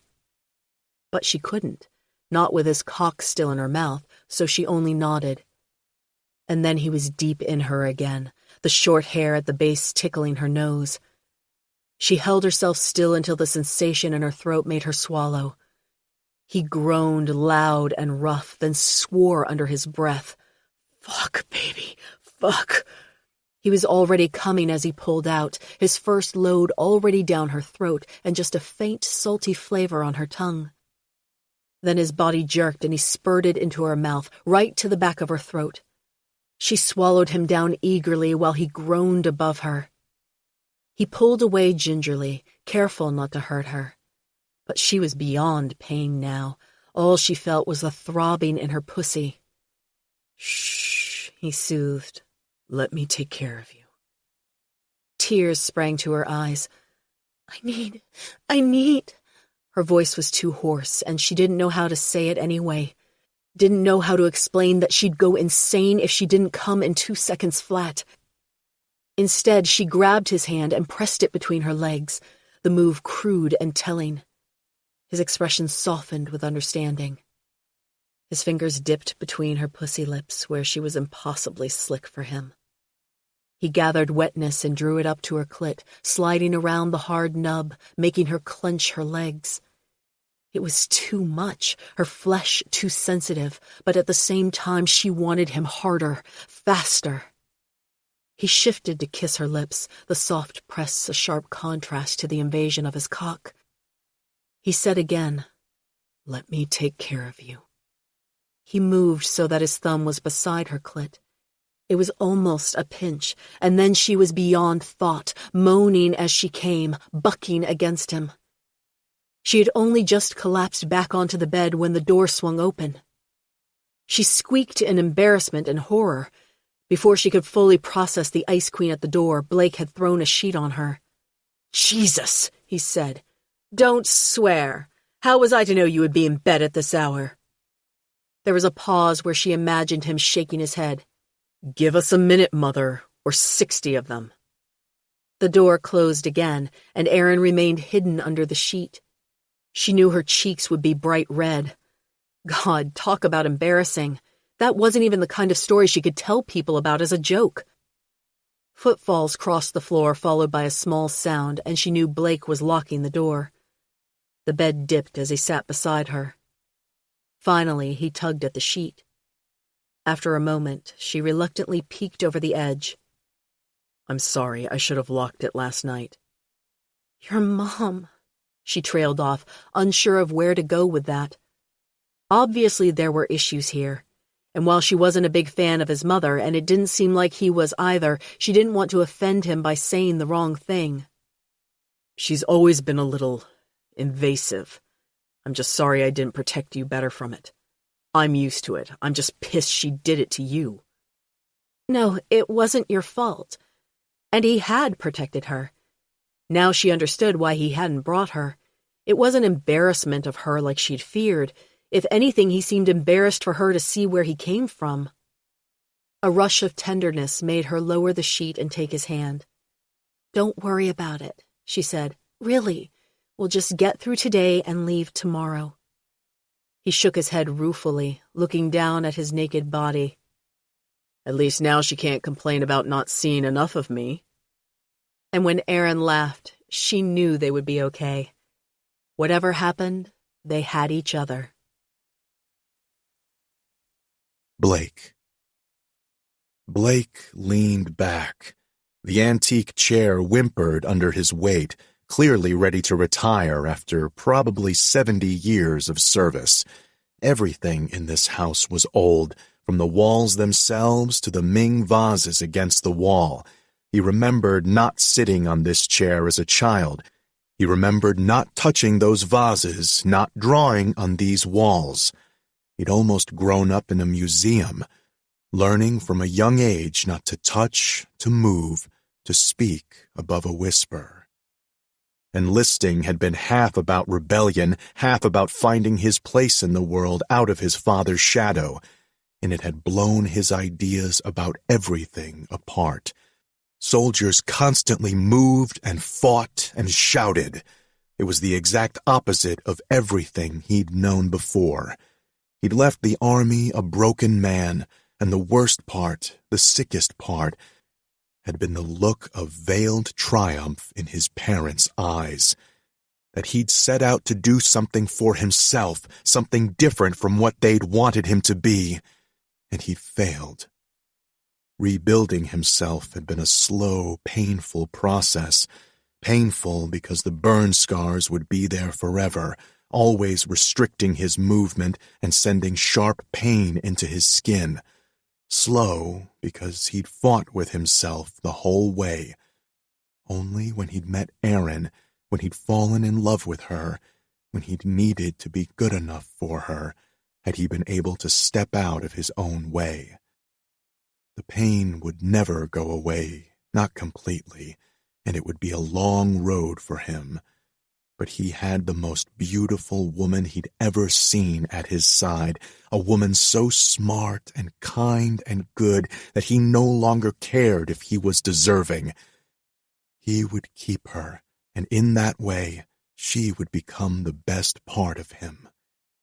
Aaron sat across the room from him playing chess with his father, and winning, judging by the surprised look on his father's face. He wasn't bested often, at least partly because people were intimidated by him. Aaron was intimidated, Blake knew, but that only drove her harder. His chest grew tight, a mixture of pride and love, and undeniable lust. It turned him on when she kicked ass. "Check," she said. Curious, he stood and crossed the room. "She has your king on the run," he commented idly. Of course, his father would know that. "Indeed. Did you teach her that?" That particular trick she already knew. He studied the board while his father moved in defense. Aaron moved quickly after that on the offense, using her bishops in tandem to sweep her father's pieces across the board. "She has a way of winning a man over." A small smile crossed Aaron's face. "Man or woman, I play to win. Check." His father studied her with new and cautious respect after his king moved back again. "You know, most young people would have humility. They'd say it was probably just luck to have bested me." "It's not luck." She reached over to place her knight. "So why lie? Checkmate."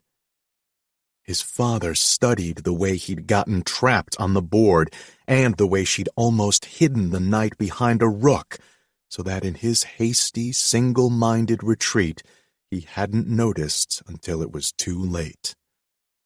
"I'll be damned." "It's okay," Blake said. "I felt the same way when I met her." Well, not exactly the same. He'd also felt arousal so intense it had jolted him back to the land of the living when he'd thought himself almost past desire. "Tell me your strategy," his father said in that imperious way he had that made people fall at his feet. Aaron shrugged. "You rely too much on your queen. Most people do. It leaves your king vulnerable." That earned her an eyebrow raise. Then his father turned to Blake.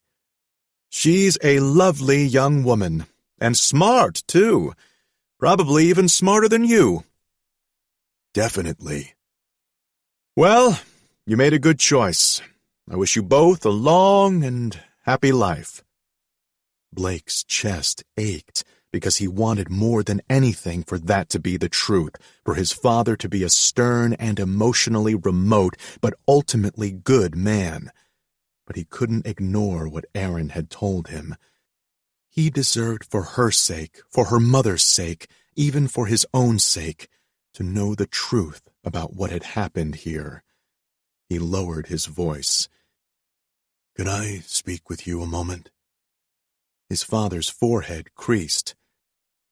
"Yes, in my office." "We'll just be a few minutes," he told Aaron, hoping she'd understand why he had to leave her alone for a few minutes. He wouldn't have left her with his father, not after reading her thesis, but he needed to get some answers. Her pretty brows drew together. "Of course. Take your time. I'll be here." "You can go upstairs and take a nap." He doubted she would sleep, but at least then she could be in a somewhat private place while he was gone. "Maybe." Her smile was fleeting. He didn't like leaving her this way, with words left unspoken between them. But now was the time if he was ever going to confront his father about this, so he gave her a quick kiss on her forehead. "We'll be quick," he promised.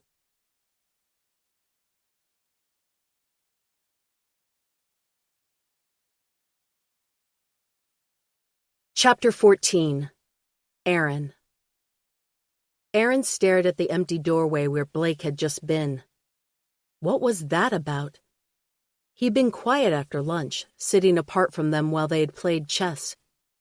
The Ice Queen had disappeared to take a nap after lunch, though Aaron was beginning to understand that was a term used in this house for anything private.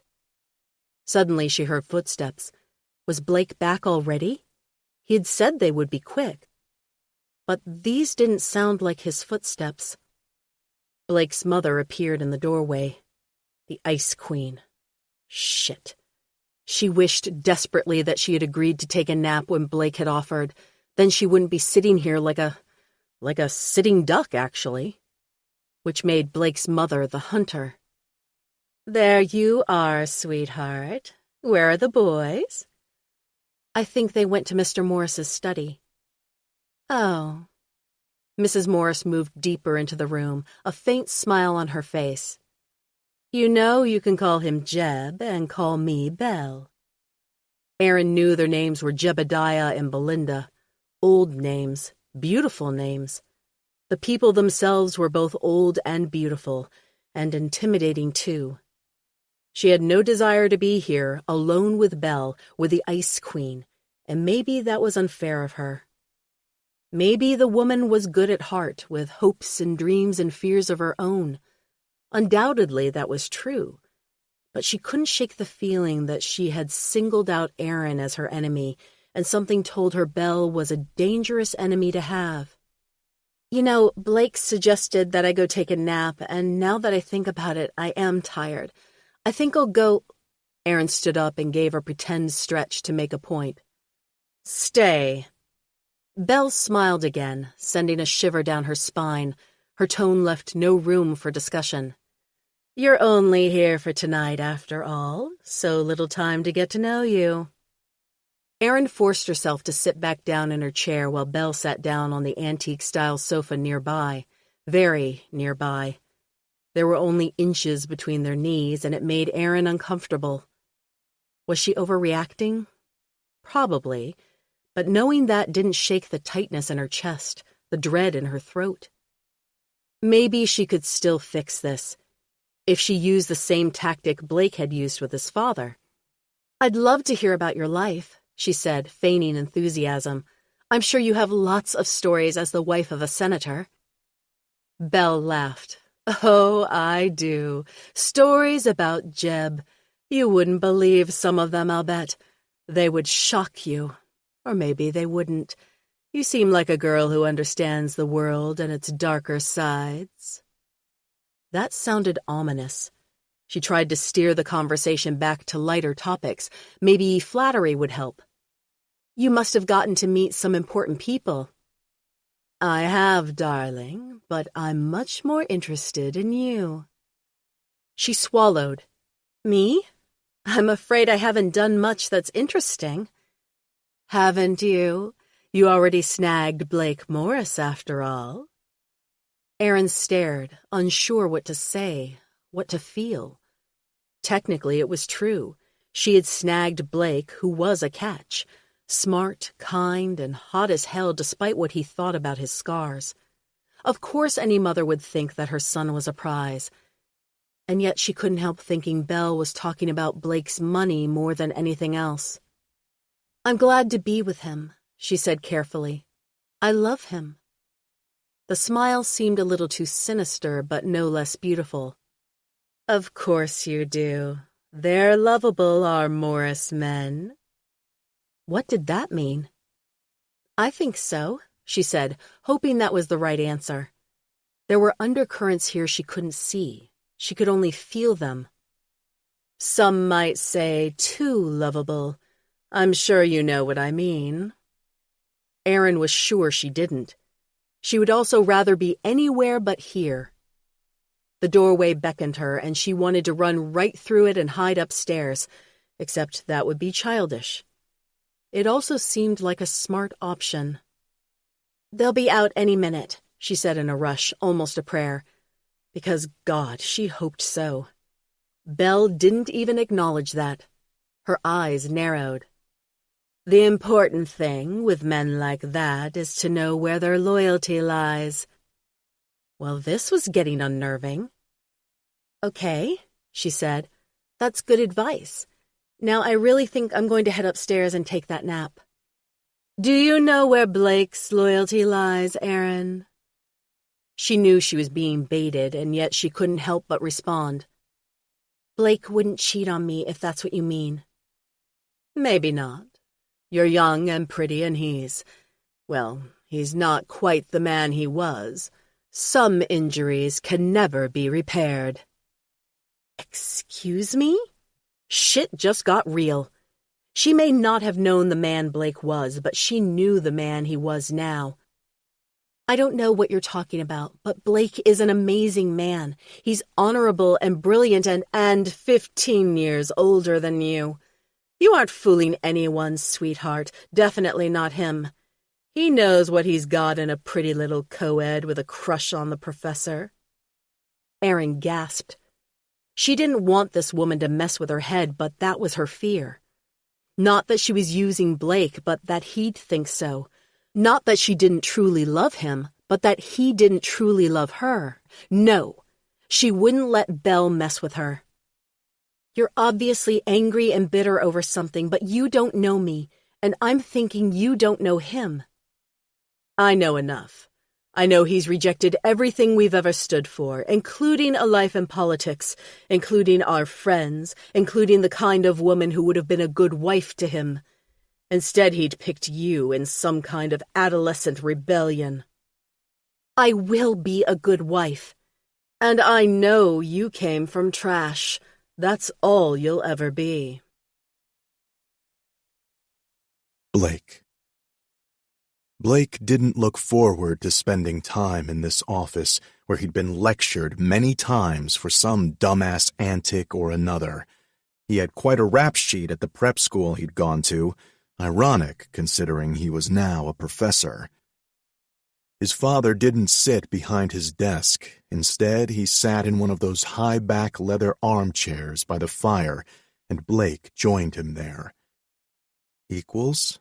Blake doubted that would ever be true, and maybe that was the way of fathers and sons, for one always to be the leader, even if the son had stopped following years ago. "It must be serious," his father remarked idly. "If it's taking you this long to come out with it." Blake huffed a laugh without humor. "Serious? Yes. I have a question to ask you, but I'm afraid I won't like the answer." His father was silent, staring into a fire grate with no fire. Long minutes passed. "I know you thought I hated that you enlisted, and you're right, I did." "Glad we cleared that up," Blake said dryly. "I was scared you'd never come home. And I was right, in a way. You never did come back to us." His throat was dry. "It wasn't me you wanted. It was some other kid, one just like you." "Not just like me. I never had your courage." There was a finality to his words that made Blake's gut clench. "I didn't cut you out completely. I'm here now, and you'll be invited to the wedding." "Even if you don't like my answer to this question you're going to ask?" It was Blake's turn to be silent, because he couldn't make any promises. His loyalty was to Aaron, and beyond that, it was to do the right thing. Any gratitude he had for his parents was like this house, old and creaking under the weight of the present. "Dad, what happened with the intern in Washington?" Silence. Stillness. His father had heard him and understood him, every nuance of the question. He didn't bother pretending not to know or asking which intern. There must have been 100 interns over the course of his congressional career. Blake gave him time to answer, because he'd rather have the truth. And he knew that for all that his father could spin a lie, in this room with just the two of them, he'd hear it. His father spoke slowly. "How did you know about that?" "Does it matter how I found out?" "I suppose it doesn't." A slow shake of his head. "You were at university then, and coming home as rarely as possible. I thought you'd follow in my footsteps, but even then you would hardly come to my office. You never met her." Suspicion turned dark. "Why would you remember that? Something so specific about an intern meeting your son?" "Because she wasn't just an intern." Blake closed his eyes. "So it's true." "It was wrong. I'm not defending myself. I'm just answering your question." "Did you hurt her?" he demanded. "Did you—" He couldn't even say the word. "Did you force her?"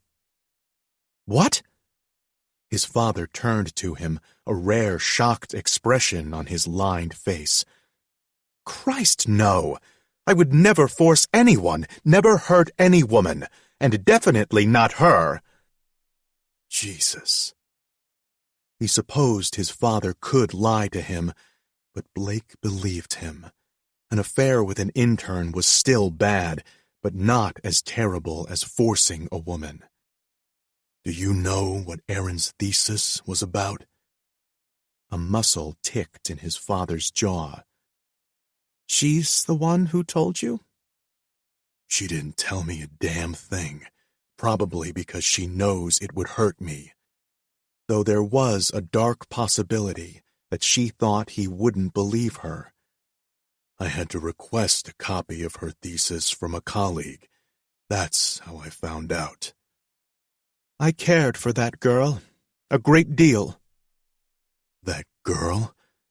How old was she?" "Old enough.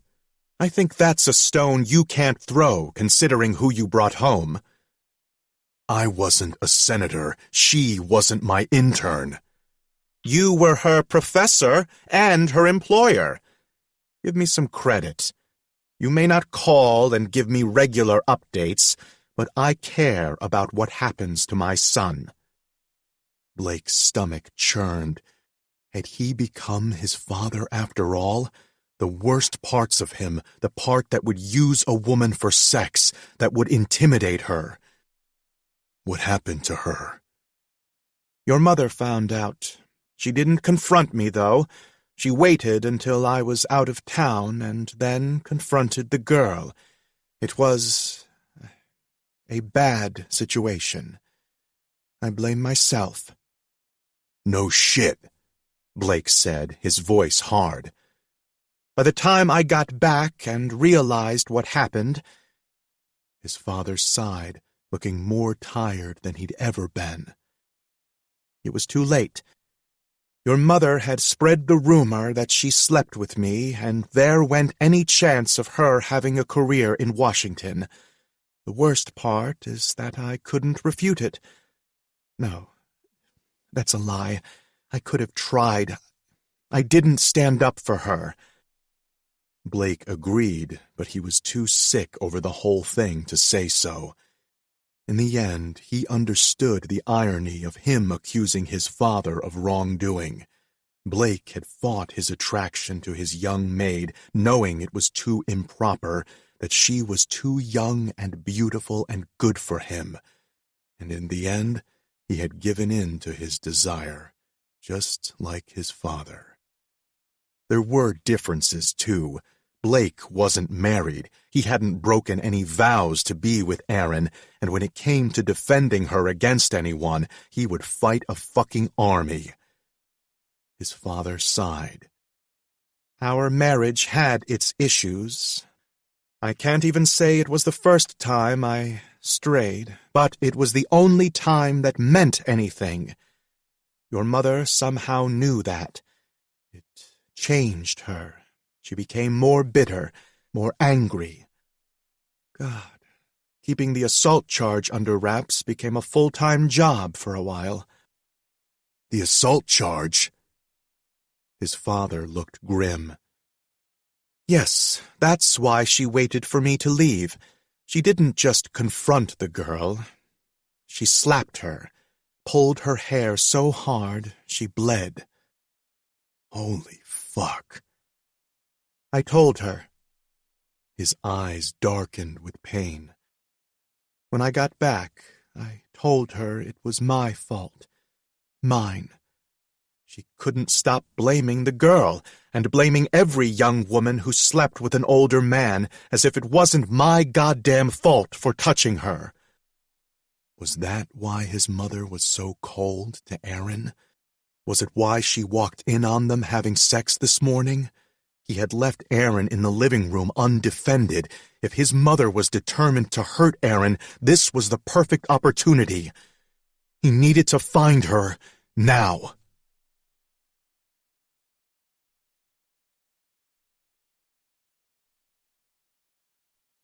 Chapter 15. Aaron. Erin's first date came in her junior year. Already she was a late bloomer. Her other friends had already been asked, but they also had time to hang out at the mall for hours and attend the football games. Erin worked between 10 and 15 hours a week with her mother. So when one of the cutest boys in school had not only noticed her, but asked her to a movie Saturday night, she had spent $15 on a cute new top and wore her favorite jeans. The night went perfectly. They laughed together. They held hands. She fell as quickly as it was possible to fall, and they drove out to the make-out point. She was still on board. She wanted him to kiss her, to touch her. She didn't want to have sex. "Come on, Aaron," he said, frustrated. "I paid for the movie and popcorn, and now you're acting shy? All I want is to touch you. Are you a fucking tease?" She had been torn between shame and anger and a desperate wish for acceptance. So she had let him pull off her new top and grope her breasts. She had let him pull her face to his lap. He'd humped her mouth until he came, spurting across her tongue and her lips. Ever since then, she had tried to live honestly, to say no when she really meant it, to only say yes when she really wanted to, and definitely never to trade sex for safety, for influence, for money, letting herself be bought. She'd always wanted to have sex with Blake, and she believed he'd always wanted her. It was hard to remember that in the face of the Ice Queen calling her trash. "You come from nothing. You are nothing. Scars are not. He could find a woman with a goddamn pedigree, so why would he want a young, pretty girl who knows no one?" Her cheeks burned. Is that what had happened? Had she let him pay for a movie and popcorn, and then let him push her face to his lap? No, she didn't believe that. "I don't know why you're trying to come between us, but it won't work." "I'm not trying to come between you. I just want to be honest with you. Women like you get ideas about men like Blake, that they'll marry you, that they'll leave their families for you." Belle stood up, looming over her. "But they won't."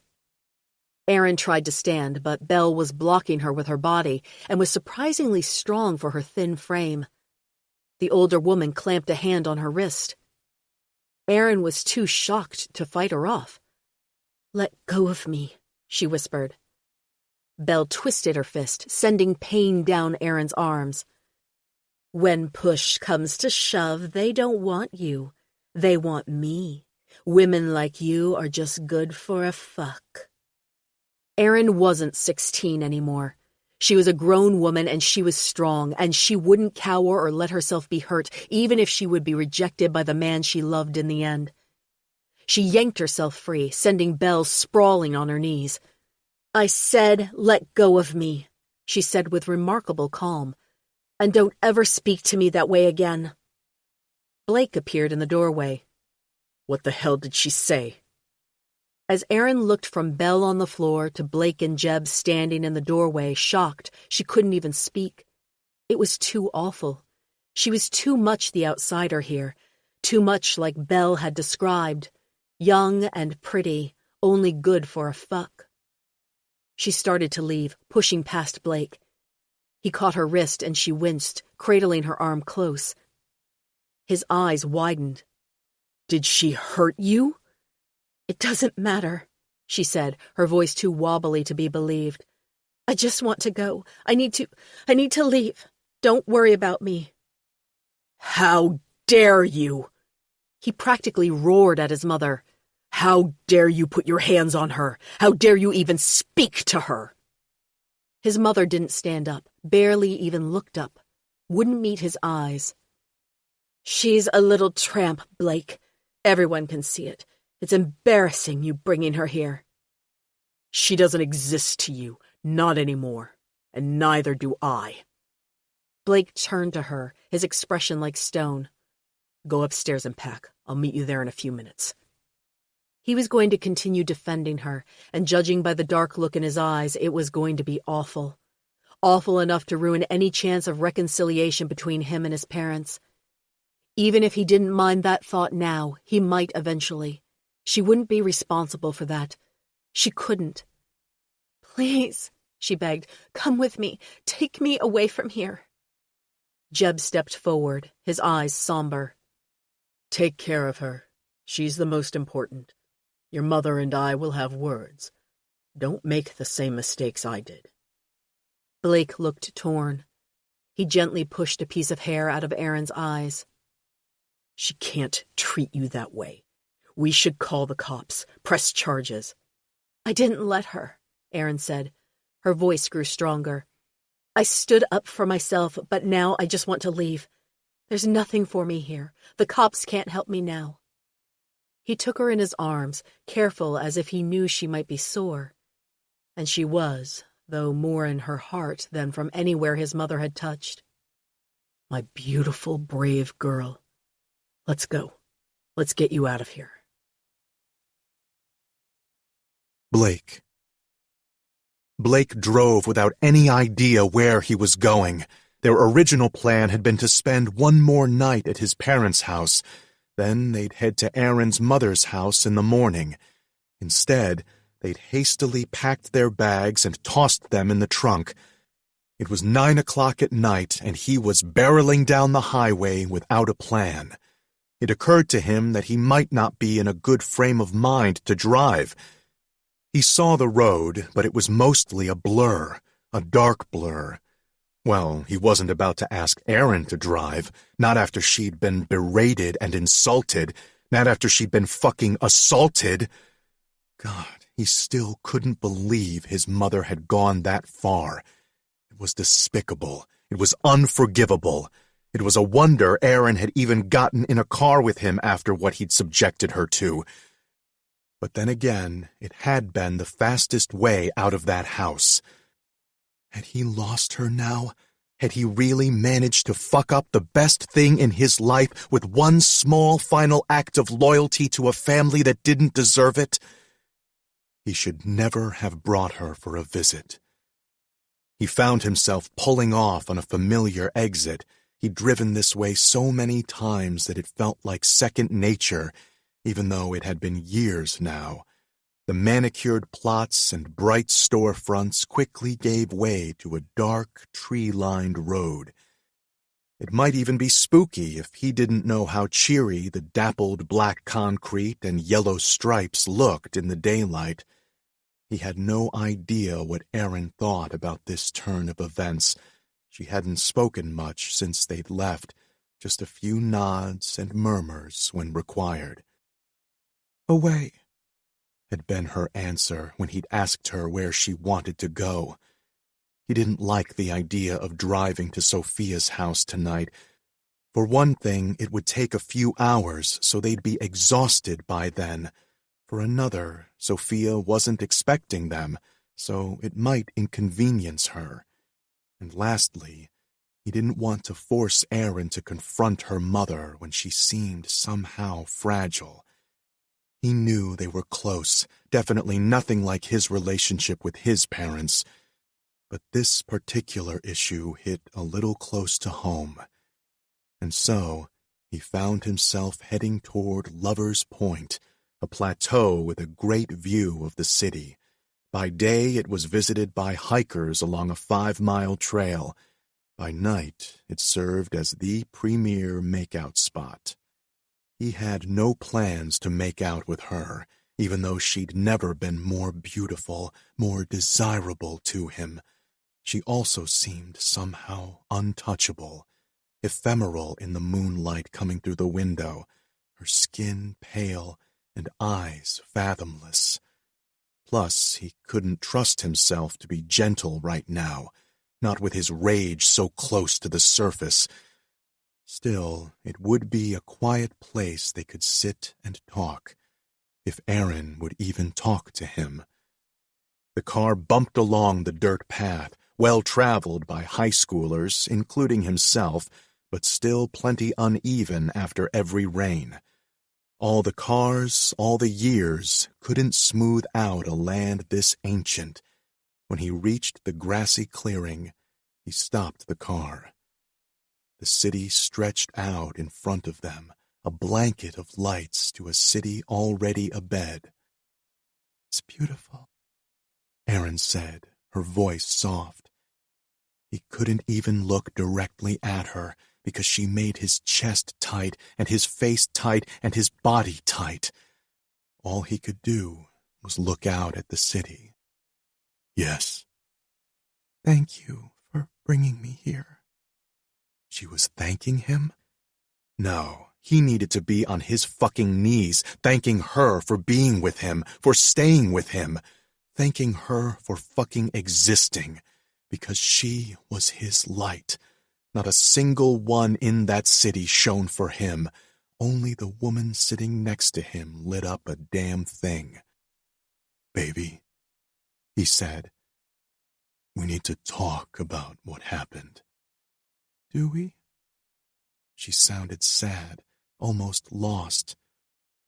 "We do, because you need to know that it was not okay, that I don't support what happened in any way, that I wish to hell I'd gotten back to you a few minutes sooner so I could have put a stop to it myself." "I know." "I would never allow her to disrespect you in my presence, and I'm sick over the fact that I did allow it, by not realizing it would happen, by not being there for you." She put her hand on his. "Blake, I know." He pulled himself together enough to realize she'd had to repeat herself. He turned his hand over to hold hers. "How can you be okay with this?"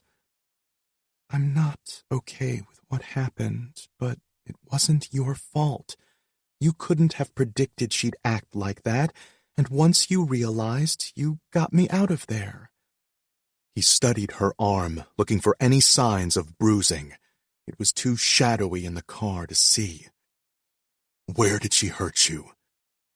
When she seemed reluctant to answer, he added, "I need to know."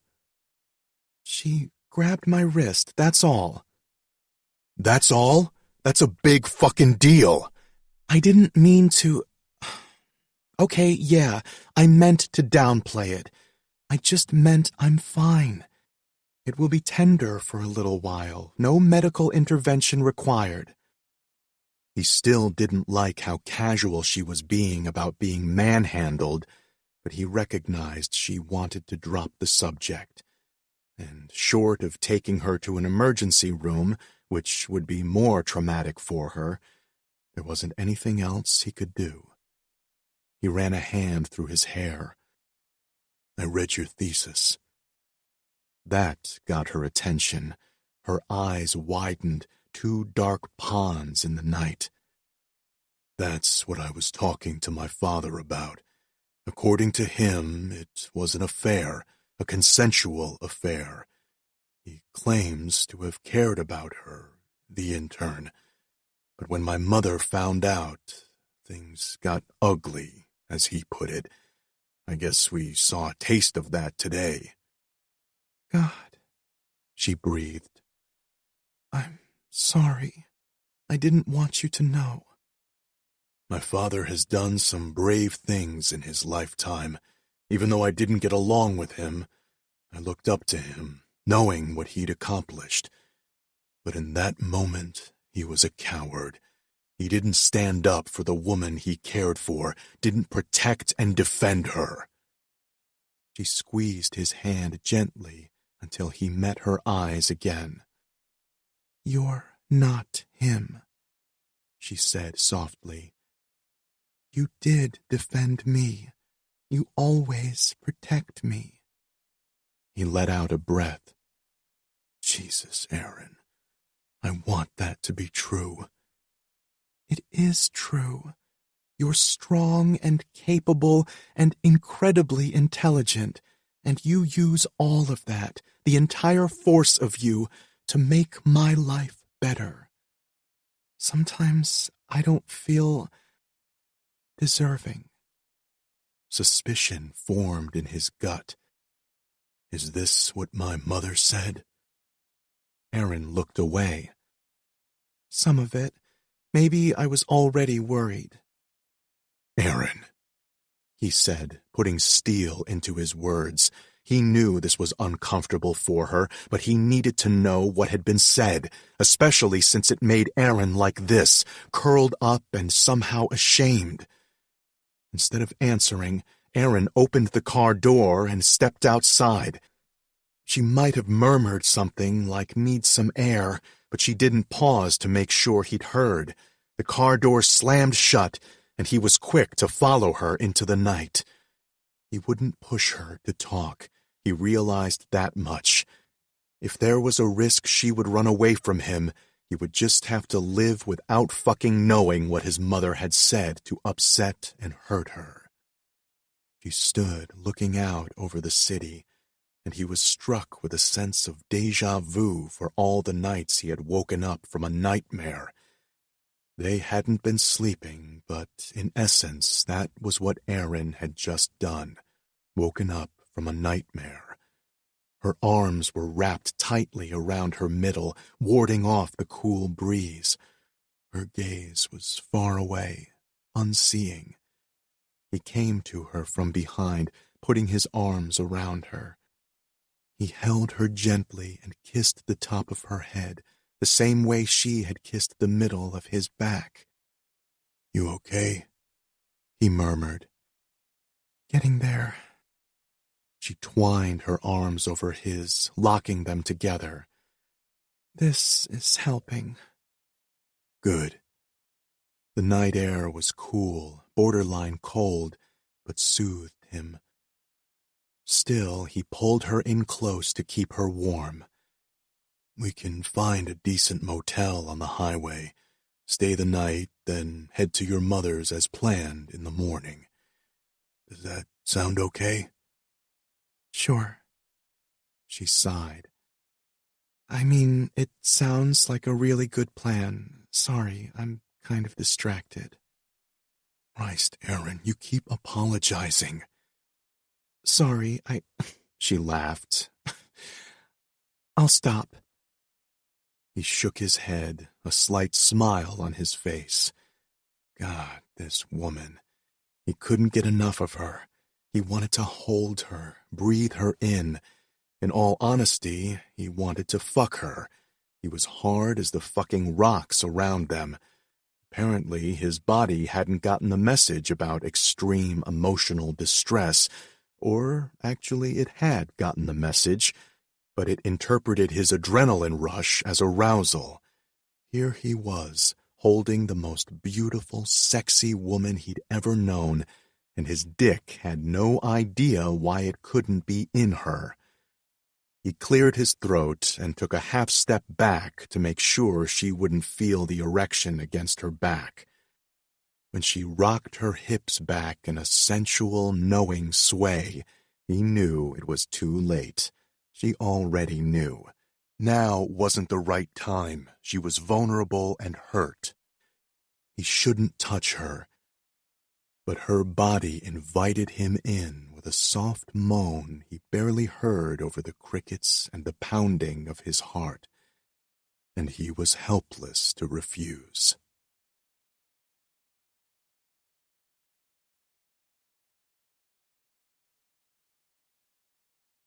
Chapter 16. Aaron. Aaron turned in Blake's arms. She knew they had things to work through. Important things, like whatever doubts she still harbored that had let Belle mess with her head. They needed to talk about them and deal with them, but right now she didn't have the strength for that. She'd used all she had standing up for herself and holding her head up high in the few minutes it took them to leave the house. And Blake's arms felt too good, warm and strong and secure, like she could let go and be completely safe. And so that was all she wanted to do, let go in the most carnal way, to pant and rock and fuck until she had lost all thought, until her body was a mindless mass of pleasure. Blake's eyes were dark with concern. Are you sure? She silenced him with a hand on his cock. He was already hard as steel in his jeans. She rubbed the taut denim, savoring his rough groan. "Are you?" she asked. She didn't mean sex. She meant sure about them, about their marriage. She meant all the deep things she hadn't wanted to discuss yet. He grunted and closed his eyes. Fuck yes. He might have meant sex, or he might have meant everything. It didn't matter. Right answer. She made quick work of his jeans, unzipping them and shoving them down his hips. His cock sprang out, thick and heavy in her hands. Someone might see, he warned. Let them. She wanted them to see, the whole city watching. She wanted everyone to know that Blake Morris was hers. And most of all, she needed to show herself it was still true. He groaned, leaning down for a kiss. It was blunt, that kiss, a little messy. She loved the way he was with her, raw and unchecked. Except he wasn't really unchecked. Even now, as carnal as he was, he held something back. She'd always assumed it had to do with him, with his time in the army or his perception of himself as a monster. But a new thought occurred to her, especially after the events of the day, after the careful and cruel incision into her fears. What if he held back because of her? Because he didn't know if she could handle him? There was a time she would have scoffed at the idea. Of course she could handle anything he did to her body, her mind. She craved it.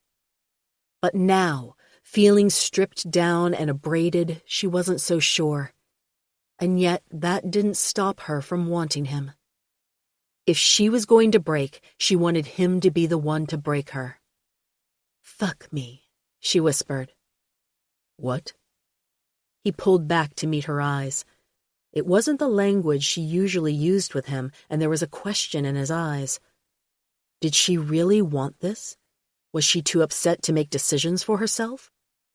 It made her angry, and it made her sad. She shoved at his chest with her fists. "I said, fuck me." Aaron, baby, I'll make you feel good. That was him, making her come, making her shudder and scream her way through climax. Let me take care of you. He was such a good man. But for tonight, she wanted him to be bad. She shoved him again, her forearms against his body. "Not good, Blake. Hard. Do it hard." His eyes flashed with something dangerous and seductive. You don't want it like this. "Don't tell me what I want. I want to feel..." She considered all the things she wanted to feel. Pain, pleasure, the soul-deep uncertainty that she had somehow named love. In the end, it was simpler than that. "I just want to feel." He took a step back. I love you. She followed him, placing a hand on his chest, petting him, apologizing if she had hurt him. "Then fuck me like you mean it. Do whatever you want with me." The decision came faster than she was expecting, and it came in the form of his hand in her hair, pulling back, turning her face up to the sky. She gasped, but let her body hang by his touch. You want me to be rough, is that it? His words were soft against her cheek. "Yes," she managed.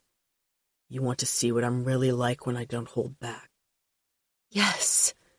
Because you still don't know me. His words sounded more sad than offended. You still think there's going to be something sweet and loving, that I can just give you a spanking on the soft part of your ass like this is a game and I'll be able to stop there. She shivered. Show me then. His hand tightened in her hair. It's not a fucking game. He bent his head and licked at her throat. Then he bit her, teeth scraping along her jaw as she cried out to the moon. Her hands fumbled for his shoulders, his arms trying to hold on. No, he said coldly. You don't get to hug me and cuddle me, not when you want me to fuck you, not when you want me to show you the real me. He dragged her by the hair in one hand and her upper arm in the other to a tree. Then he pushed her against it, face first. He positioned her arms around the tree as if she were a doll, making her hug the tree. He undid her jeans and yanked them down to her knees, using them like a rope, tying her still. And he shoved her shirt and bra up, exposing her skin to the air and the tree. Like that, he said, a hardness in his voice she didn't understand. You stay just like that no matter what I do to you. And when I'm done, your breasts will be red and raw and I won't even have touched them, understand? She whimpered, aroused and nervous and somehow floating. It was freeing for him to speak to her this way, for him to hurt her like this. It was freeing not to know what would happen next. What happened next was a blunt finger pressing inside her pussy from behind. She gasped, her mouth open against the tree. Wet, he murmured. Are you always this wet? Do you walk around all day during class or work with your pussy slick as a waterfall? Or is that just for me every fucking time? She shuddered. For you, she said, her voice high and thin. It's for you. Then his fingers were at her mouth. Taste yourself, he demanded. Before she had a chance to respond, to even think about saying no, he pushed inside. She sucked on his fingers obediently, licking her juices off his coarse skin. When he was satisfied, he removed his hand. Then his heat was at her back, his cock nudging her entrance. You want me to scare you, he whispered. That way you can walk away tomorrow for what happened today. Prove that I'm really like my father. That I'm a rich bastard willing to take what he wants, who he wants, and damn the consequences. Dark realization washed over her. He thought she was doing this because she wanted out. He thought she was using his sexuality, his pain against him. No, she cried out. Yes, he gritted out and thrust inside her. The fullness shocked her, and she lifted up on her toes, trying to escape. Her breasts shoved against the bark of the tree, making her whimper. There was no escape, only invasion, only pain, only the knowledge that he was finally letting her in. Blake! Blake! I shouldn't touch you when you're like this, when it's going to be the last fucking time, but I can't help it. You pushed me, and now you're getting it. How does it feel, baby? How does the bark feel on your skin? How does my dick feel in your cunt? As if to punctuate his words, he slipped his hand around and pinched her clit, hard. This is what I want to do to you, all the fucking time. This is how it would be if I didn't hold back. Fucking you, using you, tearing you up. He pulled back and thrust inside, and she couldn't deny that she was being fucked and used. It even felt like being torn, rent into two parts from the inside, his cock so deep and thick inside her. I never want this to end, she gasped. You will, he promised. And then he sped up, moving quickly as he thrust, his cock pulling far out only to slam back inside, her breasts bouncing against the rough curve of the tree, her cries echoing around the clearing and over the city. Tell me what she said to you, he gritted out. Tell me why you're hurting. And it hurt more than the bark, more than his cock to answer him. She said I wasn't good enough for you, that I was trash, that I would always be trash. Fuck, he growled, sounding savage, like he could rip her apart. That's not fucking true. I know, she sobbed, but she didn't know, not really. And it was hard to talk with him still fucking her, not as fast as before, but still enough that each word rode on a breath, choppy and short. Because as hard as it was to talk like this, it was the only way she could talk. But I didn't know. God, we're so different, Blake. Another growl, this one wordless and animalistic. That's where you're wrong. We're the same, you and me. I'll fucking make us the same. It seemed impossible that it could work, that he could somehow fuck them into the same person. But that was how it felt. His cock impaling her, the incredible wet friction between their bodies fusing them together. His other hand slapped her ass, the sound resounding in the stillness. Moan, he said guttural. I want to hear you. So she let herself moan, and also talk and babble and cry against that tree, hugging it and being hugged by Blake, even while he brutally fucked her. There were words and apologies and explanations. There were garbled sounds even she couldn't make out. And then there was only a steady litany. I love you, I love you, I love you. His hips jerked roughly as he came, and it was the feel of him coming, his hips gripping her hips, surely leaving bruises, a hot gush of seed deep inside that made her come too. She rocked her hips, humping the tree as her orgasm slammed into her.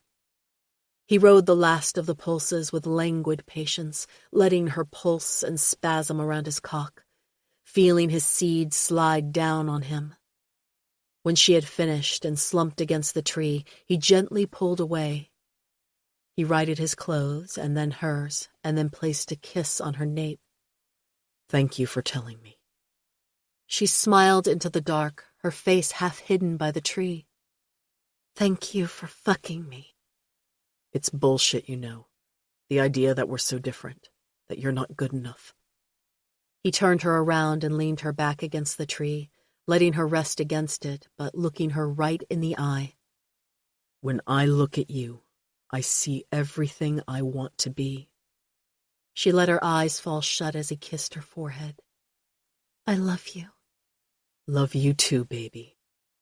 He ran a finger over the curve of her breast. Are you sore? Her breasts would be tender for days. She loved it. As awful as this day was, it might be worth it for the tree sex.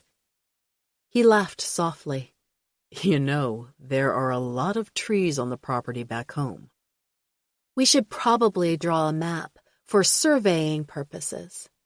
We wouldn't want to miss one.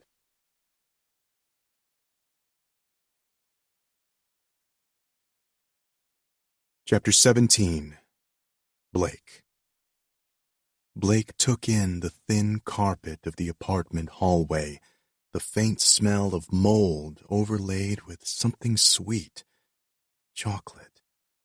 With the dim overhead lights and all of the doors shut, it was grim. Hard to imagine a young Erin bounding home from school with a backpack slung over her shoulder and a cheeky grin on her face. This wasn't a building that inspired smiles. But that's what Sophia was doing when she opened the door, smiling.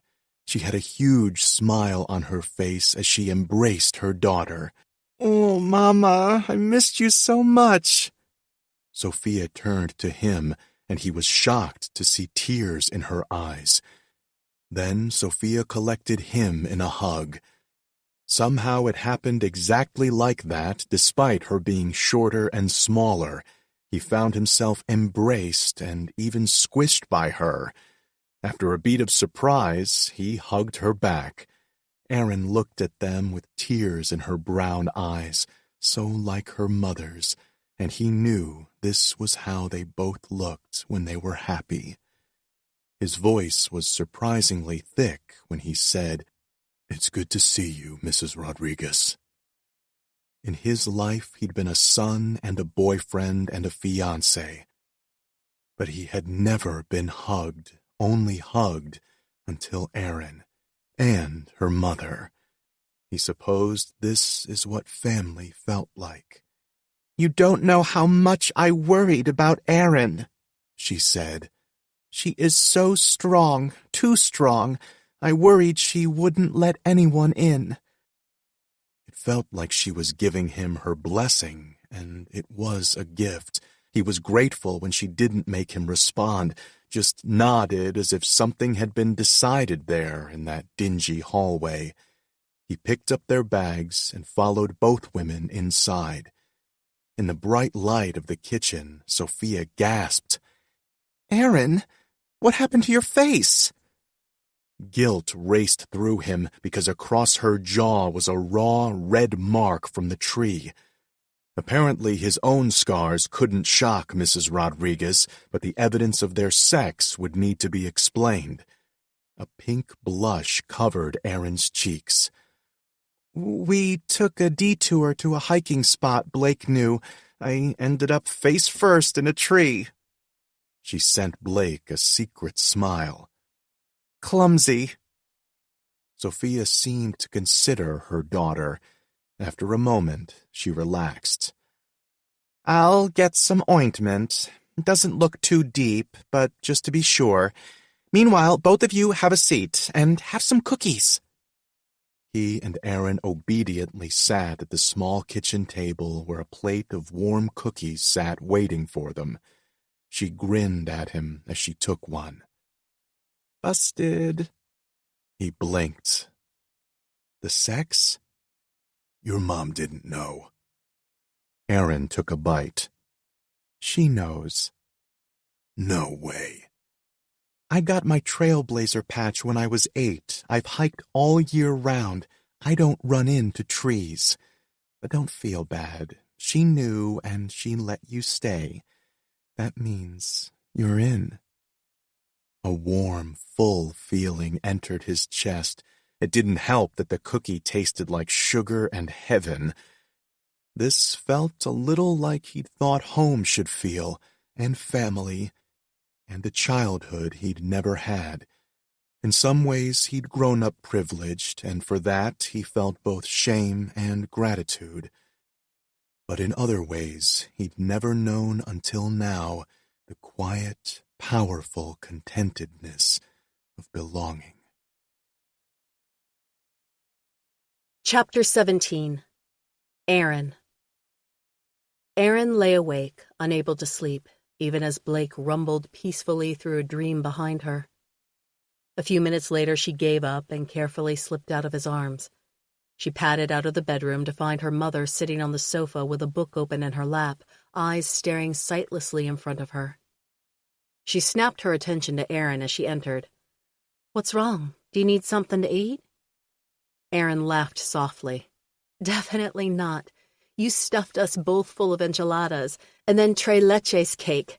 I think I ate 3 slices of that cake." Her mother couldn't hide her pleased look, almost smug. She enjoyed feeding people and had especially liked the way Blake could pack it away. "I can give you the recipe." "The enchiladas, yes. I don't think I should bake that cake, not when Blake and I can eat almost the entire thing in one sitting." Her mother patted the cushion beside her. "Come sit then if you're having trouble sleeping." Erin sat down on the worn couch. She'd spent hours here, studying for a test or watching TV or reading quietly beside her mother. This couch was more her home than the city or the house had ever been, and it gave her the strength to bring up the topic that had kept her awake. "Mama, remember when I told you that Blake is Senator Morris's son?" Her mother grew still. "Yes, I remember. And I know you used to work for them once." "Yes." The word came softer now. It sounded almost afraid, and Erin didn't want to continue. She didn't want to be the one to hurt her mother, but she couldn't continue as if she didn't know. "Blake's father told him that you two were involved." A long silence with only the distant muffled sound of a slamming car door to fill it. "That's true." her mother finally said. I was young. Not as young as you, but much more foolish than you. Aaron frowned. It's not foolish to fall for someone, even if they're not a good man. We can't control who we love. You taught me that. That's right, but you should know, Jeb, Mr. Morris, was a good man. He just made a mistake. There's a difference. A mistake? He let you get thrown out. He didn't defend you. I didn't mean that, sweetheart. I meant having an affair. He cheated on his wife, and even if he cared about me when he did it, that doesn't make it right.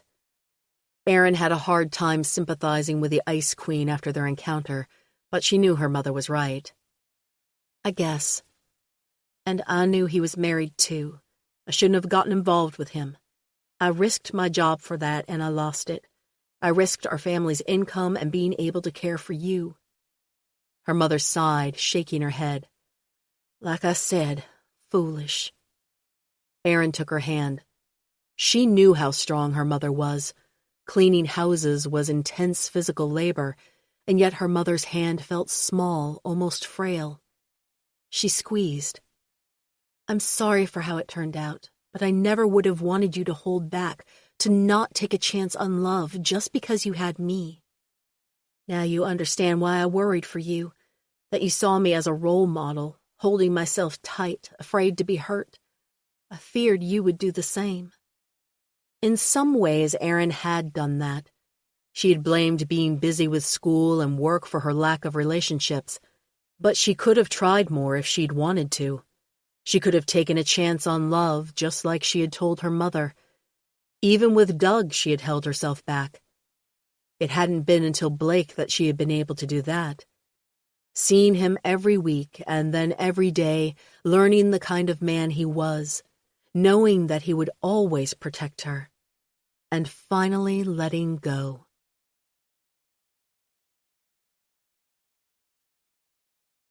Chapter 18. Blake. Move! The man shouted into his headset, telling the pilot to go. Blake moved to jump out, but the man blocked him. The other man had 50 pounds on him, as well as more nights of sleep in the past 72 hours, and more food and water. But Blake had the fucking determination, the certainty that he wouldn't leave his teammate behind. His last one, the only man left. If it was anyone left on this rock, in this oven, it would be him. A shot hit the chopper, impossible to know where. It rocked the whole machine, and Blake fell off balance. The doors were still open but tilted up, and Blake was sliding back, falling. Every second took him farther from Ricardo. Every second took him one more foot in the air. No! He roared, lunging for the doors. It would almost kill him to make the jump now, but he didn't care. This wasn't happening. This couldn't fucking be happening. The guy caught him by the ankle just as he was almost out of the chopper. He landed hard on the metal grate. The force of his fall swung the chopper far enough that he could see over the edge. The man sprawled on the ground, wounded. And he could see the other men, closing in now that the chopper was leaving range, surrounding him like a pack of wolves. No! This time it was only a quiet sound, stricken, too soft to hear over the roar of the bird. Ricardo's brother. Ricardo. Something wasn't right. The bullet must have struck something vital because the engine was sputtering now. They were still in the air, but shifting sideways. At this height, they'd crash. They'd burn. And they didn't have to wait that long. A flare of orange out of the corner of his eye was the only clue the chopper would explode in the split seconds before it did, before flames engulfed him, before the force of the blast threw him from the chopper, and then he was falling out of the sky. Blake! He jerked awake, heart pumping, body primed to fight an enemy that no longer existed. It took him a second to orient himself, to remember that he was no longer in the jungle in full combat gear, that he wasn't even in his house and his bed, but was instead in Erin's childhood room. He panted while Aaron stroked his back. "Did I hurt you?" he asked. She hesitated. She knew he wanted the truth, not just some false assurance he would have to doubt every time. "You caught me on the arm while I was trying to wake you up. It doesn't even hurt anymore. I'm just telling you so you won't worry." He still worried. He couldn't help but worry. He loved her. It had been a kind of death sentence finishing off the man he'd been so he could rise from the ashes. And now he was this man, one who worried with every breath he took, one who spent every waking second wanting to give her what she needed. Only in his dreams did he lose himself in his old life, in his dreams and in the moments after them, when his body still shook with the need to fight, to fuck, to claim her in a primitive way. He'd held himself back from her before, made himself wait. He'd stood at the window to his room until he felt enough like his regular self to touch her. There wasn't a window to stand at here. There wasn't anywhere to go in the cramped room, and he had no intention of leaving it. And besides, he'd learned over the course of this trip that he didn't need to hold back. He wasn't a thoughtful, kind, gentle lover when he was like this, but she didn't need him to be. Instead, he was selfish and crude. He took what he needed from her body like a thirsty man would drink from a lake, with no thought to the lake's comfort or whether the lake needed the water more. When would the nightmares stop? He knew the answer now. They wouldn't stop, not ever. But somehow there was still hope. There was still this woman beside him, her body for solace, her heart to love. Her eyes were wide, not with fear, but acceptance. He pushed her back and shoved her nightgown up. Bare. She wasn't wearing any panties. His brain seemed to short out, and any semblance of reasoning fled.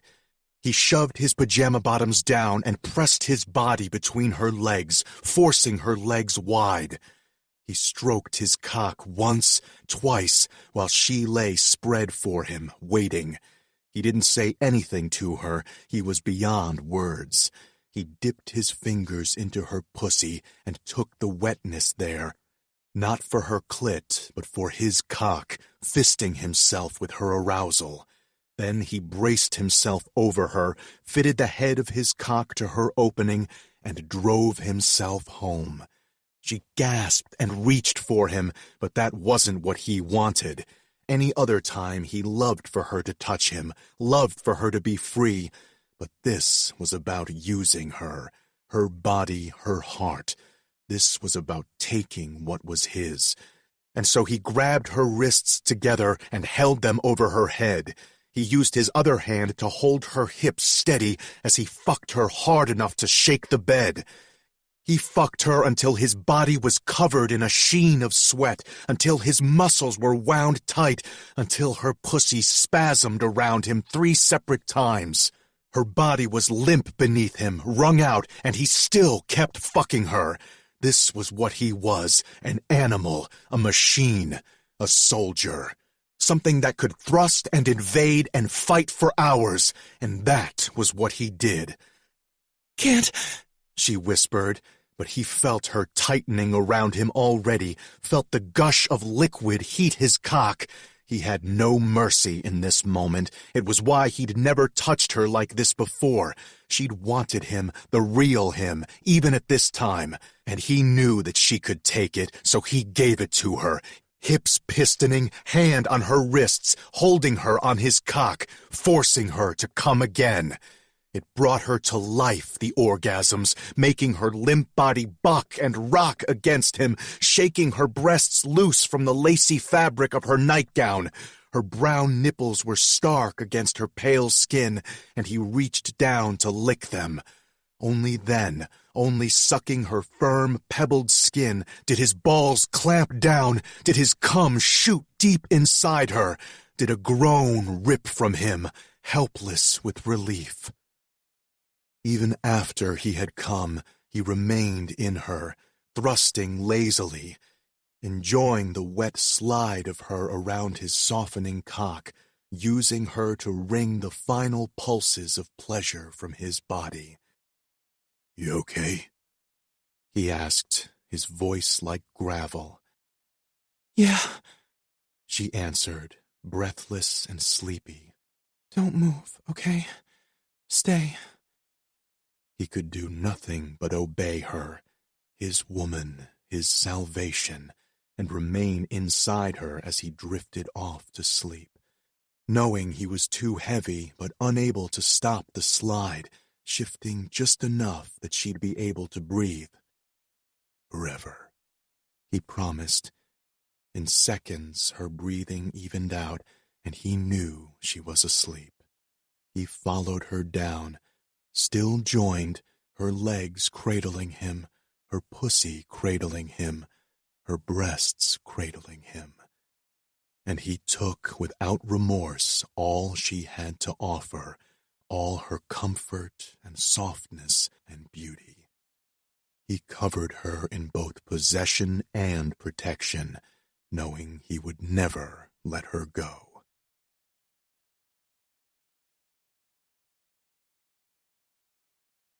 Epilogue.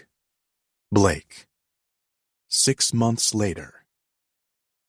Blake eyed a tree in the distance. It was really the perfect tree. He couldn't imagine why he'd never realized it before. His vantage point was new. They'd set up the wedding arch in the very back of the property where a stream babbled in the distance. From here he could see the back of the house with the bright red hummingbird feeder and new gazebo. Aaron had turned his house into a home, and he thought he might have always wanted that, longed for it, even when he could only pay her to dust the furniture. He glanced at the woman beside him, his lover, and, in a matter of minutes, his wife. The pastor was taking his time. Her eyes sparkled at him from underneath the veil, as if she knew how impatient he was. He would have dragged her to the courthouse the day she said yes if he hadn't known she wanted a ceremony. So he'd nodded and smiled through the fittings and the tastings and the meetings with the designer. The end result, he had to admit, was fit for a princess, and he knew that it had all been worth it. Well, it would be worth it if it could end soon. He had sat through a long sermon about loyalty and love. He had spoken vows he'd written himself and listened to Aaron's vows without choking up visibly in front of their small group of friends and family. An extreme achievement, he thought. He'd slipped a ring on her finger, a thin gold band to match the antique engagement ring she wore, and let her put a ring on his finger, pretending not to notice the way her hands shook.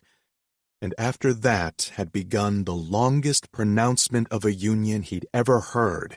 He forced himself to stay still, forced himself not to send a silent message with his eyes to the pastor to finish already. With his scars and his dress uniform, it might come off more intimidating than he intended. You may now kiss the bride. Thank fuck. He lifted the thin veil and draped it behind her, pulling her in close. His lips were an inch from hers, and still he hadn't kissed her. How long until we kick everybody out? Her lips curved against his. 3 hours? He groaned. At least tell me you aren't wearing anything under that gown. I wouldn't dream of it. Good, because there's a tree over there with our name on it, and the dress stays on. Then he kissed her, his lips firm on hers, his tongue claiming, every moment a promise of what he'd do to her 3 hours later, of what he'd do for the rest of his life, to cherish and obey, to honor and protect forever. About the author. Skye Warren is the New York Times bestselling author of contemporary romance such as the Chicago Underground and Stripped series. Her books have been featured in Jezebel, BuzzFeed, USA Today Happily Ever After, Glamour, and Elle magazine. She makes her home in Texas with her loving family, 2 sweet dogs, and 1 evil cat. Sign up for Skye's newsletter at her website, skyewarren.com. You can also find her on Facebook and Instagram. This has been Falling for the Beast, a modern fairy tale duet, Book 2. Written by Skye Warren. Narrated by Leah Langola and Stephen Dexter.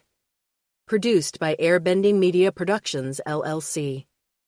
Copyright 2019 by Skye Warren. Production copyright by Skye Warren.